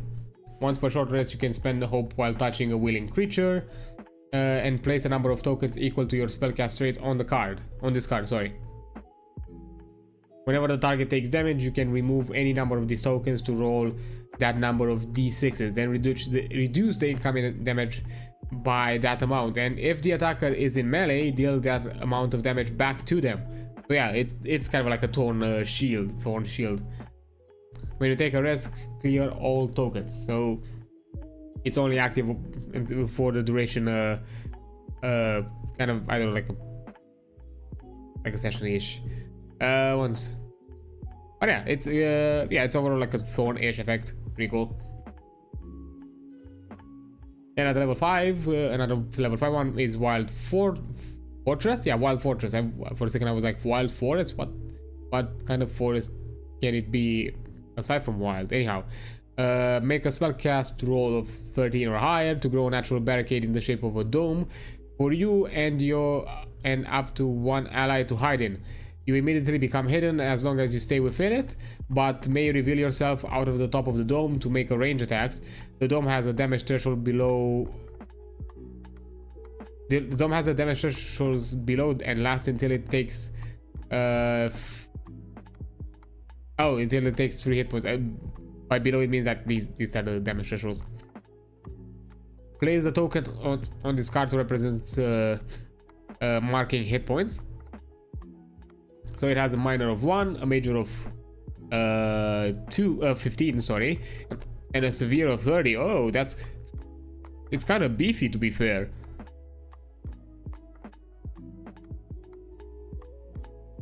I mean, at a level 5 spell, it should probably be a bit more resilient. Then we have Conjure Steeds. Steeds, actually, wait, plural. Spend a hope to conjure a number of magical steeds, horse, camels, elephants, etc. up to your level that you and your allies can ride upon until your next long rest, or the steeds take any damage.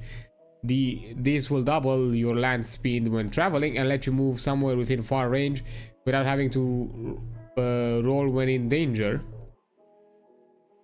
Any attack rolls made atop the steed are at a -2, but add a +2 to their damage rolls. So yeah, kind of like a lancer thing. Then we have Forager as an additional downtime move. You may roll 1d6 to see what you forage. Work with the GM to describe it and add it to your inventory as consumable. Your party may carry up to 5 forage consumables at a time. It can be a unique food that can clear 2 stress, a beautiful relic that can earn 2 hope, an arcane rune that can give a bonus of +2 to a spellcast roll, a healing vial that cleared 2 hit points, a luck charm that rerolls all duality or damage dice, or 6, you may choose one of the options. So yeah, it's either one of the 1 to 5 randomized, or 6 you can choose the option, choose the result. Pretty cool that you can have this kind of as a in-game like mechanical way of gaining additional items, and which can also be stockpiled to a reasonable amount. Yeah, your party may carry up to 5, so basically you can have 1 of each, or 5 of all of them, like maybe 5 healing vials, for example, something like that. Yeah. Then at level 5 we have Monster of Nature. Once per long rest, mark a stress to channel the natural world around you and use it to transform into something monstrous. Describe how your appearance changes, then place a d6 on this card with a value of 6. While the Monster of Nature die is active, it adds its value to every action roll you make. After you add its value to the roll, you reduce it by 1. When the die value reaches 0, you may or you take a rest. This form drops and you must mark an additional stress. So yeah, you kind of engulf yourself with nature, and overall, like, yeah, you do an action roll, and after that you add values to that roll, to the action roll, not necessarily to the damage. Yeah, so yeah, higher chances to do damage, higher chances to do something more, experience related or skill related or spell cast related, stuff like that. So yeah, overall a lot better. Then we have Sage Touch, like the other touch spells. When the loadout is overall predominantly saged, you have when you are in a natural environment, you always take a +1 to your spellcast. And once per short rest before you roll, treat your agility or instinct trait as though it was double its current value. Interesting. So you double the result, not necessarily the result, but double the bonus, depending on what you're using it for. Then at level F you have forest sprites. You make a spellcast roll of 13 or higher. On a success, spend any number of hope to create an equal number of smaller forest sprites that appear whenever you choose within a far range, distracting enemies and aiding allies. Describe what form they take. Attack rolls against an enemy within melee range of a sprite gains a +3. Any allies who mark an armor slot while in melee range of a sprite add a +3 to their armor score. And the sprite vanishes after granting you a bonus after getting a bonus or taking damage. So wait, basically it's kind of like a spirit guardian, but more about it's kind of like a support spirit guardian. It's not necessarily a damage dealing spirit guardian kind of a thing, which is neat.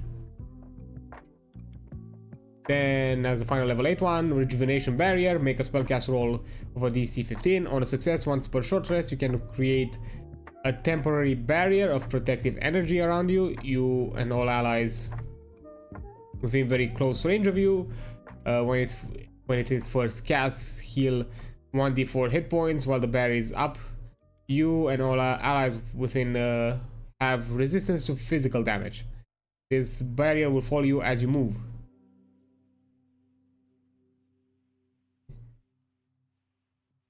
I see. So kind of like a smallish AoE heal that kind of keeps up with you. To be fair, at this kind of level, it makes sense. Takes once per it's once per short rest.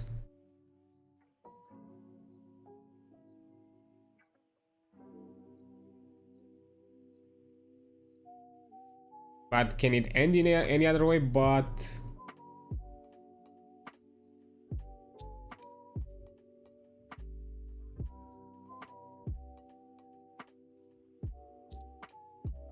while the barrier is up, you oh, so basically you gain 1d4 hit points the first time you're in it, but then after that it just becomes more like a damage mitigation, kind of like a damage reduction ability that remains active for the duration up until the end of your rest. But you know, you have to be in very close range to the caster, so you can't necessarily. So for any like long range or close range users, you might necessarily be always around it. Yeah. The first level 9 one is Fane of the Wilds. After a long rest, place a number of tokens equal to how many Sage Domain cards you have in your loadout and vault on this card. When you would make a spellcast roll, you may spend any number of these tokens before the roll to add a +1 to the result per token. Whenever you roll a critical success on a spellcast roll for a Sage spell, gain a token. When you take a long rest, clear all tokens.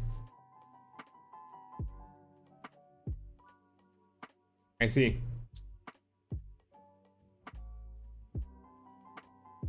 Yeah, basically, even if you technically gain additional tokens aside from the ones equal here, you basically reset the value, because you know, you take a long rest, you clear them, you finish the long rest, you add them as it is mentioned above. That's kind of how it works, from my understanding. Because it doesn't necessarily mention that you are limited to these amounts of that doesn't necessarily is your max limit. It only says that this is the amount you gain in the moment at the beginning after the long rest. So you can, before you even use them, you can still gain additional tokens by just having critical successes with the spellcast roll. Yeah. So yeah, this one is neat-ish. Again, the bonus to spellcast rolls, the +1. I mean, yes, they can make a difference. Plus, especially because you can use as many as you want, not necessarily just a single or one per turn or per roll. So they can make the difference. I'm not sure exactly these ones how well they are, how often used they are, but consider that's a pretty powerful spell. I'm guessing it is, and you can really make an impact. Yeah. Plant Dominion. Make a spellcast roll of a DC 18. On a success, you reshape the natural world, changing the surrounding plant life within very far distance of you. You can grow trees instantly, clear paths through dense vines, and create a wall of thick roots, and so on. If you create a hostile environment, anyone who moves into or through it takes 5d10 physical damage. Ooh, interesting, like wide area of effect, kind of like a defensive spell. Really interesting. And as the first one, like level 10, Force of Nature. You mark a stress point to transform into a hulking nature spirit and gain the following benefits. You gain a +2 strength, a +2 agility, and a +2 finesse. Whenever you successfully hit with an attack or spell, you deal an additional 1d10 damage. When you defeat a creature within close range, you observe them and clear an armor slot. And you cannot be restrained. Sorry, hiccups. Before you can make an action roll, you must spend a hope. If you cannot, you revert to your normal hope. So yeah, to be fair, like, because I realized, because this is also like, while you're also a druid, so technically you could actually transform to hulking spirit. I don't think you can. I do wonder if you could combo it with like a beast form, like a wild shape disability, similar to the other one, the monster of nature.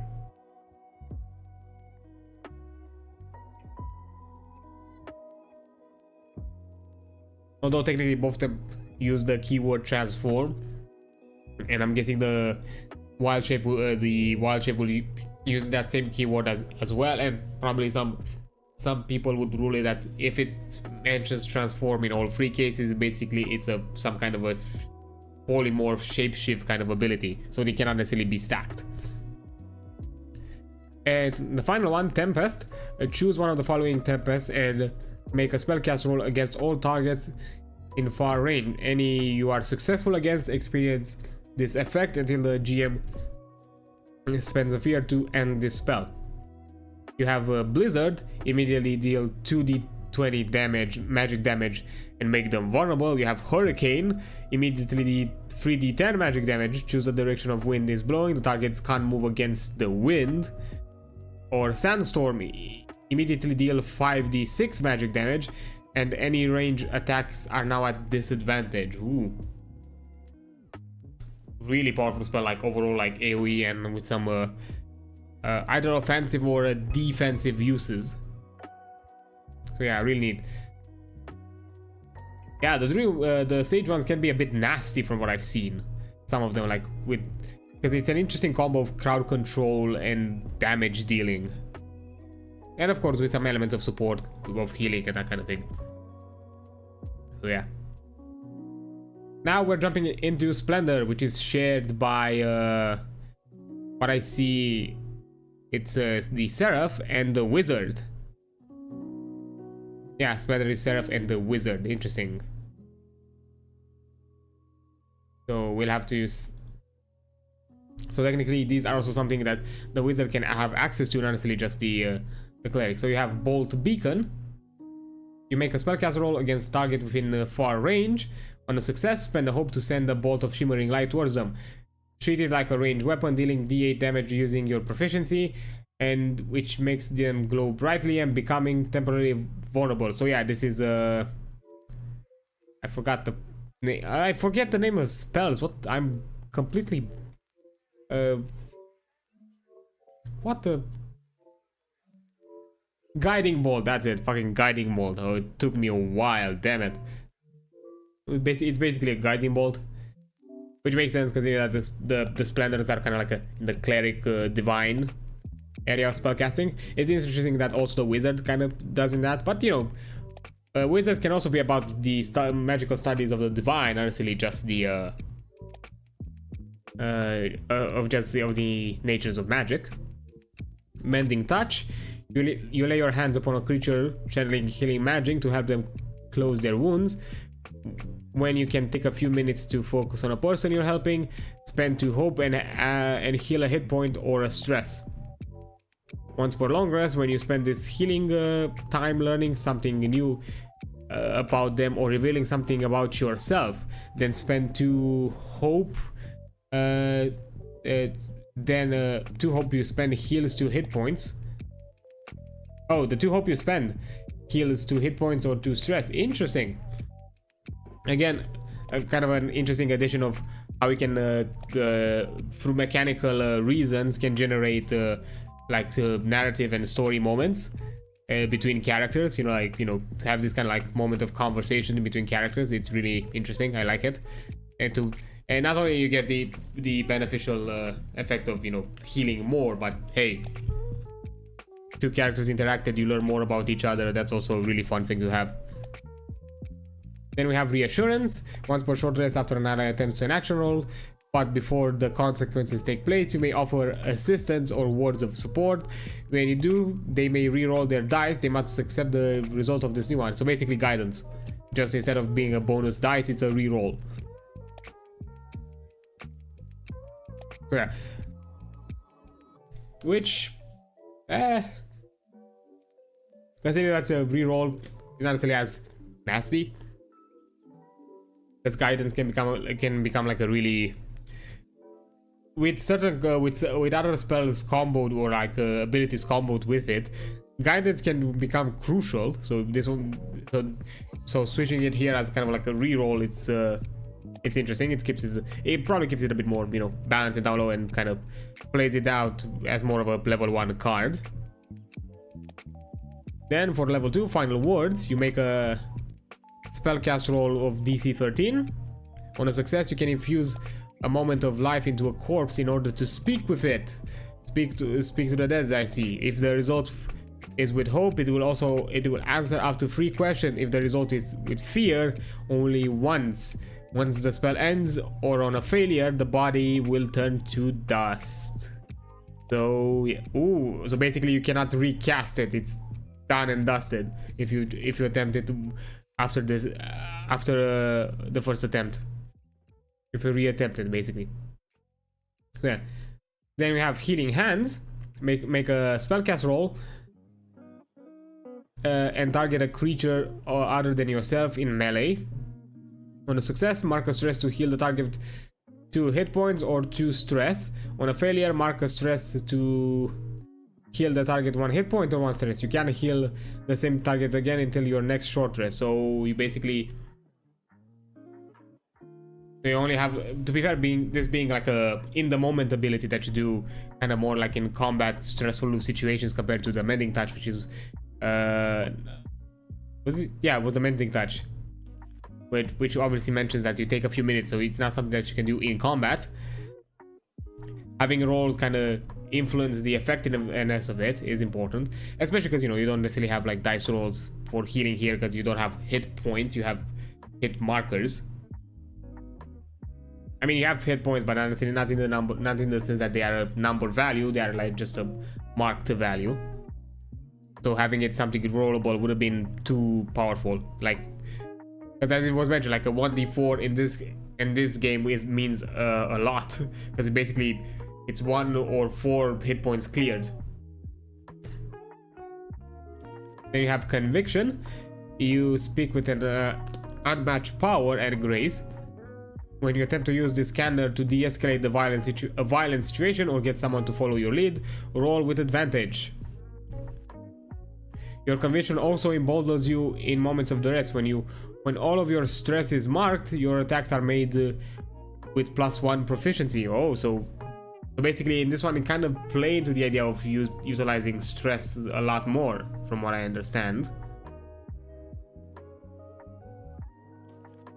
Then we have second wind. I wonder if this is like the fighter ability. Once per short rest, when you make a successful strike against an enemy, you may clear 3 stress or 1 hit point. On a success with hope, or you may clear 3 stress or 1 hit point of an ally who is within a... Oh no, on a success with hope, you may also clear 3 stress or 1 hit point of an ally within close range. It can also be beneficial to an ally, not only to yourself when it comes to second wind. Neat, I like it. Then we have divination. Once per long rest, you may spend 3 hope to reach out to the forces beyond and ask them a question about an event, person, or place or situation in the near future. Your vision of the world will momentarily twist and shape around you to show the answer, though it may be cryptic, obscured, or partial. So you know you can play around and make it a bit more vague, which especially can also be a trick in case you as a DM might not really know what exactly you want to plan around with it. So you can keep it vague, not only to play with the idea of the player, you know, figuring it out, but also because maybe you have not figured it out yourself. So hey, that's a good trick to use yourself. So yeah, life ward. Use an action to spend free hope at and point at a close ally. They are now marked with a glowing sigil of protection. If the ally is ever required to make a death move for any reason, they ignore it and clear 1 hit point. Yeah, death ward basically, but just for life. This spell ends when it saves the target from the death move, if it is cast on another target, or when you take a long rest. But you can technically reapply it. There is no limit. You just need to have the hope necessary to reapply it to the party member. Yeah, shape material. Mark a hope to adjust a section of natural material you are touching, like stone, ice, wood, and so on, into a shape that suits your purpose. This material in area can be no larger than you. Example includes forming a rudimentary tool, a weapon, or creating a door or passage. Interesting. You can only affect the material within close range of where you are touching. So you can't do something that like you can't like touch a wall and somewhere like 50 feet away it's modified. No, it still has to be somewhere in your vicinity to be modified.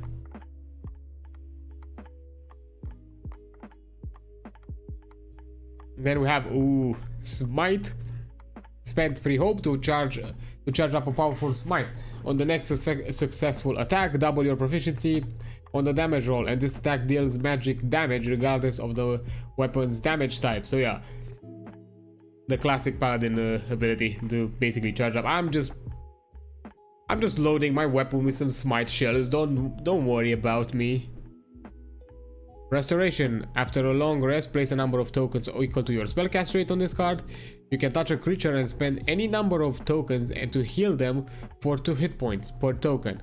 You can also spend a token when touching a creature to clear stress and the vulnerable condition, a disease, or a magical ailment, though the GM might require additional token spendings on the power of the ailment. If the astral tracker is out, any spent tokens are added to it. Oh, interesting. When you take a long rest, clear all tokens. Yeah, this is basically it's just the spell of lesser and greater restoration has now been generalized as kind of a singular thing, but now depending on how powerful certain effects are, you might require a lot more resources in order to remove certain effects. Now, zone of protection. Make a spellcast roll of DC 16. On a success, for a long rest, you can designate a point within a far range of you and a creature visible and of you and a creature visible zone of within a point within a far range of you and a creature of visible zone of protection. They are for all allies within very close range of that point. When you do, place a D8 on this card and its highest value. When taking damage, any allies in the zone automatically reduce it by its die value, then reduce the dice by 1. This spell ends when the die reaches 0.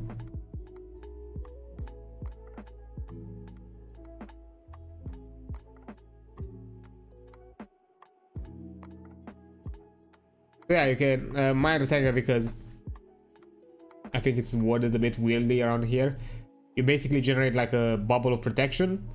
Anybody that's within the bubble, it basically has their damage reduced up by a factor of this die, and as the die lowers, once it reaches 0, there's no more damage reduction. Then we have Fountain of Life. Whenever you do damage to an enemy, you may spend hope to heal a single hit point on any ally within close range of you. Yeah, basically as you damage, you also can heal at the cost of hope. If you have, for the Splendor Touch, if you have more Splendor in the loadout, if you have a majority of Splendor Domain in the loadout, you can increase your major damage threshold by 3. And once per long rest, when incoming damage would require you to take a certain number of hit points, you may choose to take that much stress or spend that much hope instead. So you can even fully negate any negative effects and at the cost of hope. Interesting. That's actually kind of good. It's pretty powerful. Shield Aura. Mark a stress to cast a shield aura on a creature you can touch. Whenever they use armor slots, they roll a d12 and add it to its value of their armor score. If the d12 result is equal to or above their current level, the spell ends. If the d12 is below their current level, it stays active. So it's an interesting... Again, depending on your luck, you can have this spell for quite a while, or, you know, if you're really unlucky, you used it once and that was it. Because yeah, with some of these spells, basically unluckiness is equal to you rolling really high, which is technically beneficial, but not necessarily beneficial in the long run. Then we have Starting Sunlight. You make a spellcast roll against any enemy in front of you within far distance as you unleash powerful rays of burning sunlight. Spend a hope for each enemy you succeed against that you want to affect. And then they must make a reaction roll of a DC 14. On a success, they take 4d20 magic damage, or on a failure, they take 4d20 magic damage and are temporarily stunned, keeping them from acting until the condition is cleared. Oh boy, that's rough, buddy.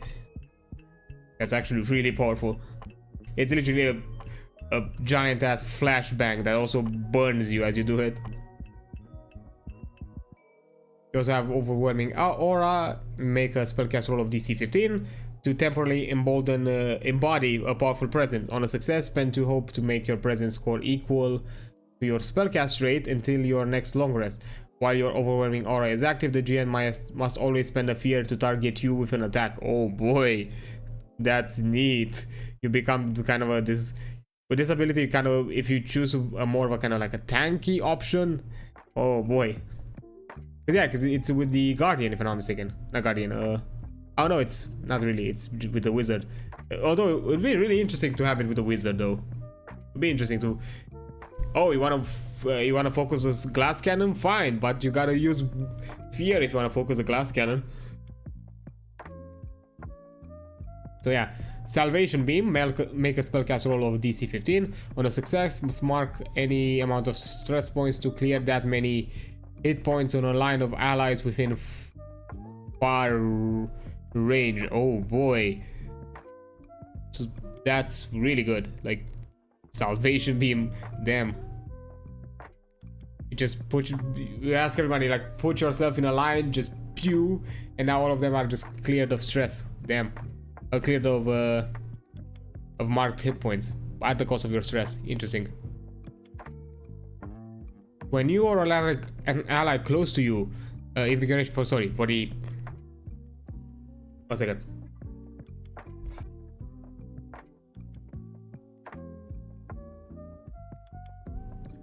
That's it. Invigoration. When you or an ally close to you has used an ability or spell that has an exhaustion limit, once per short rest, once per long rest. Oh, that's kind of thing. You and any of these allies may spend any amount of hope to roll that many d6. On a 6, you or your ally regain the use of that ability. Interesting. This spell doesn't work on any abilities or spells that have been permanently placed in your vault. So nothing that's... so basically stuff like the one I think we've seen with the... with Grace, that basically permanently, oh yeah, that permanently increased your skill, your experience, your experiences bonus. And final one, which is a level 10, which kind of makes sense. Resurrection. Make a spellcast roll of 20. On a success, you may restore one creature who has been dead no longer than 100 years. Then roll 1d6. On a 1 and 5, put this card onto your vault permanently. On a failure, this cannot be attempted again for at least a week, and the consequences of failing such powerful magics can have unexpected effect on the dead. So yeah, basically in this game, from what I've seen, death is is a big thing. So if your character is dead, it's most likely dead. Like having resurrection abilities are like a really powerful thing, and they can have some really powerful you know, side effects if done incorrectly. Which is it. To be fair, that has always been like in a Critical Role's fashion in some of their design, because even their Taldori like compensating offers like some additional rules and how to transform the seemingly easier resurrection spells into something more of a ritual that adds a bit more difficulty, adds a bit more roleplay elements to it, and doesn't necessarily offer you this kind of guaranteed effect of, oh yes, they are back from the dead. They can still offer that risk that, you know, they died. Any attempt of you to bringing them back can still fail, and if they fail, that fail will be permanent. That there won't be any future attempts on it. So yeah, that kind of makes sense. Why in this system of resurrection, not only is that at the highest level that you can gain in this game, but also still offers you a huge chance of failing if any attempts of doing it. And finally, the last domain, Valor, which is shared by Guardian and the Seraph, being more about the kind of tank, you know, protector kind of themes. Bare bones. While this card is in your loadout, if you choose to not to equip armor, you have an armor score equal of 3 plus your level. So basically, if you really want to go full on monk style or something like that, you still gain some benefits. Then you have a forceful push. When you make a successful melee attack, you can push the target out of melee range and spend a hope to make them temporarily vulnerable. On a success with hope, add an additional 1d6 to your damage dice to this attack. So yeah, not only make them vulnerable and basically gain more, I think they gain more damage. I'm probably gonna look at the status effect index at a later date to see what exactly all of these mean. But you also do additional damage. I am your shield. Let's go full on Reinhardt. When an ally very close to you is going to take damage, you may mark a stress to stand in its way and take the damage instead. Reduce the damage by a value equal to your strength trait. Tongue twister.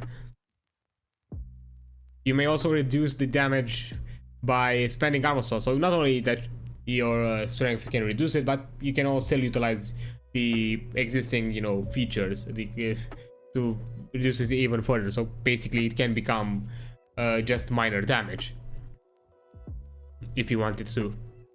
Then you have Body Basher. You use the full force of your body in the fight on a successful melee attack. Always add your strength trait to your damage total. That's it.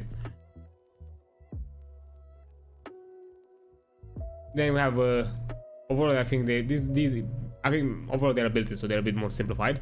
Then we have Bold Presence. Whenever you make a presence roll against a hostile target, you can also add your strength to the roll, so you know, make it even more. You're not only just sheer, you know, presence of personality, you're also sheer force of personality.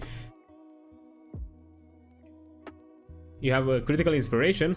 When you and your ally or an ally close to you rolls a critical success, on attack roll, whoever rolled the critical success may immediately clear a hit point or an additional stress. Really nice.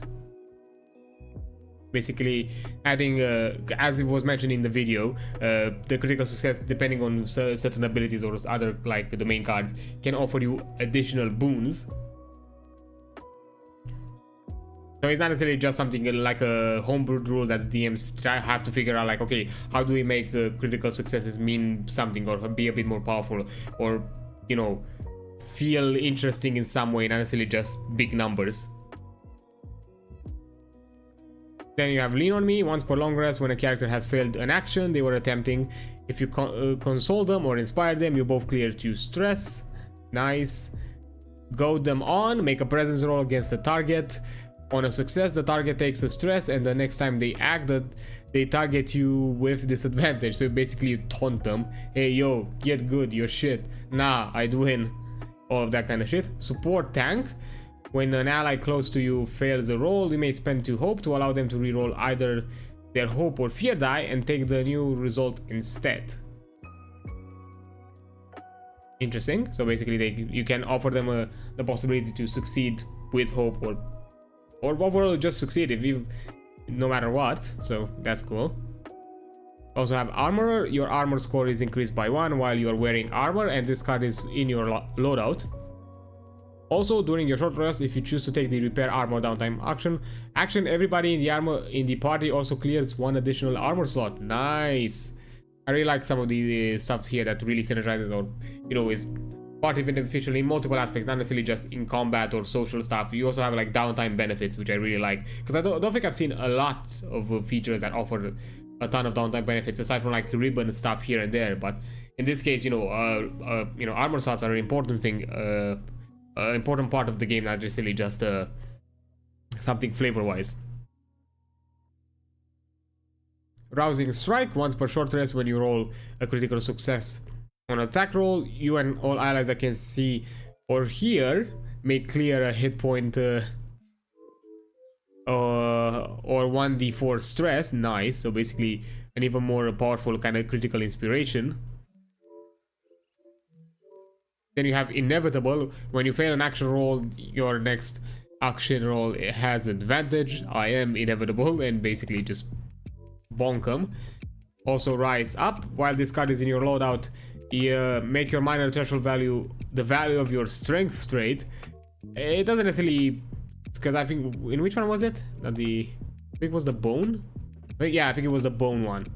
I don't think but to be fair, there's no like bone one with shared with Valor. Although if you want to multi-class, it would be there. But to be fair, that one is already was like an increase of 5. And strength rate, I don't think it can be higher than 5 anyway. Like none of your traits can't be higher than 5 from what I've seen with the level up. So it doesn't really matter. You can't really add them up. That's that kind of a thing. Shrug it off. When you would take damage, you may mark stress to reduce the severity of damage by 1 threshold.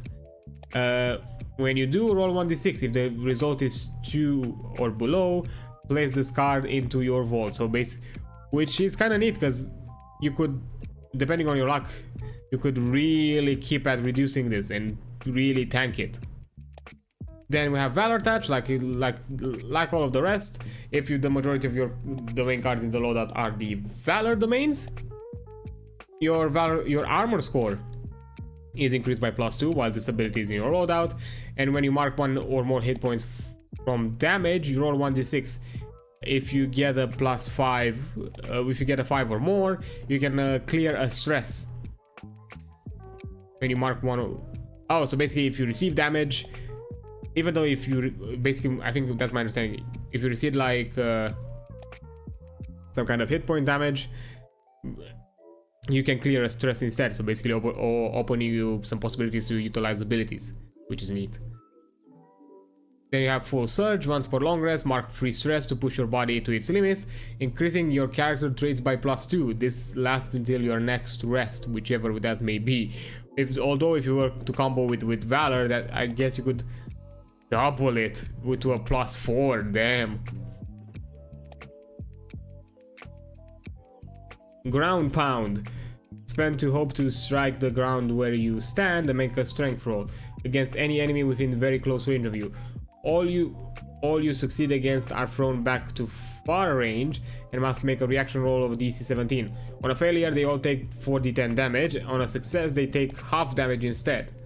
So it's just a really high damaging but knockbacking effect on either way. Like the damage is the only thing affected by the reaction roll, not the knockback, which is neat. Because with some spells, like in D&D especially, usually the damage is the one that's always permanent, but the additional effects are usually negated on successful saves, or successful like saving throws in those cases, or how it would be called here, reaction rolls. So yeah, that's really neat. Sometimes the effect is the one that holds the priority. Then you have Hold the Line. Spend a hope to take defensive stance that lasts until you move or fail a roll with fear. While in this stance, note the area within close range of you. If any enemy ever occupies that area, they are immediately put into melee with you and are temporarily restrained. Damn, that's actually kind of scary. The restraining condition can only be ended if the GM spends a fear to do it. Basically, all enemies are compelled to attack you or to go to you and to be attacked by you, kind of a thing. Then then led by example, whenever you mark an armor slot, you can choose an ally who can see or hear you to gain a hope or clear a stress. So basically be there and, you know, as you do your job, be that kind of, you know, when the dad kind of works on the card and gives you advice or whatever the shit, something like that, you know, does some kind of labor type job, and, you know, is there to talk with you at the same time. Then at level 10 we have Unbreakable. When you mark your last hit point, instead of making a death move, you may roll a d6 and clear that many marked hit points, then put this card into your vault. Damn, that's really... basically you gain a second wind. And then finally, Unyielding Armor. Anytime you mark an armor slot, roll a d6 equal to the armor slots you currently have marked. If any result is 6, you don't have to mark it, which basically, as the more you utilize armor slots, the more you increase the chances of having free armor slots. So basically you become a damage mitigating tank. So that's really neat. So yeah, I think that like overall covers the domain cards. To be fair, all I can say is I really like them. They're really neat. They cover interesting themes. They have interesting synergies between each other, as well as with certain class features.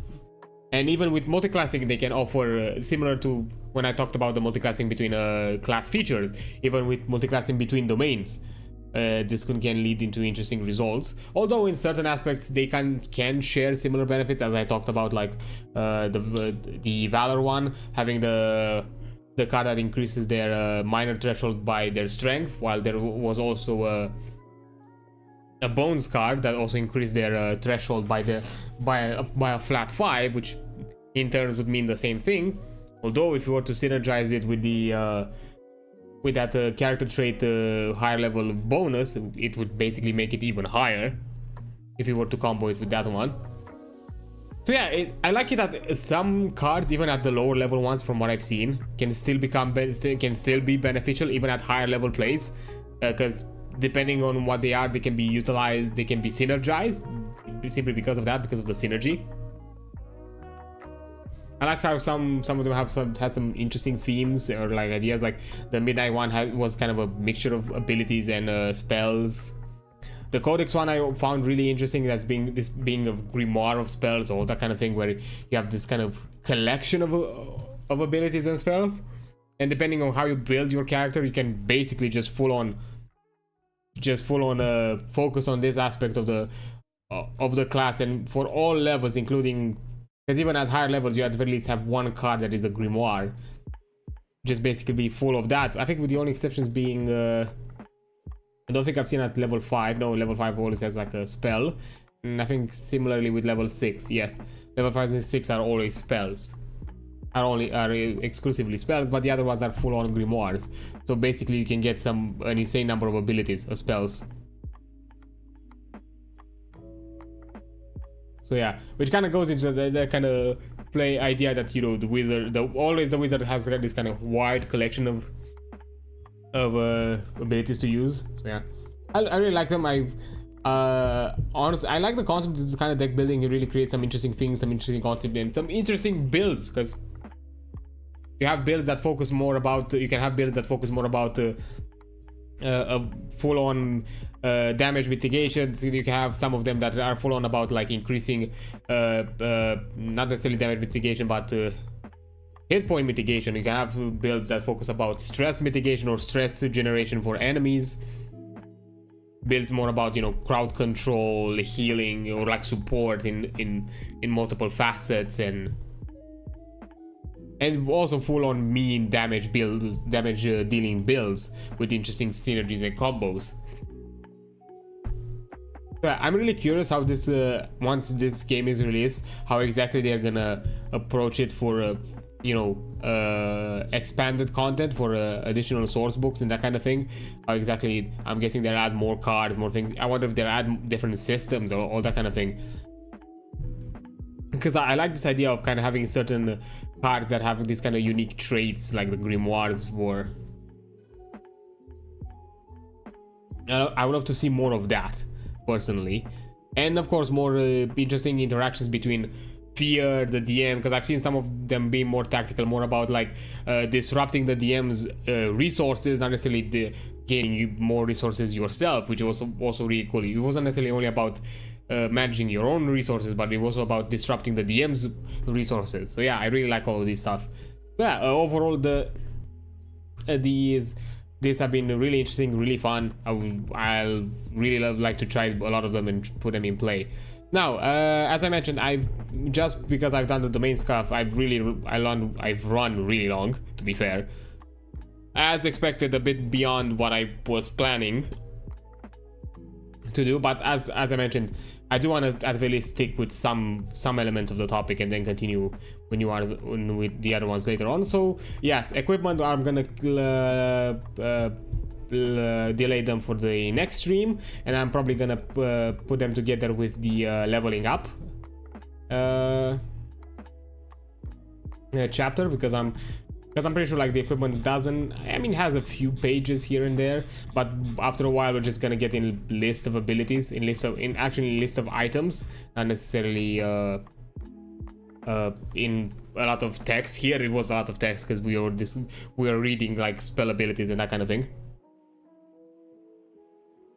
And probably also jumping into the leveling up, and after that, after doing all of that, probably at the end of that stream, if things move fast, I'll just create a character just for the fun of it, and then for the stream after that, we'll see what else remains for us to discuss, and then jump into probably a different ttrpg or something completely, or maybe who knows, I'm still probably gonna do something Daggerheart related, but probably a bit more different.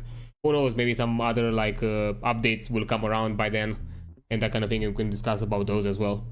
Because to be fair, I'm really excited about the system. I really want to try it. Overall, it keeps it simplified, because even in the spell area, it's not overly descriptive. It's not like it's not necessarily at the same level of scrutiny as I've seen in D&D and maybe some other more crunchier systems, where it was like all about the idea that you have to be really careful at the spelling and the rules as written, the way the spell itself is written. Here is a lot more open interpretation, a lot more leeway between both the player and the game master and that kind of thing. So you can have this kind of conversation, be like, hey, this is kind of what I want to do with the spell. Is it within like reasonable reach? And the game master, can make the final call. It could just simply offer that to the player, or they may be like, you know what, okay, I will offer it, but maybe I'm gonna ask you right now to do something additional, something extra, just to make sure that, just because it might be a bit of a stretch, because you can also do that if you want to, and those kind of things, and kind of collaborate and make the overall experience fun for everyone involved, you, yourself, the group, the party, the game master, everybody. Because after all, TTRPGs are there to have a fun time and to create memorable experiences. So yeah, but as I mentioned, that kind of covers it for today. I'm just gonna see if I can jump into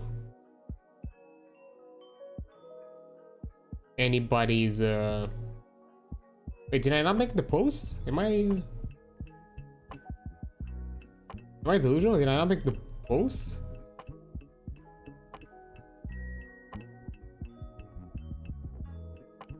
One second, I just realized something.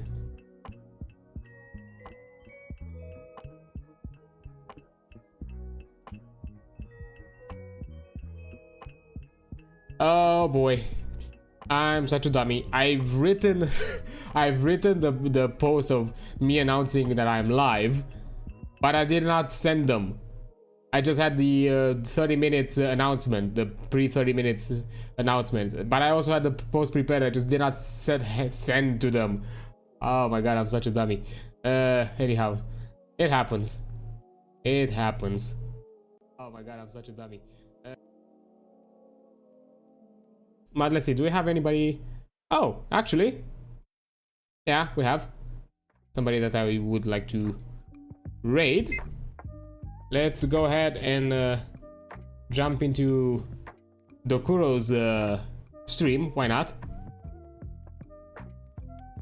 a fellow, because talking about like ttrpgs, he's gonna be a fellow player in our Hunter the Reckonings game. So let's just jump into his stream.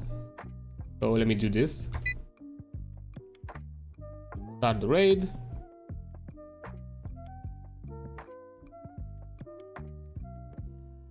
Yeah, for anybody new here, this is usually the raid message that we receive. So yeah, we're just gonna use this. But anyhow, overall, thank you all for being around here. I really appreciate it. Thanks so much for the raiders, both Ghost and Glitchy. You've been wonderful. I've loved to seeing you around here, and you know, with your communities and enjoying the love you've shared. I appreciate it. And you know, I'm gonna jump in on Sunday with the new indie showcase. I'm gonna do Dark Deity, which is kind of a turn-based RPG. From what I said, it's a bit on the harder side, so we'll have to see how it goes and that kind of thing. But yeah, anyhow, I think that's gonna be it for today. Thank you all so much for being around here. I appreciate you all. Have a nice one. See you on the flip side. Bye.